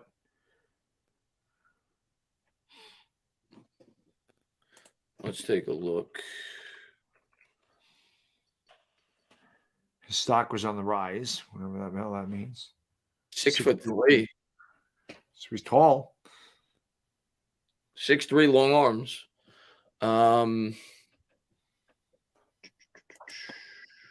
Says he put it on his shoulders pro day. There's mayonnaise. Oh, let's get. I'm gonna call him mayonnaise head. Let's get rid of all this. Where is he? Oh, Tony Pauline, Silverdary. There he is. Nice sized corner, coming off a disappointing season. Aggressive, stays with assignments, and gives a lot of effort defending the run. Quick flipping his hips in transition. Fluid moving through the field and has a burst to the ball off the plant. Effective facing action and quickly locates the ball. Must improve his back pedal. Lacks deep speed. Didn't show much improvement last season.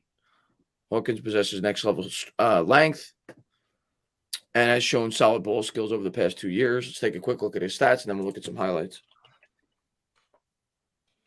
Said lacks Sunday speed, but it said he ran a 4.42. That seems like it's pretty fast. 2 interceptions.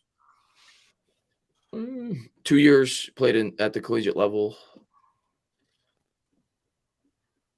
Probably not going to find much small school, but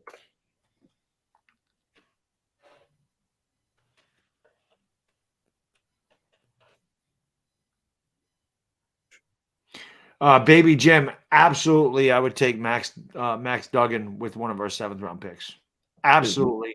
I don't even think as a 3rd string. I think he could be the backup behind Tyrod Taylor. I like Max Duggan a lot. I don't even have anything on him. Wow. Yeah, I mean, it's Old Dominion, right? Right.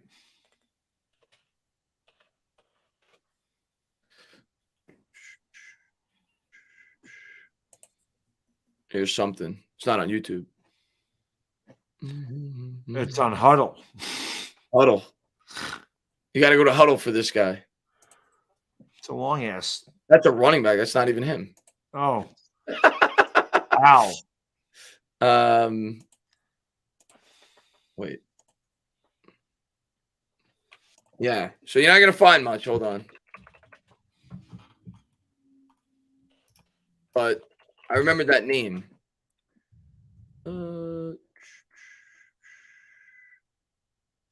here's one. It's 25 minutes. I'm not watching that.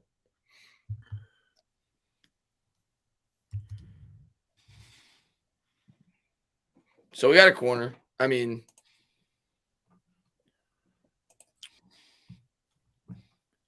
oh, it's only 25 seconds. Not Yeah. much. Yeah. Nah. I'll pass on that. Got a corner. He's got height, 6'3", 195. Obviously, a guy they probably feel is a project. Yeah, you're taking him late 6th round. Yep. Maybe a special teamer. Yeah, probably a special teamer. Right, some depth in the secondary. Pull up the Jalen Hyatt press conference. Yeah. Let's see what he says.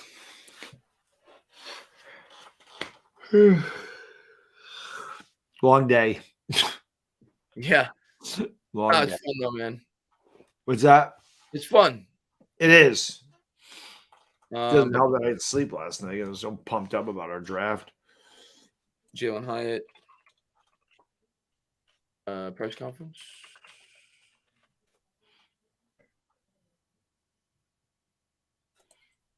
I guess is this it? I mean, that's the only one I see.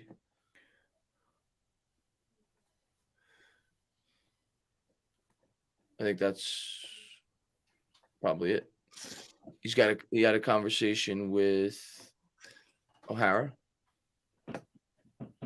Introduce you the newest member of the New York Giants, third-round pick, 73rd overall from Tennessee, Jalen Hyatt. Congratulations, Jalen. How does it feel to be the newest member of the New York Giants?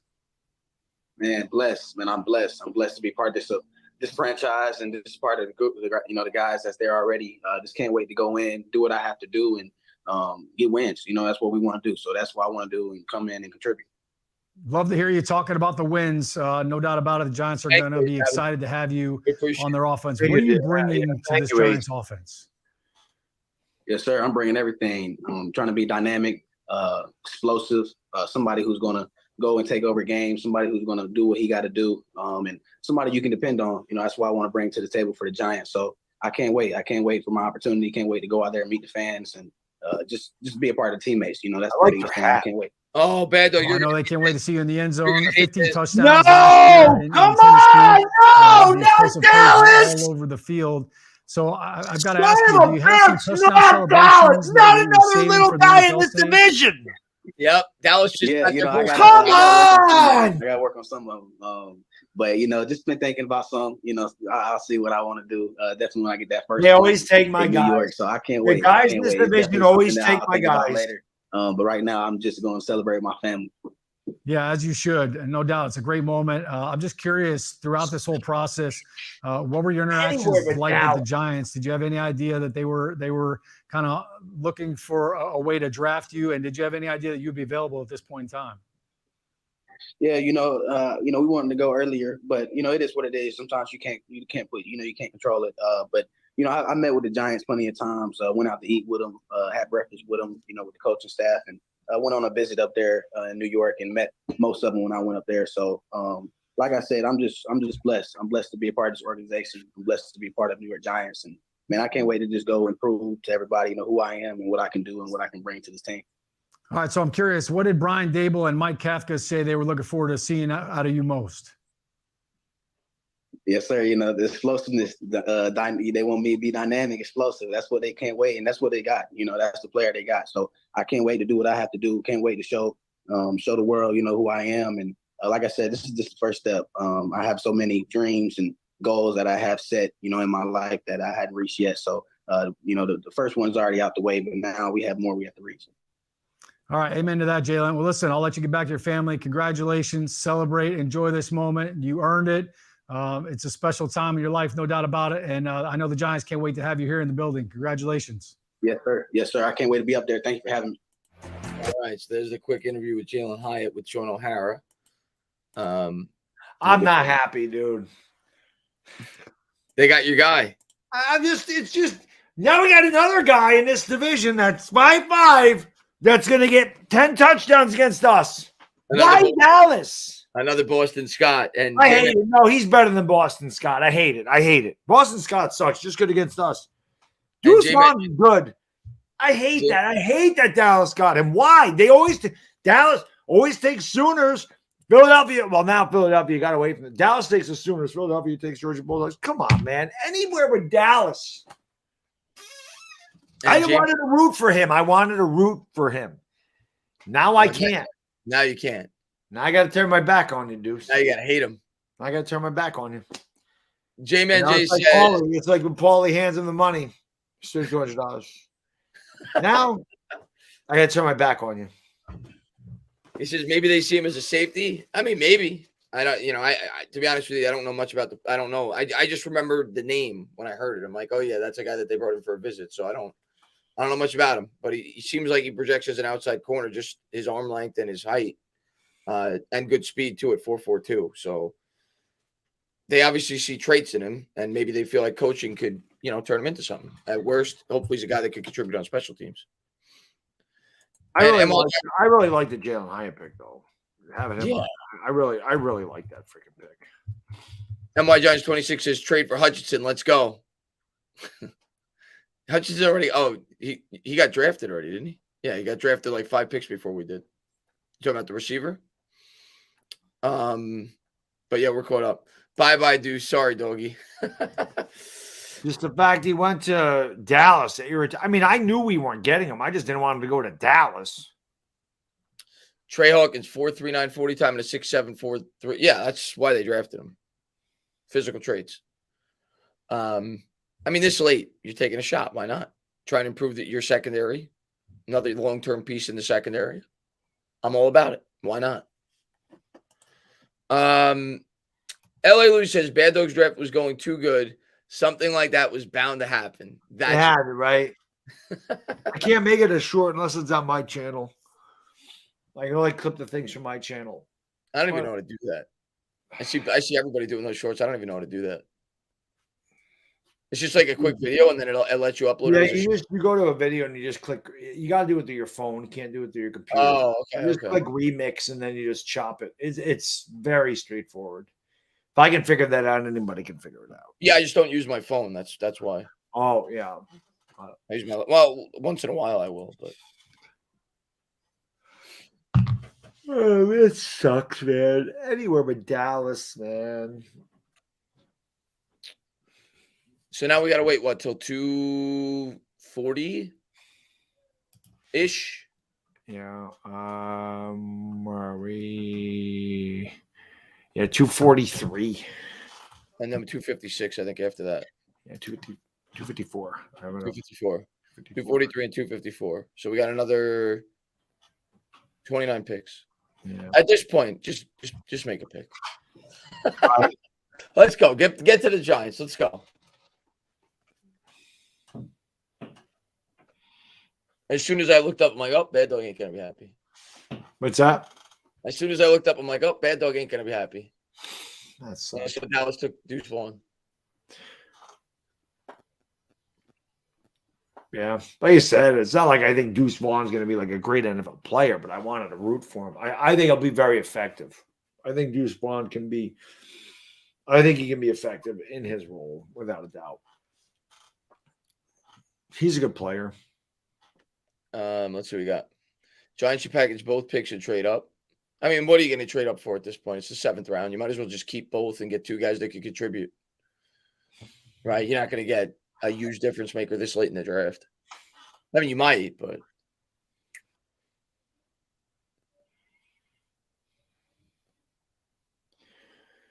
Amir Speed from Michigan State. Let's see who the best player. Who's the biggest dropper in this draft? Let's see. Trice has to be up there. I could be wrong. I have to double check this. Whippler dropped a lot. That air purifier loves it, man. They are. I have to double check this. Somebody in the chat let me know because I'm sure a lot of you guys watch him and he's got a great channel. Kuntz is still there, Kyrie. Yes.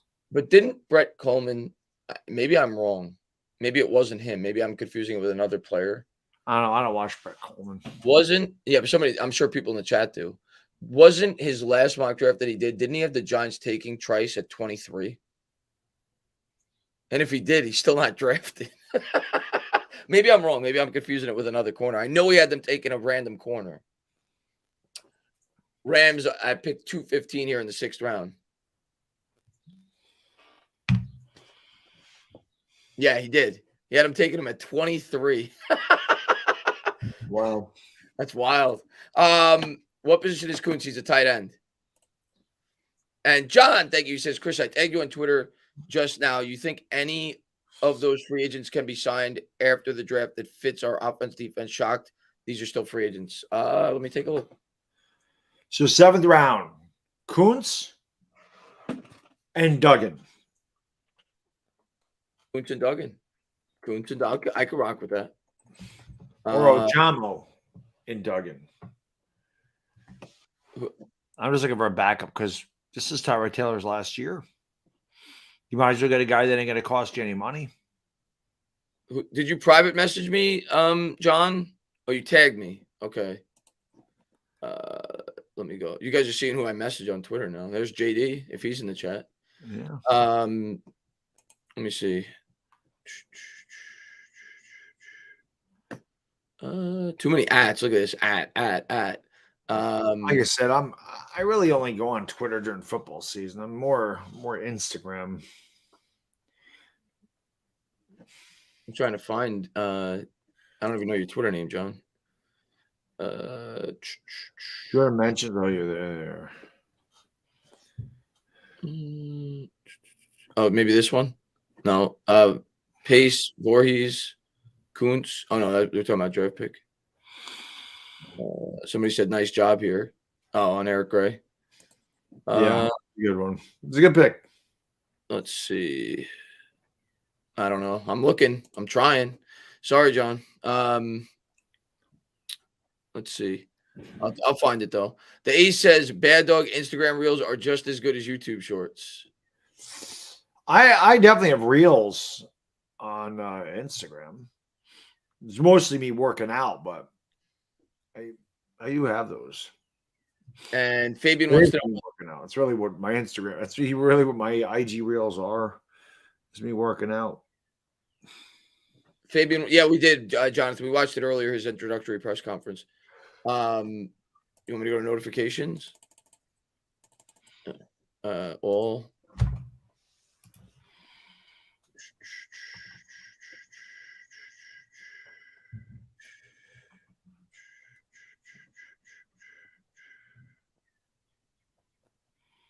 So it doesn't really give us a grade on Trey Hawkins. It just says Trey Hawkins was a decorated athlete at Temple High. He finished his senior season with 60 tackles and 2 interceptions. He was forced to go to the JUCO route out of high school and play 2 seasons at Trinity Valley Community in East Texas. He signed with ODU in 2020, but that season was wiped out because of the pandemic. Hawkins started all 25 games in the past 2 seasons and made noticeable improvements as a senior. His penalties dropped from 6 to only 1 in 2022. He has a tall, long, and limber body type with gather and go skills to quickly transition vertically and stay attached to receivers. His long speed is impressive, but his average lateral agility will put him in recovery mode and shows up as a tackler. Overall, Hawkins might get clingy and needs to improve his play recognition, but he passes the eye test of flying colors and has the athletic profile NFL teams will want to develop. That was from the Athletics' Dane Bugler and ESPN Steve, I don't know how you say this, Munch, whatever. Hawkins was a 2-year starter at ODU where he picked off 2 passes last year. He's tall and long with good top end speed and quickness. Hawkins is tough and tends to wrap up. And Fabian, my grade would be I'm an A. Just the first 3 picks alone, and I like the great pick, obviously. Well, like I said, the grade pick, same thing. There's not many grades, but Pro Football Network gave him an A. Chris Trapasso, who's a tough grader, gave him a B+. I'm definitely an A. I mean, I love this draft. They loved all their picks. Again, Trey Hawkins didn't get a grade from it's just two guys. That's something on him. You know, you've been doing this a long time. When I get the idle service message on my television that says, "Are you still watching?" and it automatically shuts off. I got that earlier. Yeah. 217 pick is in for the Bengals. So they're starting to move now, at least, because we're 243. So it's another 26 picks. Oh, Dove Kleiman. Okay, John. Dove Kleiman. Okay. Yeah, I know Dove Kleiman.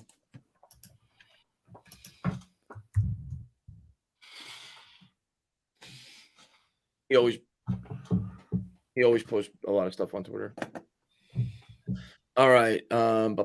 List of, I guess, guys that are potential undrafted free agents, you mean? The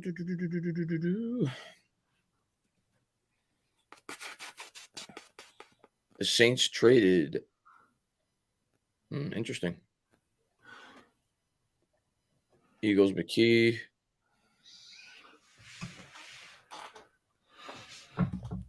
He's just listing guys that were picked, but maybe there's a list further down.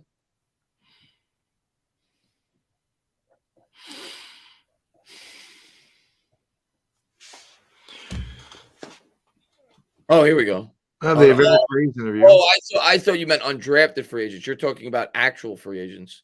Okay. So any guys that I could see the Giants being interested in? I'm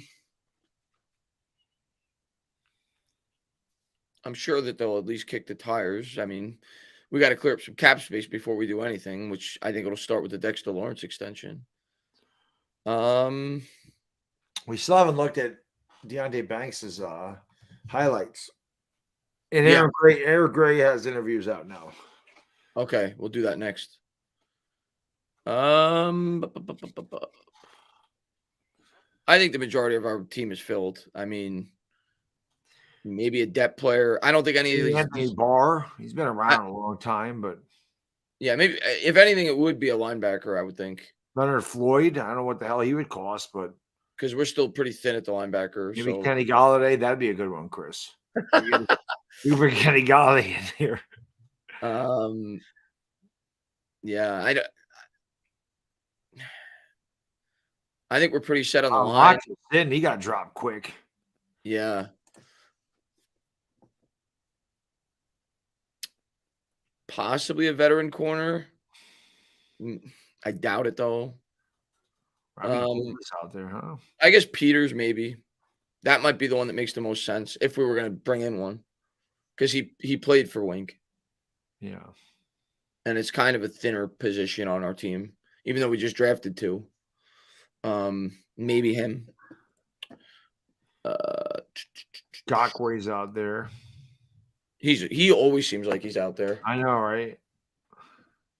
But yeah, let's pull up some of the Deontay Banks highlights. Deontay Banks highlights, and then we'll look at the you said Gray had a press conference? Yes, he did. Well, not a press conference, but like a little interview.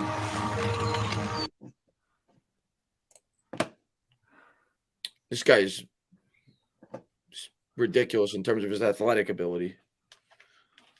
Here he is playing press, going stride for stride. That was an easy pick. Yep. Blanket coverage. That's exactly what you want to do, man. Yeah, force him in the outside. The outside, yep. Now he's playing off a little bit. Oh, I remember this play. It bobbles and then he runs it back. Yeah.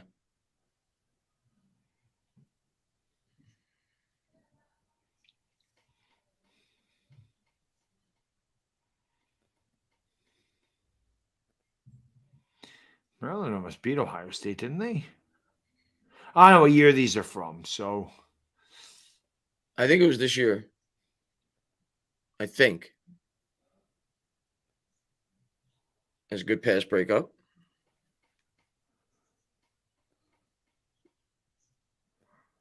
Yeah, I mean, guy doesn't give up any separation on these plays. I mean, these are highlights, of course. So I'm sure when you watch film breakdowns, he gets lost in coverage. But right.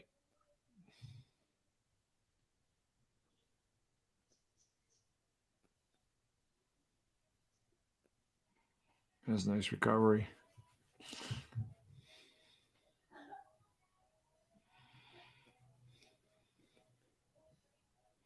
(2022) it's actually showing it up there. God, this guy's fast. He is.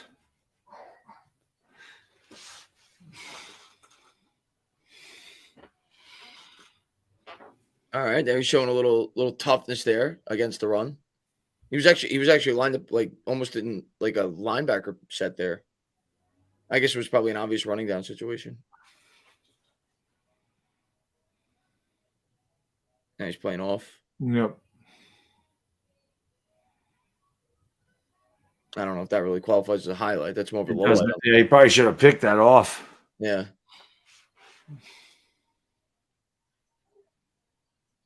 That's great coverage. Press. Fights off a blocker. Nice hit. Yep.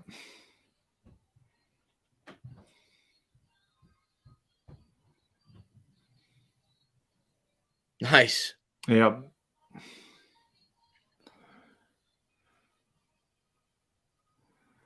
Using him as a blitzer. Wink would love that.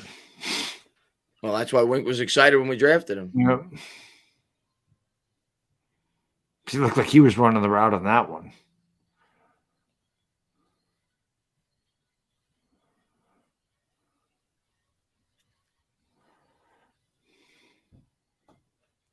A lot of pass breakups. And this is what Shane said in his interview, because when they asked him, Yeah, it said he had 8. It said he had 8 pass breakups in 2022, right when the thing started. oh, did it? Yeah, he was like he didn't have a lot of interceptions, but he was involved. Yeah, in it all. said he had 1 interception and 8 pass breakups. But yeah, I will say there's a lot of missed opportunities here for him where he drops like easy picks. Oh, that's why they're corners and not receivers, right? Exactly. A cornerback is a wide receiver with bad hands. Yep. You read that one well. I mean, interceptions are nice, but if you cover well and tackle well, that's good enough. Oh, perfect form tackle right there. That's perfect form.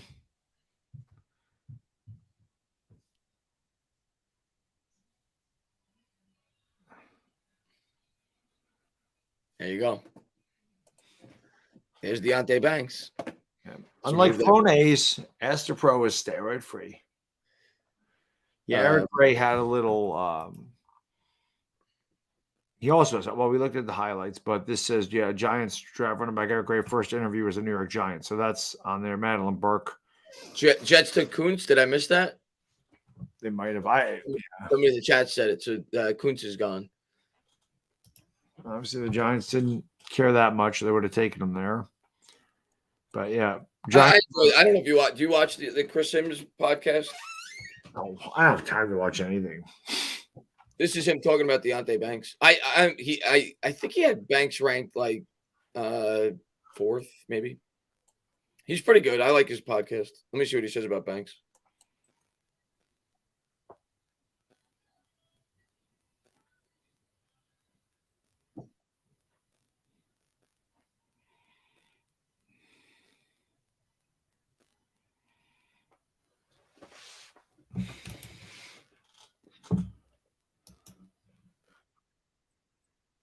Oops.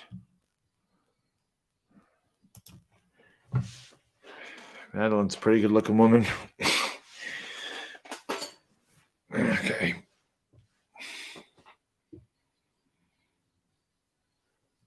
We're 221. Getting down there. Here you go, Potty again. Be right back.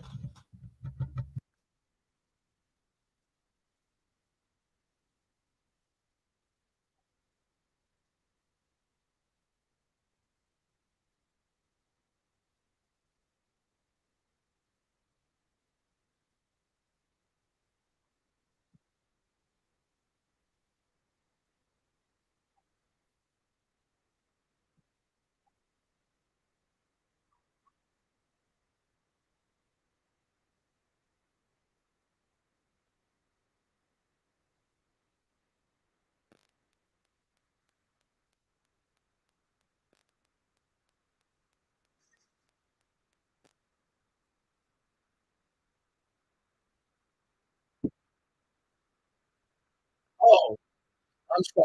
And then he can make great breaks and things like that, right?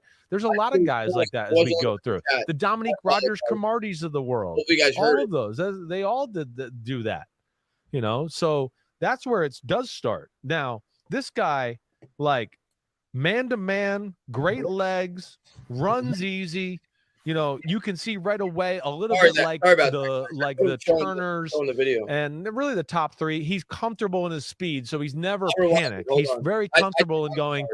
So tier 2. I wonder what's more special to be the number 4 cornerback in the draft is Deonte Banks from Maryland. I thought we were watching the video. Deonte Banks, 6 foot 1. He has more of the measurables again, like the Oregon kid Gonzalez. He's more of that. 6 foot 197. There's a thickness to him, right? And a power and strength element that certainly jumps out. Let alone again, speed is real deal Holyfield. They're talking about a guy that's faster than Gonzalez, has a better 10-yard split than Gonzalez, has a better vert than Gonzalez.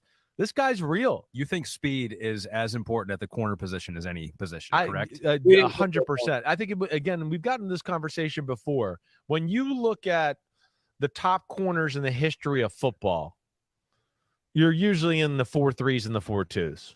You're really, when you get into Champ Bailey and Darrelle Revis and Darrell Green and Deion Sanders and those type of guys, I know there's some 4.4 guys in there too. I'm not trying to, but yeah, I think when you get into the elite of the elite, as you said earlier, you're covering a bunch of guys that run 4.4 and some run 4.3. So you can't be slower than them and then expect to be able to cover them. And they know where they're going. Right. So yeah, I am a big proponent of that. There's a reason, again, like guys like Avonte Maddox get drafted lower, and then all of a sudden they get in the NFL and we're like, whoa, and we go, well, yeah, he ran 4.2.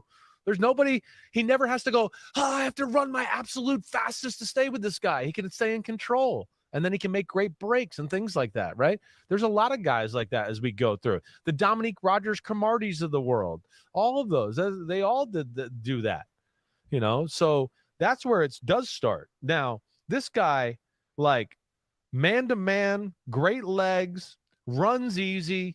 You can see right away a little bit like the Turners and really the top three. He's comfortable in his speed, so he's never panicked. He's very comfortable in going, oh, you have a step on me? That's fine. You got me. I'm good. But they don't like fight like hell or put themselves in an unenviable position to get screwed over in some other route as they go. They're comfortable. They make up the speed. But he's also incredible at like the other two, Witherspoon and Turner especially, getting on top of people when they try to run a go route. Nobody can ever really get around him for the most part. He had one bad game. I watched 3 games of the guy.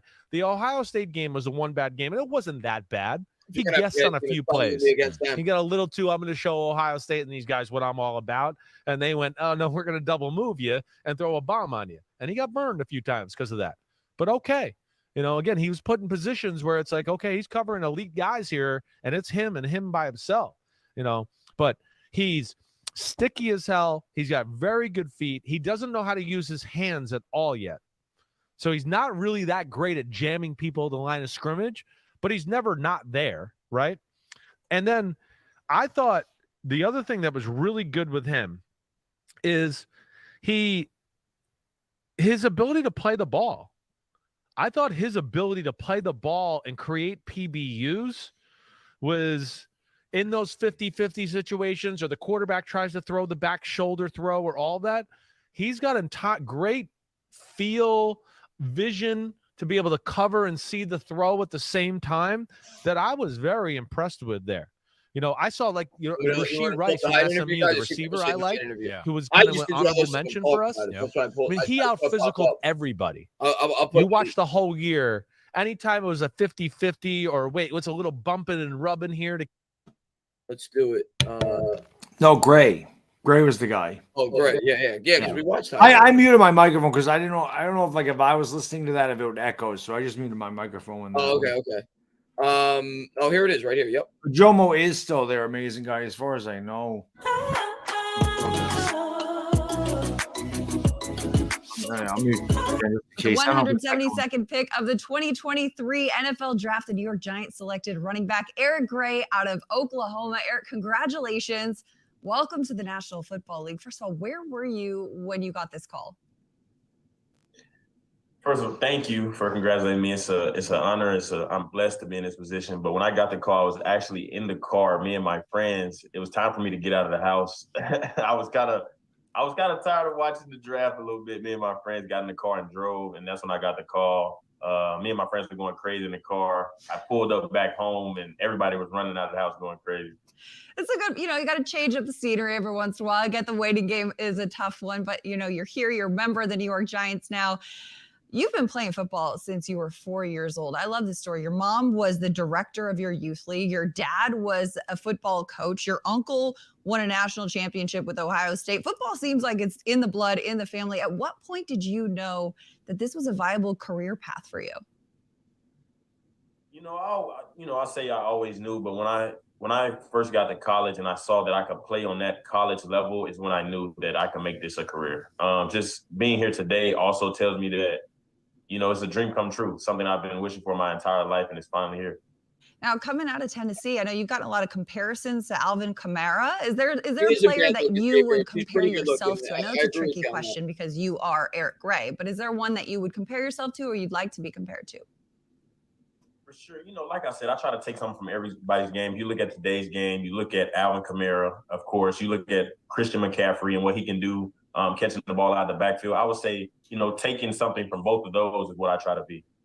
Now, you started your college career at Tennessee. You actually played a season with Jalin Hyatt, who is also a newly drafted member of the New York Giants. Have you two been in touch yet? I'm going to call him. As soon as we get off and I get some time, I'm definitely going to call him. Yeah. How was your relationship with Jalin?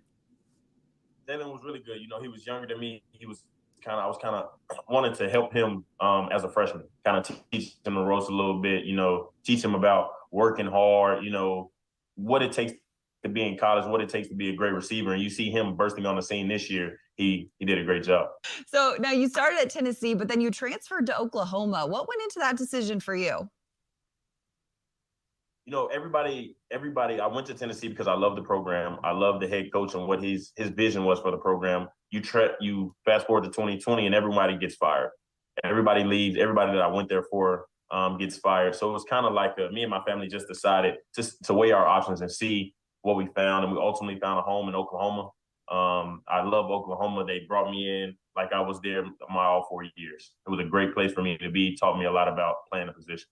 I've heard too in other interviews you talk about how you wanted to you didn't want to join the Alabamas, you wanted to beat the Alabamas. I kind of love that competitive mentality. Where'd you get that from? I would say being a coach's kid, growing up in a football household, like I said, my dad was a football coach my whole life. So just having that competitive toughness in me, I've always wanted to be on that special team that does something special rather than just on another team who keeps doing the same thing. Now, correct me if I'm wrong, but in your college career, you had 549 carries as a running back and not a single fumble. When was the last? Do you remember the last time you fumbled the football? I do not. Don't speak that into existence, Madeline. It'll be quite a while. That is a great skill to have coming into this league. I mean, coming out of your last season at Oklahoma, you rushed for 1,366 yards, 11 touchdowns. You had 44 carries of 10 or more yards last season. That's the first among Big 12 running backs. Wait, what? What do you want Giants fans to know that you're going to bring to this organization? That's the first among Big 12 1,366 yards, 11 touchdowns. You had 44 carries of 10 or more yards last season. Wow. That's the first among Big 12 running backs. That's a lot. What do you want Giants fans to know that you're going to bring to this organization? Just a weapon on the offense, somebody who can run every run scheme, who can also catch the ball out of the backfield. Just another weapon on offense that defense has to prepare for each week. Eric Gray, thank you so much for taking the time. Congratulations. I know that phone's going off the hook, so I'll let you get back to those calls and texts. Looking forward to having you in the building out here.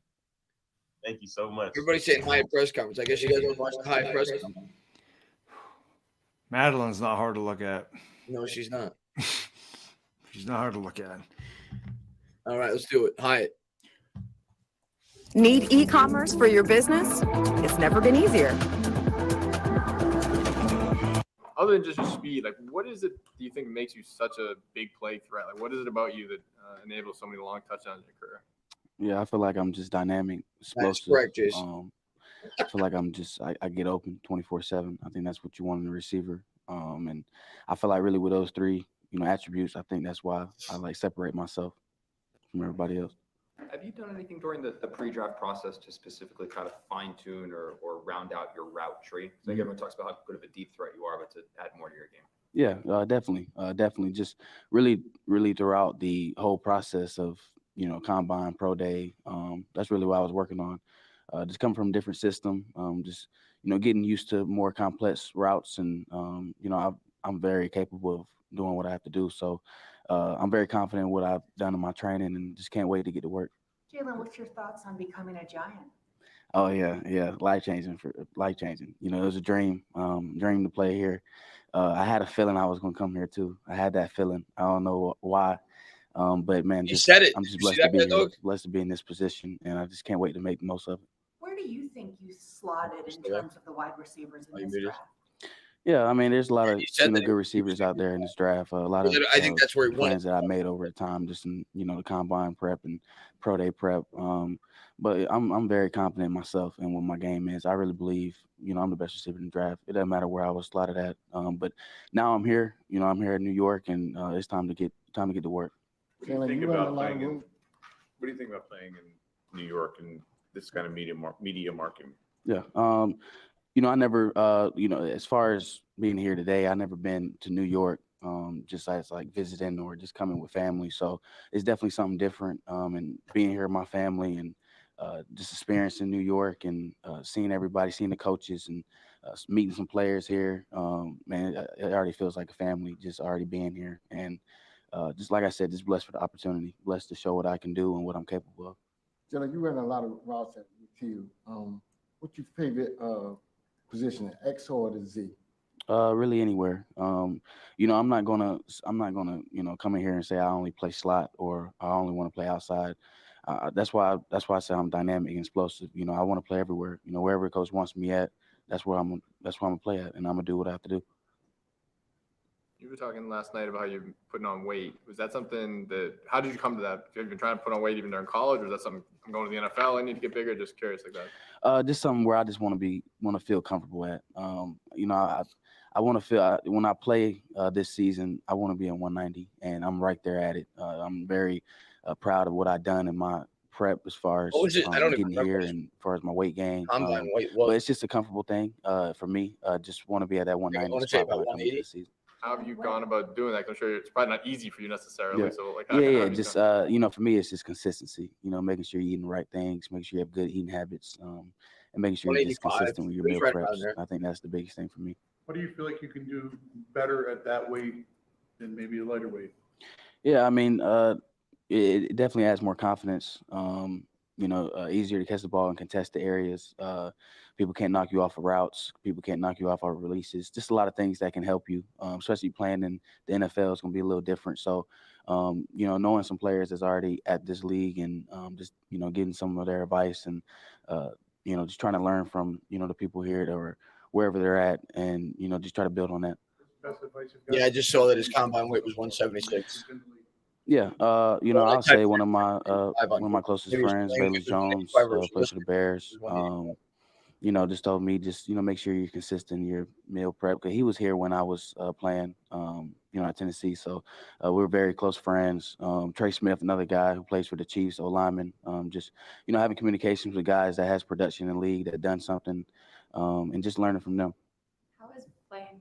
You're at 188 now. How do you feel different, kind of playing at that weight than you did at 175? You mentioned catches, but I'm curious. Yeah, the crazy thing, I feel like I feel more explosive. Definitely feel stronger for sure. And when I added more weight, for me, it builds more confidence for me.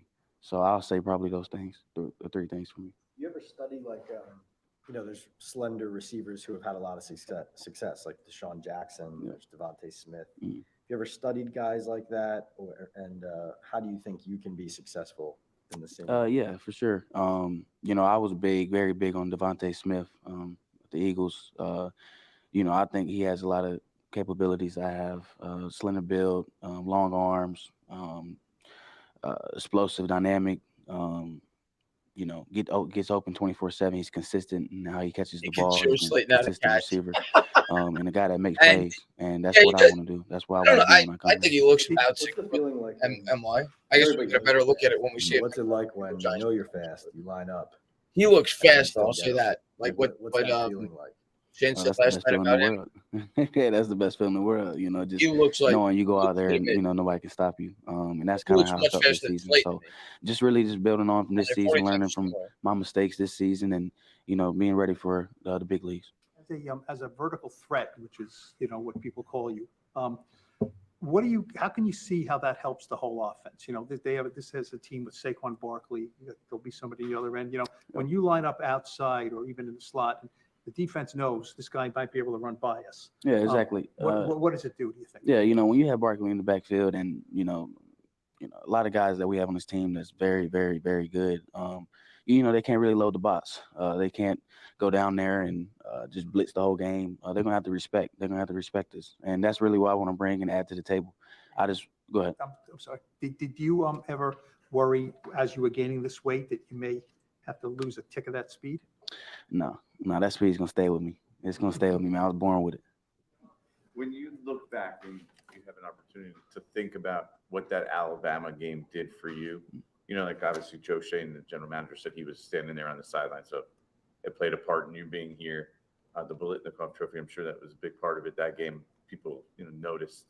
What do you look back at that game and take from it in retrospect? Yeah, I'll just say my hard work. I'll say my hard work from the off season.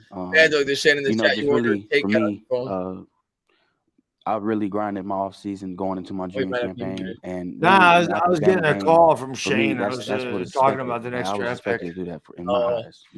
When I have those opportunities, when the coach trusts you, and you want to be wide receiver one. Those are plays you have to make. That's the standard. Corey Trice is still on the board. After the game, it was telling really me expectation, but it was probably definitely going to get different. Corey Like, Trice for the next pick. probably changed my life. But at the same time, though, that's what football can do to you. That's what it can bring, and that's why I take this. You say he likes sport him so or serious. Ojamo? This is my life, and I love the sport. So I love the look game, for them to and come up the board. I feel like with me just loving the game, loving mistakes I make or whatever, if I'm doing good or bad, just learning from it and getting better the next day. I think that's the biggest thing that I learned, and just want to build on when I get here. So that grinding, like what was better about this? I like season the hats. Jalen Hyatt, the previous year. Yeah. I'll just say, man, I got serious with it. I got serious with it. Like I started realizing that, this right here is for me. I had the dreams of coming to the NFL. I had dreams of playing here when I was a little kid, playing basketball, football, or running track. I had a dream coming to football. Like this, I knew it was going to come. So being here at this moment, seeing all of y'all and seeing my parents here, it's a dream come true. This is something that I've been dreaming of for a while. Have the last 18 hours felt like a blur to you? Have you gotten any sleep? Not really. It's been a roller coaster. When I got drafted here to the Giants, man, I was so happy. I was so happy. My parents was happy. My family was happy. Or he's just got picked. It's a dream come true, and like I just now everything's aside. Combine's done. For me, draft is done. Pro day's Of course, done. the Ravens. Now it's time to put in. Yeah, work. Now it's time to actually get down and grind and. Oh, it's do what I freaking have to Motley do, and, Crue. Like, who the hell am I Giants traded watching here? The Giants traded up to get me, and that's something I'll always remember. And Is I that can't wait to go out and show out. granddaughter? Sometimes Who's 1,000? Last night about that, I think 4-word text you got from Daniel Jones. These guys are old when that they were a moment popular, and I was for you? watching them. Oh yeah, definitely. Especially when you have your QB1 texting you, I saying used you to ready. love me some Motley Crue when I I'm was ready. younger. I'm ready. Man. I've been waiting for this my whole life. So, like I said, for me, I'm gonna be an asset for him. That's Love what me I some want to Motley be. Crue, I man. wanna be a Girls, player girls, where girls, you baby. can trust somebody who's gonna be a professional, somebody who's gonna get open for him consistently, and that's what I'm gonna do for him. Some guys take it personal when they. He seems like he's much put more down a little comfortable with bit the farther media. than they thought it. Yeah. You take it that way. My other part of that is, were you in contact with He Cedric at all during the whole gives thing? off like New York vibes, like he's from here already. Yeah, you never know with draft. For me, I'm just blessed for the opportunity to be here. I think that's the biggest thing. I wasn't worried about if I was sliding up or down or whatever. I know for me, whatever team drafted me, I knew what I was going to do. I knew what I was going to do. And Giants took me, traded up to get me, and that's something I'll never forget. And now, now it's time to put in work. Now it's time to do what I have to do and make my name here. And was said, one of my closest friends, I wasn't testing him during draft, but I tested him after, when he got picked up, and just proud of him, proud of what he has done and the success he had at Tennessee, and just can't wait to see what his future is like. Is Daniel trying to get you out on the field like today or tomorrow? We're gonna get on the field soon. I can tell you that. I need to test him later. Go ahead and get the playbook down and go ahead and send me the playbook, and so we can go ahead and get things rolling. I can't wait. I can't wait to. Like I said, Daniel Jones is a great quarterback. Then we all know that, proving himself, and now it's time for me to prove myself to him, and I can't wait for it. All right. What's up? I didn't see who said it in the chat. I don't know if it was Desmond. I can't find it. But he made a good point. Said Hyatt and Banks are going to be playing against each other like in training camp. It's going to make them both better. Yeah, well, it's like Neil and Kayvon. Same thing. Yeah. So. But yeah, let me go back to the draft board. But that was a good interview. That he like in terms of like for a for a rookie, he seemed really like calm and in his skin, well spoken. Yeah. Yeah. That was So, really like I said, I just talked to Shane. It's Ojamo or Trice at 243, so look out for that. And MY Giants 26 says, I think it's because he's lanky, looks in terms of his height. Yeah, maybe. Regardless, I think he's gonna be a good football player for us. I like him. 6 foot 176. I know that life very well, although I'm not quite 176, but I know that lanky, wiry crap. Corey Trice is still available. That's the thing. That's who I was on the phone with, was Joe Shane, and I was like, listen, what are we doing? It's crazy. Cornerback depth. Ujomo's still available. As I'm saying, it's one of those two guys. So yeah, expect that. I feel like at this point, though, we're probably just not taking those guys because they would have been taken already, right? I guess. These are guys that are supposed to go in like the third round.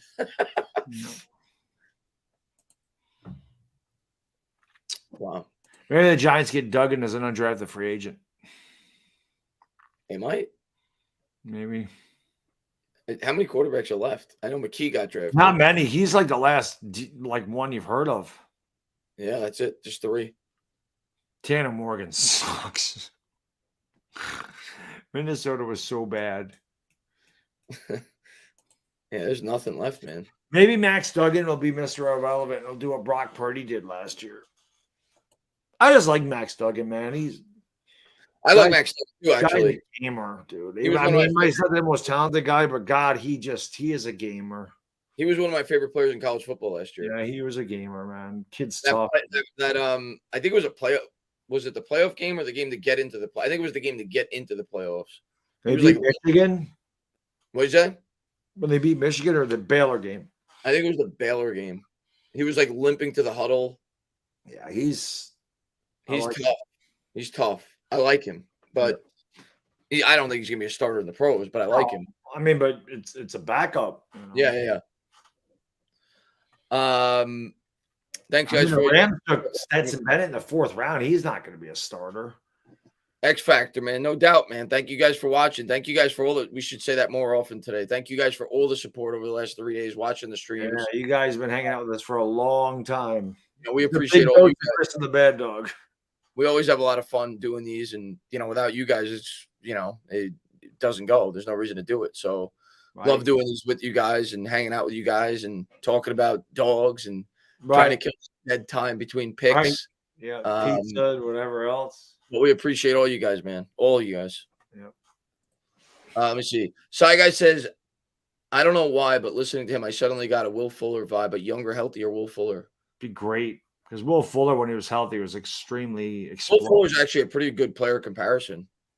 I would love to get a guy that caliber of wide receiver. Because again, Will Fuller was a burner. He was. He just couldn't stay healthy. When he was healthy, Deshaun Watson looked unstoppable. I mean, it helped to have D-Hop there, but I mean, that offense was sick. Same height, similar weight. What was his 40? 4.32. That's probably around what he would have ran. They said he was a little tight hammy 4.4. That's a pretty good comparison in terms of style of receiver. Yep. I like that one. Hyatt and Fuller. I could see that. Yeah. I mean, obviously, if he stays healthy. Yeah. Because that was a guy the Giants talked about bringing in. I don't know if it was last year before it was Will Fuller. Yeah. Pace is there still. Get him a new talent, but brought in bad character guy. Well, yeah, the he was there with the free agency too. But yeah, he did know talent. He was a good scout. The Baker thing just didn't. It was so against everything he was saying because he had character concerns even before we drafted him. Yeah, and we'd still like the pick. We were. Gettleman was a liar. Yeah, he was. He was a liar. I can't lie though. Gettleman used to. I can't lie. Gettleman used to make me crack up. Oh, Gettleman was funny. I can't lie. I like his personality. I know people hated him. I liked it. I thought his personality was great. But he's obviously not a good general manager. Better general manager than Joe Judge was a head coach. Holy Jesus. Yeah. He was worse than Ray Handley. I'm telling you. Yeah. He was just wow. Jacob, A. Yeah, definitely an A. Without question. Has to be. First 4 picks are amazing. I mean, I know much. Obviously, I mean, who knows anything about Trey Hawkins except for the guys in the front office? I mean, who watches Old Dominion football? So I don't know anything about him, but I love the Eric Gray pick as a Sooner fan. I absolutely love that. And then the first 3 picks, I mean, that could not have went any better if you scripted it.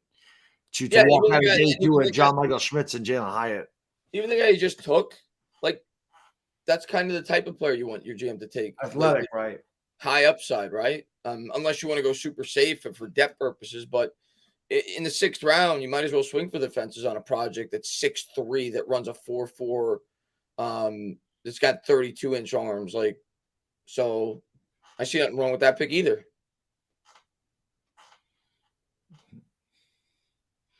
Yeah, the funny thing is, want bag, that's legal now. 420 crew, you know what to do. You know, my Bradshaw is my guy. You know, we were hanging out in the porch, eating Guam cheese and enjoying a little substance, if you know what I'm saying.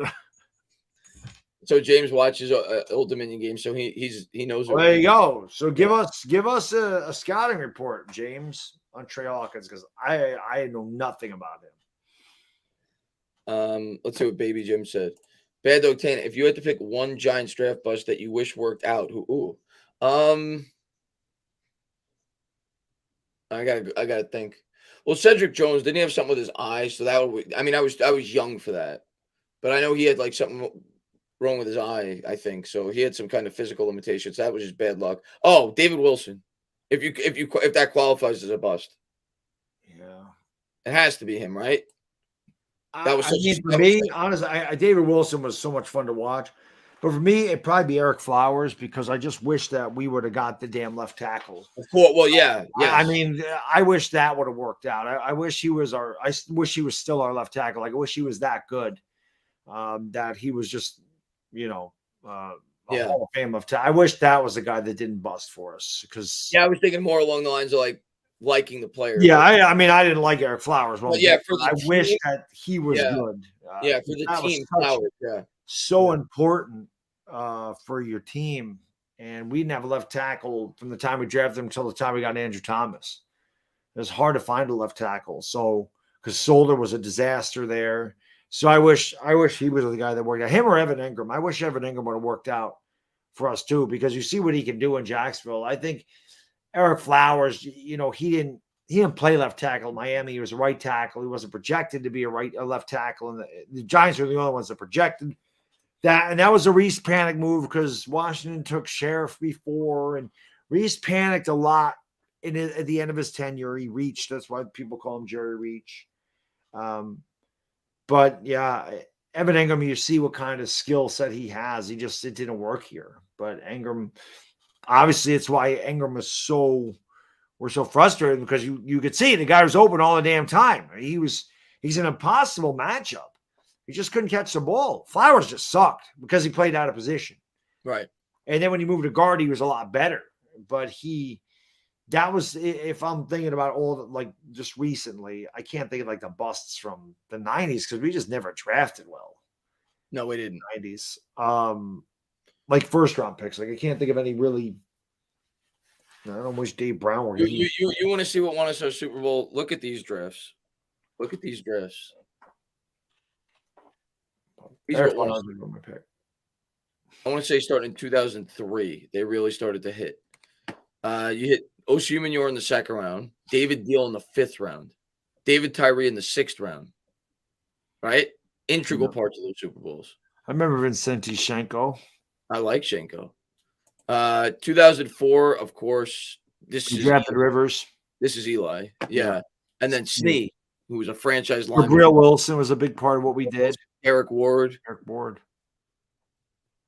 Then you go to 2005. Look at this draft. This is one of the greatest drafts in Giants history because they only had 4 picks. Yep. Webster and no first-round pick. Webster, Tuck, and Jacobs. That's wild. Yep. We had no draft picks because we gave them all up for Eli. That's wild. This is all a Corsi. Yeah. And then 2006, Kiwanuka was a contributor. Cofield was a contributor. Yeah, he was ass. This wasn't a great draft, but they got Jarvis Wilkinson always had a lot of talent, but he couldn't stay healthy. Yeah. And then, of course, the 07 draft, a lot of contributors to that Super That Bowl. was a Reese draft, and that was a good Will one. Smith, Alford, Diassi, Boss, Bradshaw. I liked Michael Johnson, too. He was a good safety, but he couldn't. Again, he was a guy that dealt with injury and then kind of fell off the face of the earth. In 2008, I thought we had a good run. Kenny Phillips that was a shame what happened to him with the knee problems. But Kenny Phillips was really, really good. Oh, yeah. Yeah, he was really good. The 2008 draft was another one that was good. Yeah. Yeah, those were the golden years, man. That's how you win Super Bowls. Like I said, Reese started to fall off. He got Hakeem Nicks in 2009. He got JPP in 2010. 2011 is where I think Reese started to fall off. Yeah.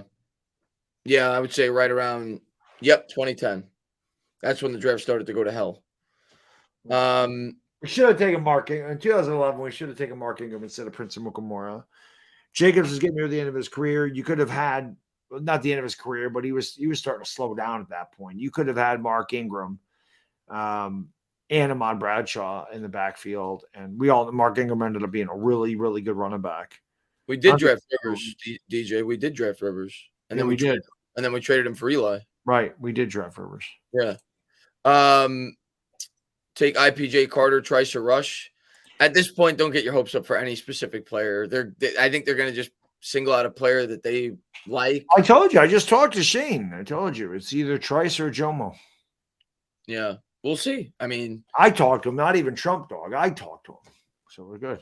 I don't think at this point they're picking for value. They're just going to pick a guy that they like. One big guy agrees. He says 2011 secondary is very underrated. Yes, it was Aaron Ross, Corey Webster. I don't remember if Kenny Phillips was part of that. I think he was, but R.W. McQuarters. Well, that was 07, McQuarters. And now this is a good answer too. Good answers. You both, I agree. Now, what about a Giants free agent bust that you wish worked out? Brandon Marshall. You think about Odell Beckham when he was really starting to, grow. And, we were coming off what was a near Super Bowl type team, we felt like, going into 2017. And then, of course, we had a lot of other injuries on that team, but that's one of the more recent ones that popped in my head.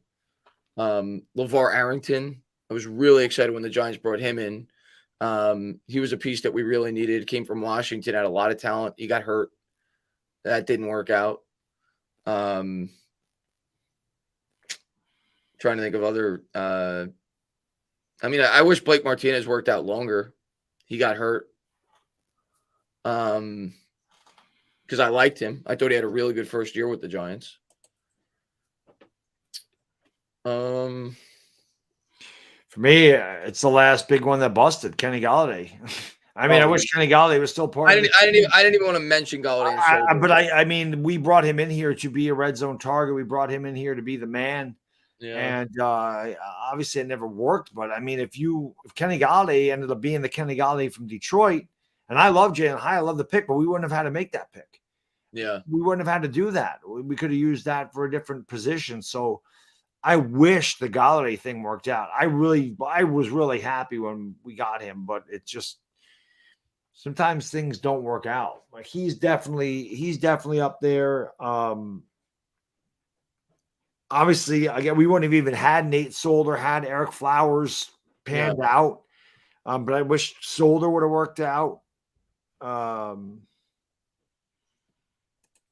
don't know. I don't know if I could say Shane Vereen. That really never worked for us. Shane Vereen, I was actually excited about that pickup when we made it. Because I was like, oh, we have all the pieces. Now we get that pass catcher out of the backfield. And that was a horrible signing. Right. I'm trying to. Yeah, obviously Solder and Golladay. Those are up there. Yeah, those are some off the top. I mean, the Arrington one always stands out to me because that was one I was really excited about when we made it, and the and the Marshall one too, Brandon Marshall. Sweet. Little Bad Dog didn't even come down anymore. I needed to scream today for him to come down here. And my old sit bone says my two favorite free agents, Pierce and Roll. Antrel Roll was Well, great. if you're talking about the best, yeah, you can make an argument. Antrel Roll, you can make an argument. Those are our two best free agents ever. Yeah, Antonio Pierce, that was a really good one too. Plax too. Plax was probably the best. Yeah, and then you got Victor Cruz, undrafted free agent, if that qualifies. And then who else? O'Hara.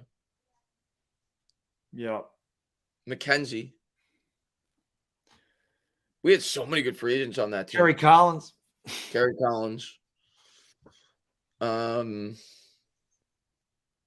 Yeah. The majority of outside of that in terms of the core pieces were drafted, but we definitely had some big.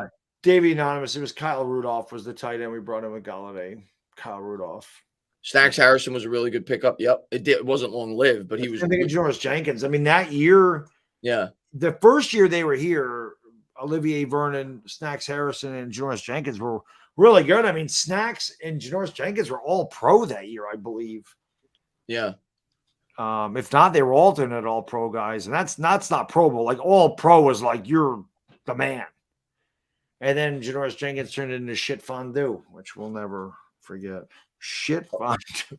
Ogletree was not a good. First off, that was a bad. First off, it wasn't a trade. It was a trade. It wasn't a free agent, but that was bad. JPP. Yeah. Marcus Golden was a decent free agent signing. Yes, he was. More recent one. Golden Tate certainly didn't pan out. He was actually pretty good the first year, but after that, he was garbage. Yeah. And it wasn't a smart signing. Bradbury was really good for the first year. PRC, yes, that's a very good one. Yeah, Dominic Rogers-Cromartie was a good one. That secondary was good, man. We had a good secondary during our championship years. Jonathan Stewart was a garbage one. Oh, he was horrible. You're giving us some of Gettleman's best hits. Oh, that's up there as one of the worst trades. BJ Hill. It was out of necessity, but yeah, it was a bad trade.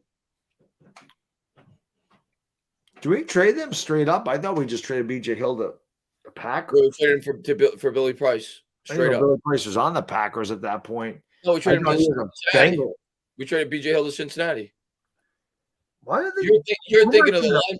You're thinking of BJ Goodson. That's right. That's what I'm thinking of. Yeah, we traded BJ Hill straight up for Billy Price. That was another bad draft pick.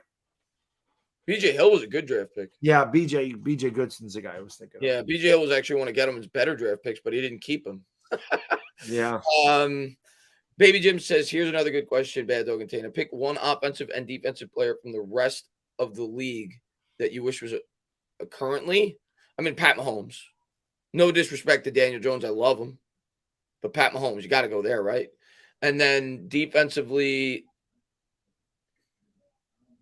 if I'm factoring in age, I actually Sauce Gardner, I think. Yeah. For me, it's definitely Micah Parsons. Yeah, I hate Parsons, though. I freaking love Micah Parsons on the Giants. Yeah. Offensively, Jamar Chase. I love Jamar Chase. Man. That dude is just a freaking beast. I love Daniel Jones rethrowing to Jamar Chase. Yeah, I mean, if we're taking the quarterback out of it, then yeah, I would want like a receiver like that, like Jamar Chase, because the tackles, you got to think we're good. You hope. Yeah, I would like that elite receiver. So yeah, that would probably be my answer too. If we're not including quarterback. Yeah. And just the guy says, can't remember his name. That linebacker from John Beeson. Yep. Yeah, we picked him up for like a year or two. He got hurt. He was always hurt before we picked him up. And actually an underrated linebacker signing that we made that was part of the 2000 Super Bowl team, Michael Barrow. I always liked Michael Barrow. Michael Barrow, yep. He played for Carolina before. He was actually a really good middle linebacker for us. I had his jersey. Michael Boley was a good free agent pickup. For Michael sure. Boley signed some stuff for me at camp. That day, Victor Cruz did it. Oh, I'll tell you another guy I wish kind of panned out with the boy. He used to drive me insane because you have one big game a month and I just feel Ruben Randall. Ruben Randall, man. I thought Ruben Randall was I thought that was such a good pick. I'm like, this guy is gonna tear up the NFL. And man, he pissed me off. Yeah. The guy couldn't catch. No. Yeah, I actually was looking back at Ruben Randall's stats like a couple months ago. Dude. I was looking back at his stats a couple months ago, and I was actually surprised. His stats weren't bad. Because he would have one big. He'd have a game where he had like 9 catches for 134 yards and 2 touchdowns, and then he wouldn't have that for the next 4 weeks combined. It's like, what the hell happened to this guy? So he used to drive me crazy. Yeah, because I'm like, he was so good, but it's like he didn't. His work ethic was. Yeah, no, he was. I lived through Ruben Randall. He's like a gold. He's like a golden case of you can't judge a player by his stats. Yeah. Because his stats weren't awful, but he was bad. So inconsistent. Yeah, so inconsistent. And Rob, man, thank you very much, man. I just got off the phone with Joe Shane. He is drafting my Leon Berger clause to play middle linebacker with pick 243. Nice. Yeah, we're coming up. I mean, at this point, I don't even think it's worth guessing. We'll see what they do. And I told you who they're taking. Who are they taking? Max Duggan. There he goes. Max Duggan went to the Chargers. Yep, there he goes. Back up Herbert. Well, it's good for them. Yeah. I totally would have taken Max Duggan on the Giants. I told you, Trice or Ajomo. That's what he said he wanted to do. Who? Trice or Ajomo. Okay, we'll see. Yeah, the 2 highest guys on the board right there. He's like, we're just going BPA. That's what he told me. I want another Mario Manningham. I mean, he was good. He was definitely good. Yeah, I don't know how good Manningham actually was. I mean, he had the last drive in Super Bowl 46. He was great. He made that. That wasn't even his catch. That was Eli's throw. I'm sorry. Manningham had a big catch against the 49ers too, didn't he, in the championship? Yeah, he scored a touchdown in that game. Yeah, he was okay. He was solid. He was solid. But I mean, God, he should have been better on those teams. He had Victor Cruz and Hakeem Nicks. I mean, he should have been tearing shit up in the middle of that field, you know. Jeff Mendes says Giants' biggest draft bust was one eye Cedric Jones. I mean, you can certainly make the argument. Yeah, he was the 5th overall pick. Yeah. Derek Brown from Notre Dame. That was a big bust. Tight end. He was a bust. We picked him in the middle rounds. He was a bad player. We had a lot of misses in the middle 90s, which is why the Giants were not really good. They were only in games because of their defense. Their defense was really good with Jesse Armstead, Michael Strahan, Jason Sehorn, Keith Hamilton. I loved Keith Hamilton. I loved him. But they just Sam Garnes, I think, was part of that. I don't think Tito Wooten was still there. That defense was so good. It was good, but that offense was horrible. Yeah, the offense was atrocious. They had Danny Cannell, they had Dave Brown. The only decent guy in that offense was Amani Toomer. I mean, Mark Jackson sucked. Chris Callaway sucked. Well, Toomer was a baby, too. Yeah, he was drafted in 96. And we got Tiki the next year. Yeah. Yeah, Tiki and Ike Hilliard were in the same draft. Yeah, Ike was pretty good. Ike Hilliard was a pretty good receiver.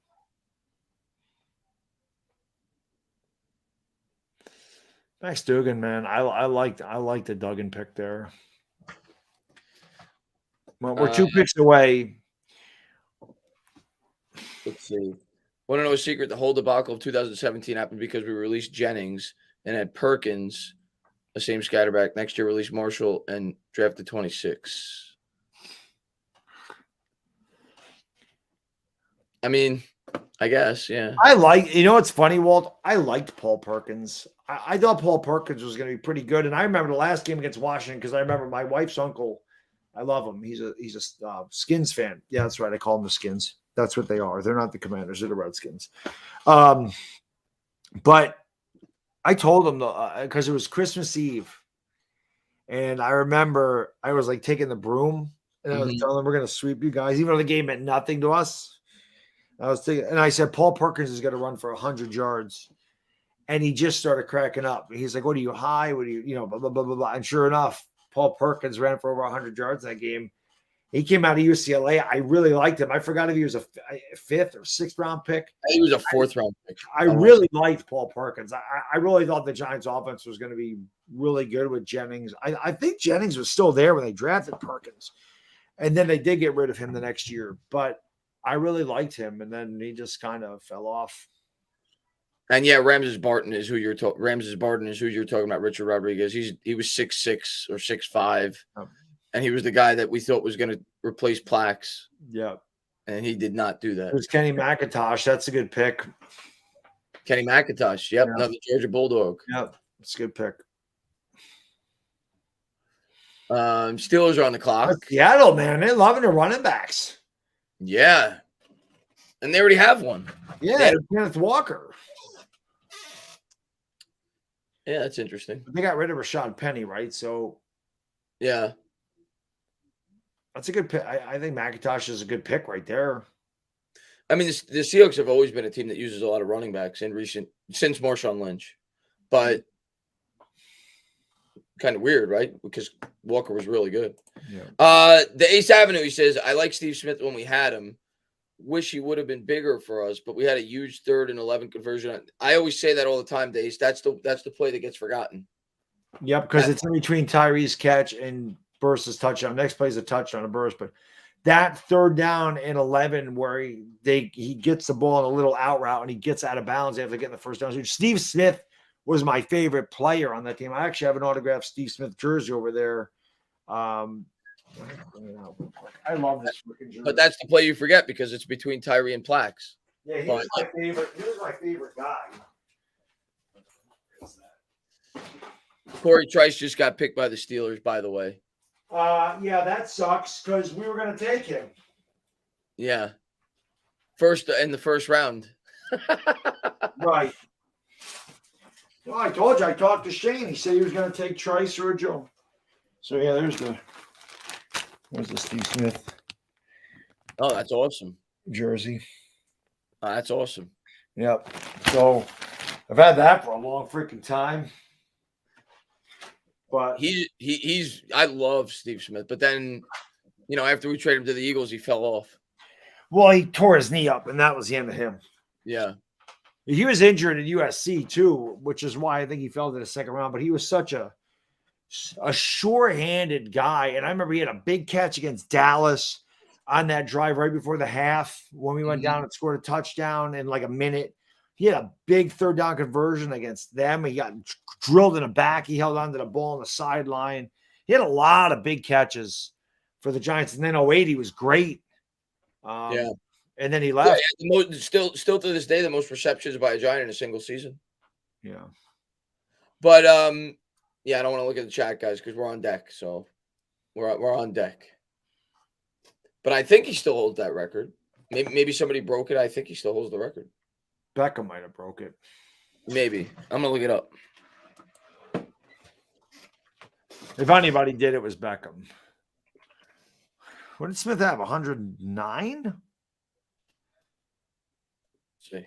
Maybe 107. He still holds the record. Steve Smith. Was it 108, 109? 107. 107. Yeah, Really Beckham good. second with 1-0. Wow. So here's good trivia. Bad Dog. Name Beckham is 3 times in the top 5 or in the top 5. Yeah. Name the three receiving leaders in terms of receptions in a single season by a New York Giants. So 2 of them. Name the third. It's Beckham, Smith. Name the third. Saquon. Yep. Saquon Barkley's rookie year, 91 catches. Yeah. And then you got Victor Cruz, and then you got Imani Toomer. Yeah. So Anthony Johnson just got picked. So Ajomo's, we're going to take Ajomo here, Chris. I talked to Shane. Trice is off the board. So we're going to get Ajomo, guys. We're going to get Ajomo. Ajomo, let's go. I loved Corey Trice at 243. That would have been great. I can't believe he dropped this far. Our picks are going to go in fast. Let's see. I have no idea what it's going to be. Who am I kidding? We'll see. Hopefully it's somebody that we've heard of. But I guarantee it's somebody that they probably brought in for a visit. Matter of fact, I'm going to pull that list up now.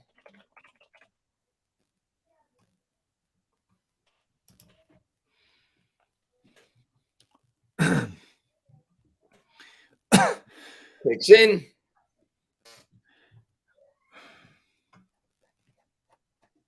It's a Jomo. No, I don't know.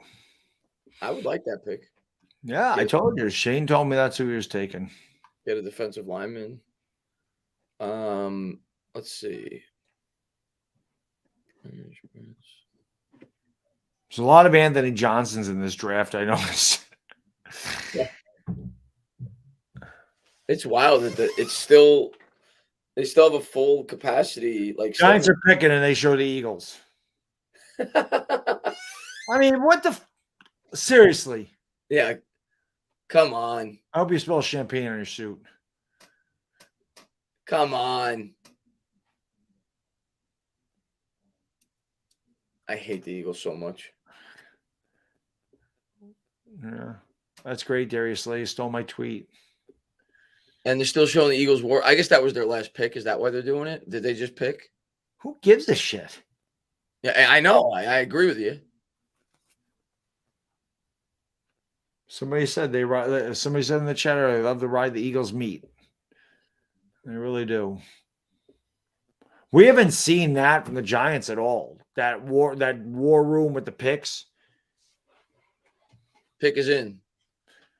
Jomo. Well, that's not it because we just took Trey Hawkins. Right. Who is it? Peter Schrager's like, well, I mocked Jahmyr Gibbs of the Giants.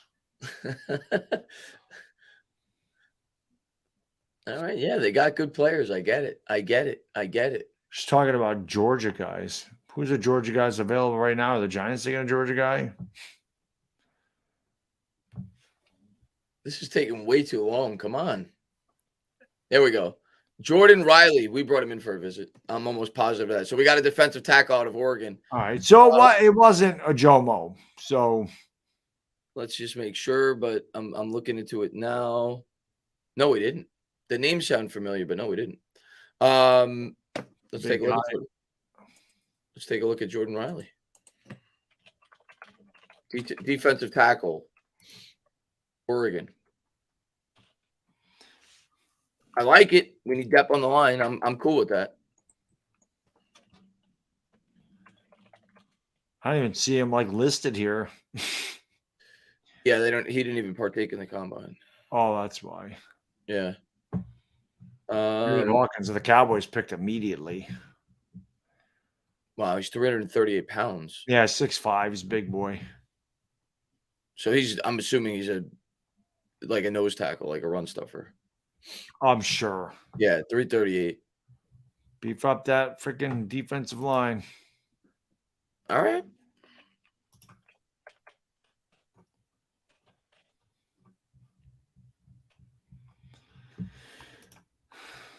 Let's see. There's no quarterbacks left. Tanner Morgan, nobody wants him. He's 340. Well, Jordan Riley's a transfer from Nebraska. Before Nebraska, Riley spent one season at Garden City Community College, appearing in 9 games. He finished 26 tackles, 2 sacks, blah, blah, blah, blah, blah, blah, blah. There's also not much to it. There's not much there. I mean, it's the 7th round, right? Yeah. Let's see what he did at his pro day. There's an article. I will tell you this. With our last pick, we got to get Bumper Pool. All right, let's read this article. We got to get Bumper Pool with our last pick. Draft is a bust if we don't get Bumper Pool. Oregon Ducks defensive lineman Jordan Riley was most likely not on NFL Scout's immediate radar, but after his Oregon Pro Day event held inside their center, Riley might now be a blip on that radar screen. The big 6'5", 338-pounder showed his speed and agility with good times in the 40-yard dash and 10-yard split. So it was a guy that was supposed to go undrafted probably or be drafted right around where we took him, which is what you expect here. So yeah, of course. You got an interior defensive lineman. Yeah. More depth. Yeah, you can just it don't even matter. You can take anybody at this point. Yeah. Well, Jomo might go undrafted though.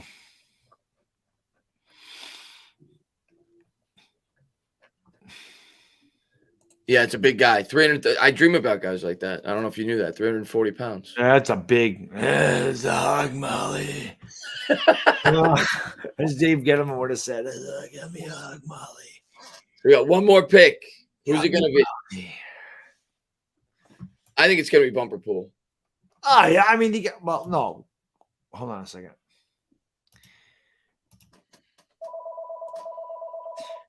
We took one sooner already. We're going to take another one. Michael Turk, our punter. Okay. I know that there's definitely some guys in the chat that were like, let's get Michael Turk. We all know that Scottish Hammer sucks. Bumper Pool. Bumper Pool. Wow, yes. Wow. I liked it. Oh, give me Bumper. He's a bumper. Jesus. That's his highlight. That's his highlight tape. That one hit. Yeah, he's like Rudy. He came in for one play. Right.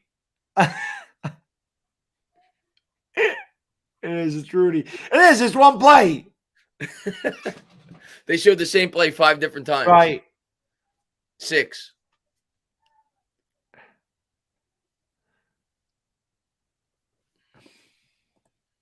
Three tackles, 1 for loss. Bumper Pool. Here comes Bumper. Oh, Jesus. Bumper lays the wood. Bumper's a thumper, baby. Let's call him Thumper Pool. That was violent. Thumper Pool. I kind of like Bumper now. He's a thumper.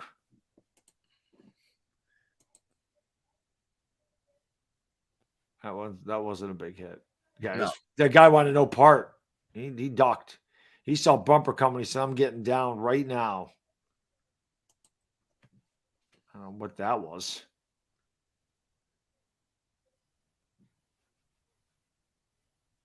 I think Bumper Pool made this highlight clip. He might have.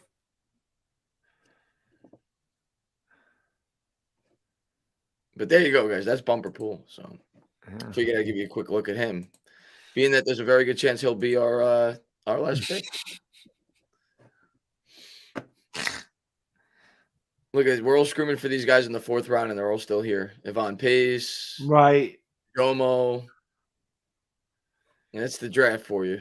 It really is. I mean, it could be medical stuff for why a lot of these guys weren't picked. You get all these guys undrafted, too. There's a lot of. Well, yeah, that's to be honest with you, the undrafted free agent at this point is more exciting than this because after the draft, every team picks up like 10 guys. Yep.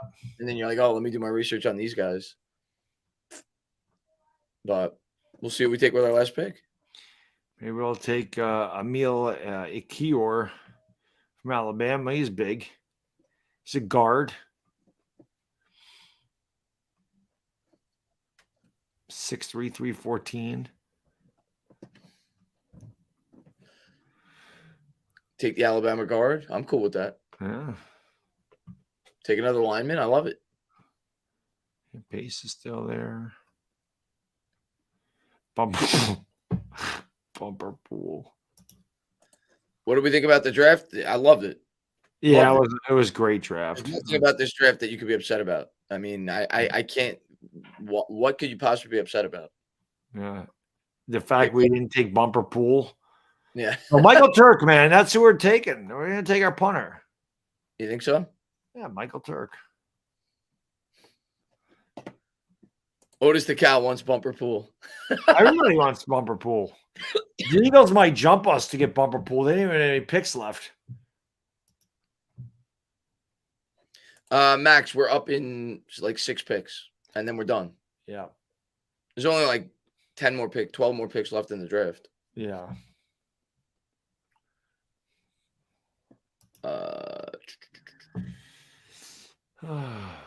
Tyne says don't draft punters.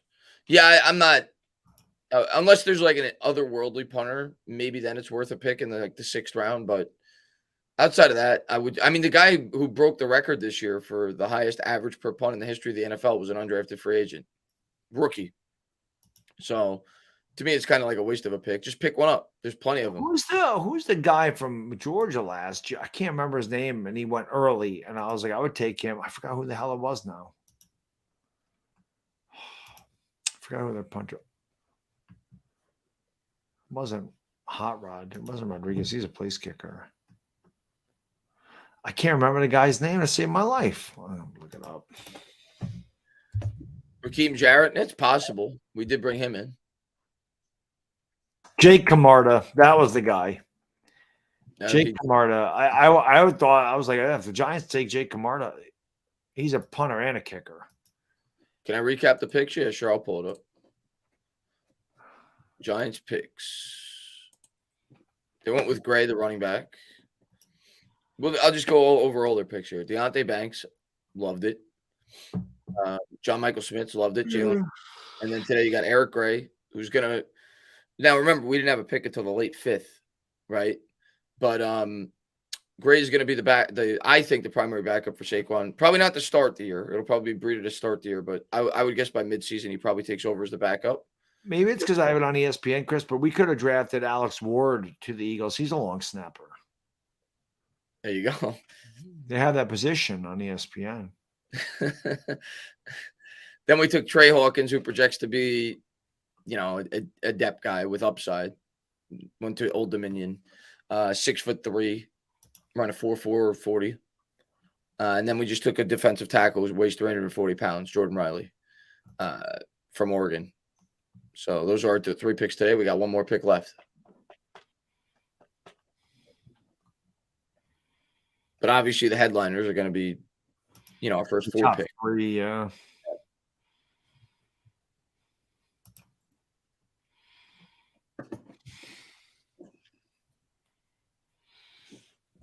Yeah, I mean, Braden Willis. I was going to say the Giants might take Braden Willis. He just went to San Fran. I would say yes to Andre Not Carter. a blocker at all, though. I've seen everybody's been saying Andre Carter, and I would say yes, but why is he still there? There's got to be a reason. There had to be something that popped up on the medical report or something. And at this point, if you're Andre Carter, you'd probably rather not get drafted. Like players that are getting drafted now would probably rather not get drafted. Right. Because they'd rather be able to choose the team they go to. Yeah. As an undrafted free agent, right? Yeah.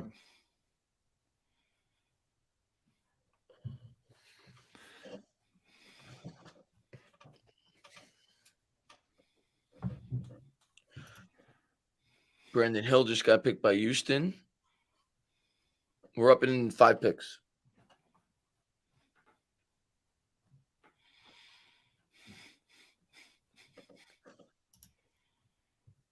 Oh, his military commitment? Is that the reason?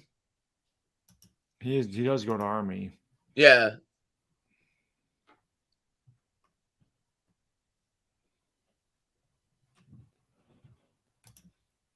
No, we're not going to draft a fullback. Our offense doesn't use a fullback.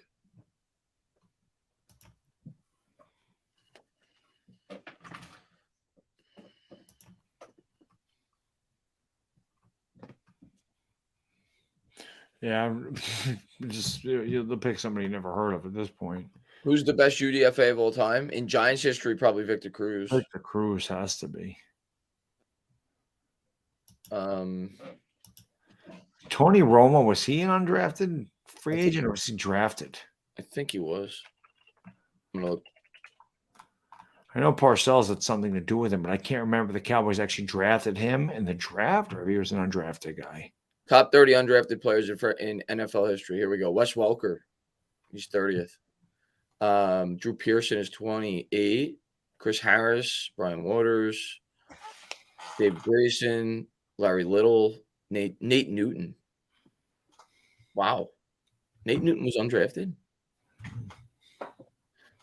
Jason Peters. Holy shit.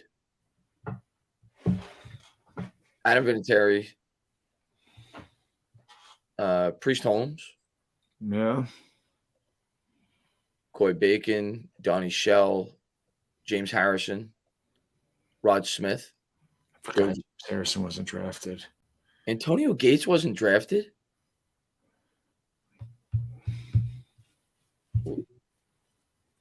Here comes Bumper Pool because the Eagles jumped ahead of us. Tony Romo. Yeah, Romo. I thought he was undrafted. John Randall, Cornell Green, Cliff Harris. A bunch of old timers now. Warren Moon. Well, yeah, I guess because of the USFL. Yeah, he was a CFL guy. Yeah. I mean, if you're going USFL, then it's got to be freaking Steve Young. He was USFL guy. Number 1 is Kurt Warner, XFL. So, Jomo just got picked by the Eagles. There you go. The Eagles took him. There you go. Of course. Why wouldn't they? The guy that all Giants fans wanted. Why wouldn't they do that? Just another defensive lineman. How many? What do they have? Like a roster of 30 defensive linemen? I think they made a mistake though. Like Georgia, like that's burnt orange. Like Georgia's orange. I think they got the wrong school.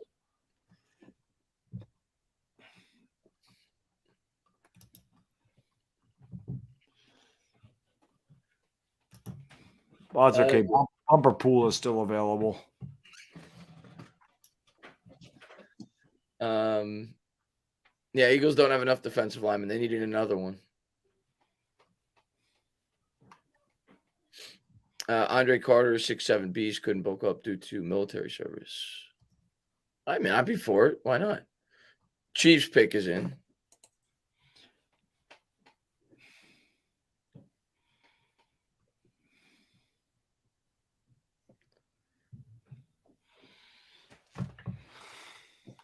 We're up in 3 picks. And then we'll close this out, and I got to go to the bathroom. Yeah. I got to eat. I'm freaking starving, man. Let's see what we got. I got to do. Pace got to be the pick. Henny's calling for Pace. And I was going to do the game tonight, but I'm freaking tired. I want to just hang out with my wife. The Lakers won.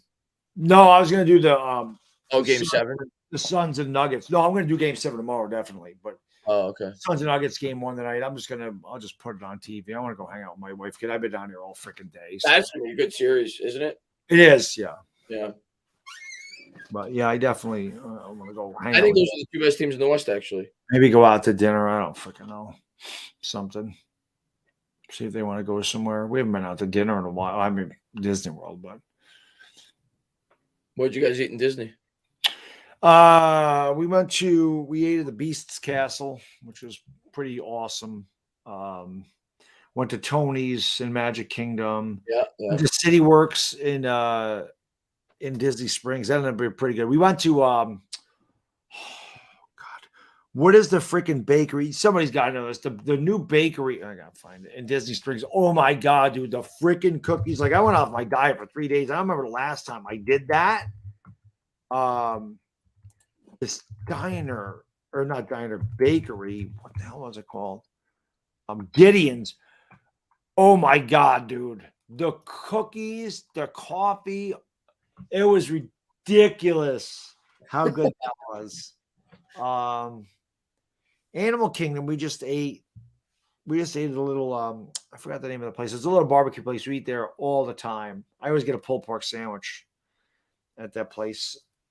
But those are the places we ate. I remember when I went there, I had brunch at the Animal Kingdom. I don't remember what I had though. I don't remember. There's a little place on the it's a sports it's like a sports bar and cafe. I forget the name, but that's right next to the place we stay. I don't remember if it's called All American Cafe or what it was, but that Gideon's Bake Shop, dude. Holy bro, it was good. It was good. They had this like peanut butter, toffee, coffee cookie, banana bread cookie, cookies and cream, chocolate chip. Oh, you get me hungry. Oh, dude, I'm starving. You get me hungry. Elgin says Gideon's is absolutely amazing. So this is what happened. My wife and I, we we got in like a virtual queue at 3:00, and we could get back in line at 7. So during that 4-hour period, we went to the outlets on Vineland Avenue, and that's where I bought some. We bought some stuff when we went there. But we went to the outlets for 4 hours, and then we went back and got in line and waited for probably another hour. You know what I had? I'm thinking of. I mean, It is, baby, and the line was worth the wait, definitely. You know what I like when I went to Disney? The one it's a chain, but whatever. Earl Sandwich. We need to. Oh, Rainforest Cafe is another place we ate. You never had Earl Sandwich? I've never had Earl Sandwich. Where is that? What park is that in? It's in the. It's not actually in a park. It's in like the downtown Disney area. Oh, Disney Springs. Okay. Disney Springs, whatever. Yeah. We ate at City Works. There was a pretty good bar. They had 90 beers there. That's where I had the mother's milk or whatever. And I was talking about that. It was pretty good. I got a. What the hell did I get there? We had chicken wings. I probably got maybe. I love pulled pork sandwiches. Man. Those are. I probably got that there too. Oh, you can't go wrong with a good pulled pork sandwich. I freaking love the pulled pork sandwich.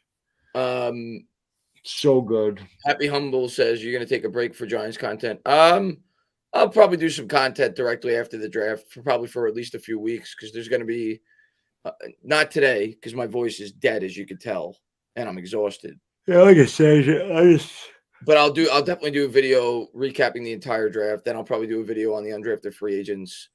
And then there's going to be stuff to talk about shortly thereafter. They're going to be coming in for, their workouts shortly thereafter. So not as regularly as if they were playing in season, but I'll definitely do some Giants stuff.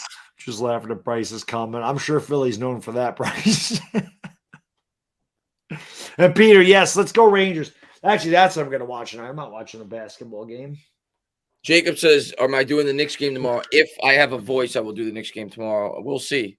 Because this draft takes a lot out of you. Like I said, for me, my voice it's used to it. I mean, I did the draft yesterday, and then I went and did the Laker game. And I was so freaking fired up about the Giants draft. That might be the most energy I've had call the game. Well, yeah, I was so happy with that day 2, dude. I mean, I just could not have went better. And not just day 2, but the fact we got Banks day 1, and then the fact we walked out with Schmitz and Hyatt in day 2, so pumped up. Yeah, but no, I if not game 1, which hopefully I do, but I'm not going to do it if my voice is like this. If it's doo-doo. I'll definitely do every game after that of this series. So I knew I was going to have to do these, so I was like, all right, I'm going to take a break from a couple of Knicks playoff streams because I knew I was going to have to stream all day for the draft. But yeah, game 2 going forward, I'll probably do if I don't do tomorrow's game. Peter says, let's go Rangers. Let's go Roosters, Peter. That's what I said. I'm going to be watching that tonight. I'm not watching the freaking. I want to see if they want to go out to dinner. It seems so crappy out right now. But what time is that game on? Probably 8 o'clock, 7 o'clock. I'll watch that. I'll watch that. 3. Yeah, I'll definitely check that game out. They play 8 o'clock. All right, 8 o'clock. I'll be pulling. See, I want to, I'd like to go out to dinner, but man, 7 o'clock on a Saturday. Everywhere you go, you got to freaking wait. Let's go to like Applebee's. I don't want to waste my freaking calories on Applebee's.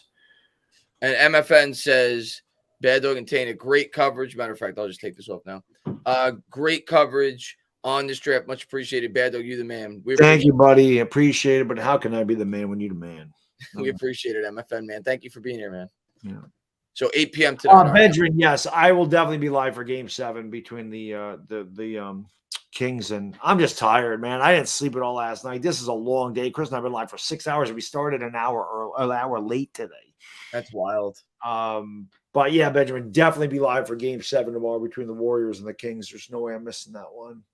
And then the Lakers play Tuesday against whoever wins that. So I'll be ready to go for those guys too. We're on the clock. We went with a linebacker with our last pick last year. Why not again? That's our last pick. I feel like we always go with linebackers with our last pick. Take Bumper Pool. He's a linebacker. Bumper Pool is a linebacker. Give us Bumper Pool. And Bob says, "Thank you, bros. Had a great time. You guys are. We appreciate it, Bob. Appreciate man. it, Bob. Yeah, you guys are the troopers too, man. You've been hanging out with us all weekend. There's my yellow lab. Yeah, thank you, Nick man. Eisen looks just like my best friend, man. If they ever took bumper pool, that would be the most hysterical thing ever. That would be hilarious. And Fabian says, thanks, guys, for the awesome coverage. You guys are MVPs. We appreciate it. Thank you, Fabian. Ellie, thank you. I got to meet Nelly. She's awesome. I always say that whenever I see her. She's awesome. Here we go. Picks in. What are we doing? Bumper pool. Now we're going to take the punter, man. Bumper pool, bumper pool, bumper pool. That would just be so damn funny if they took bumper pool. I want a linebacker, so why not? Jeremy Banks is there from Tennessee. He's pretty good. Pace is still there, right? Yeah. Oh yeah. Let me see who's there. Real quick. I think Pace and Banks are the best two. Let's go back to best available. Pace, yeah. As far as linebackers go.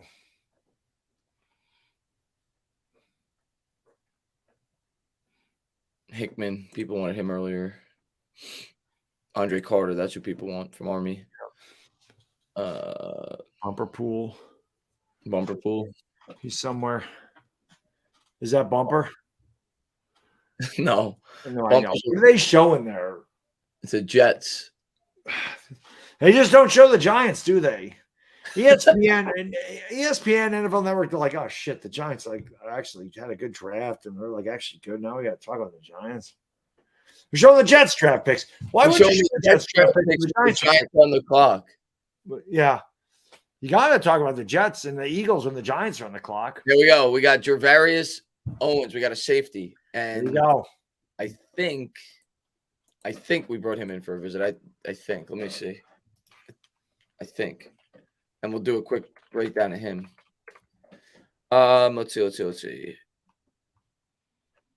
Yeah, but he's another guy. It's not even on the board because none of these guys are going to be here, or a lot of them. 195, 1 interception, 54 tackles. No, it doesn't really say much about Gervarius Owens, which you wouldn't expect. No, we did not bring him in for a visit. 74 tackles, 8 pass breakups out of Houston. Let me see if I can find anything. 37.5-inch vertical jump, 10.5-foot broad jump. Oh, he did partake at the combine. Yeah, no 40, no 10-yard split. Another guy that they went with a high athletic score. He had a good combine. He had an 81 athletic score, which ranked 5th. 11 to 12 games, 54 tackles, 1 interception, 5 pass breakups, blocking 2 kicks. Probably special teamer is why he's there then. Owens started 5 of 8 appearances in 2020, 28 tackles, 2 pass breakups before becoming a team leader on defense 2021, garnering first team All-American Athletic Conference, so ACC accolades, 52 tackles, 4 for loss, 2 interceptions, and 1 return for a score, 3 pass breakups in 14 games, 13 starts. He was a second team All-AAC pick in 2022, starting 12 games, 74 tackles, 1 reception, 8 pass breakups. Owens has the physical ingredients to play safety. The mistakes he put on tape should be a concern, though. His cornerback background shows with the way he matches route breaks from man coverage, but he lacks the field vision and instincts to become a consistent playmaker from man or zone. Owens is is a willing and physical hitter, but he takes suspect angles at a football and has too many missed tackles after the catch and in run support. He has draftable traits, but the issue might be a difficult fix. They had a round 4 grade on him on NFL.com. I think that he is his prospect grade is about 6. And he had an 81 athletic score, which is ranked the 5th best among safeties. So he's probably there for special teams. I'm guessing that's what you're doing with him. We'll look at some highlights of him real quick before we close it out. But I don't think he'll get cut. I think he'll make the team. Probably as like a special teamer though. Yeah. Let's see. I just want to make sure I didn't miss anybody. Thanks for everything, boys. Go Giants. We appreciate it, Kevin. Man. Excellent draft cover. I think I read that one already, but if I didn't, thank you, Terry. I appreciate it. Yeah, thank you, brother. Oh no, I didn't. Oh yeah, I did. I remember Fabian. But Fabian, thank you again. Let me just make sure I catch up here. Stanley says, "Hey, Bad Dog and Chris, I'm surprised with Matt Landers and defensive end Carter and Pace is still on the board."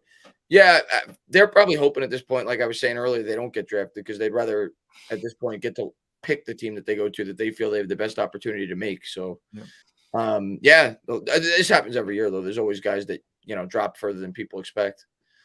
And John says he has tape on YouTube. Yeah, I'm going to check him out in a minute. He's fast.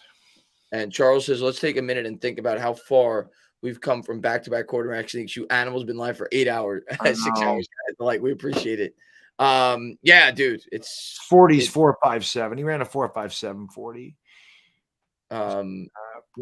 Let me look up some quick highlights on him. 9.5-inch hands, 4.57 40, 3 cones 6.75.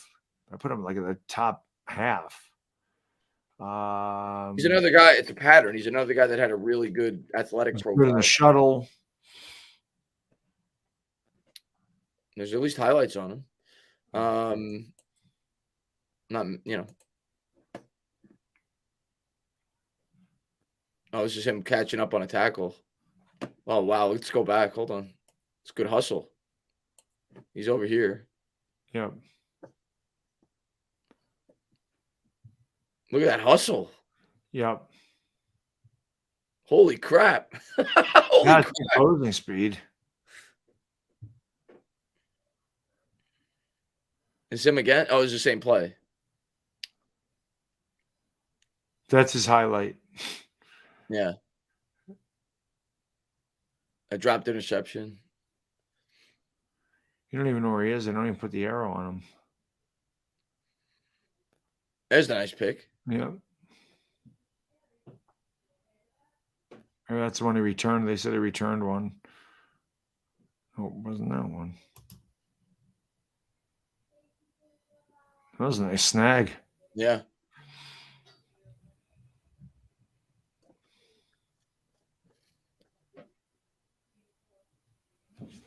It was a really nice play.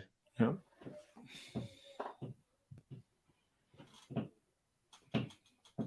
Strip tackle.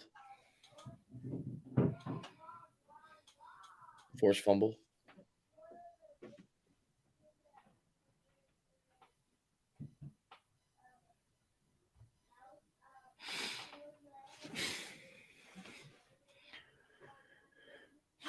Where's that play in?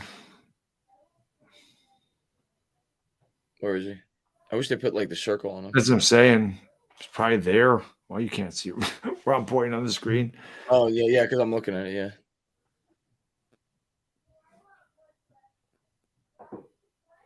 Stripped that out and recovered it. Yeah.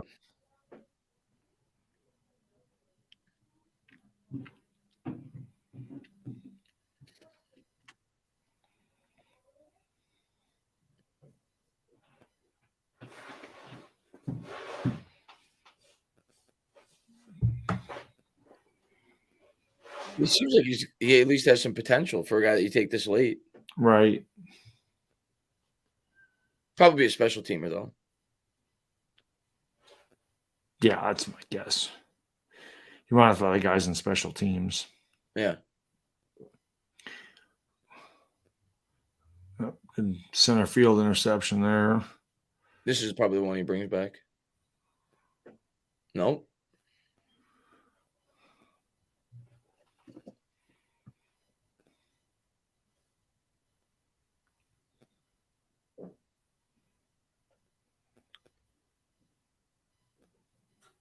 That's the one. Yep, that's the return.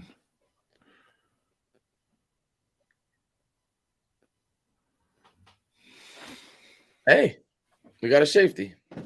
Yep. Giants brought in 3 players in the secondary. They brought in a running back, brought in a wide receiver, center, and an a cornerback. Oh no, I already said that. Defensive tackle. Yep.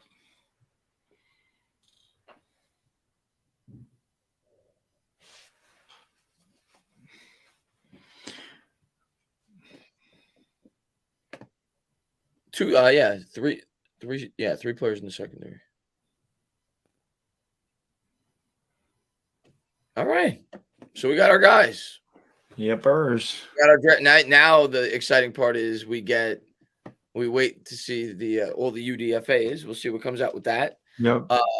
I think they'll probably pick up a quarterback if I had to guess, and we'll see. See what else. But let me just get rid of this. Let me just make sure I didn't miss anybody else. Nope. Okay. And David, thank you very much, man. Do you think linebacker page could be a UDFA that the Giants? Yeah, we certainly could use more depth at the linebacker position. I would be surprised if we don't pick up at least a couple of linebackers. Yeah, for sure. Definitely think we could pick up a couple of linebackers in the undrafted free agent pool. But yeah, we'll find out with that. Probably find that out about. Usually, it's like within an hour after the draft. You get notified about the guys that we snag. So definitely by tomorrow, you should get the full list. And probably have a video on that tomorrow, along with just recapping the entire draft. But guys, thank you guys. I thought it was an A at the end of the day. This was an A draft. There's really, unless you're being a pessimist, there's not much you could really nitpick about this draft. Just reading this. So the LB texted, or he says, just checking out Law and Louis. Louis says some good things for Wells check, but we was handling y'all before we got a quarterback. Lord Brun says, y'all drafted another quarterback because you still don't have one. Good on Sam Howell. G-Man says, thanks, guys, for all your work. Let's go, Giants. I appreciate it, man. Thank you, man. Yeah, thank you to everybody for being here the last 3 days. Yeah, long stretch, guys. Yeah, I got to go to the bathroom. I got to eat. Had a great weekend, though. We'll do it again next year because we're crazy. We are. But yeah, I mean, the Giants filled their 3 biggest needs, and they got a nice running back. And in terms of depth, they got a depth defensive lineman. Yeah, I mean, I like what they did. It looks like they got some at least high upside players in the back end as far as this, the corner and safety. Yeah. So love it. Great day. Great weekend rather for the New York Giants as they build up this football team, and now we'll see a couple more pieces that they bring with some undrafted free agents. Love it.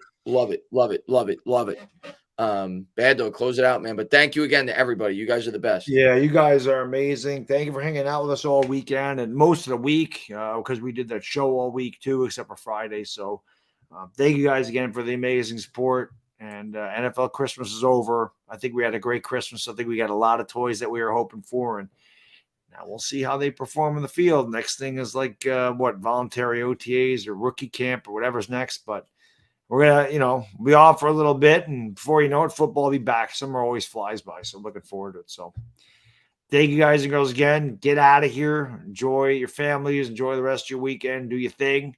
The Entertainment Talking Sports. It might be the Chub Dog. It might not be. Have a great weekend. And we out. Peace. Have a good one, guys. Be good.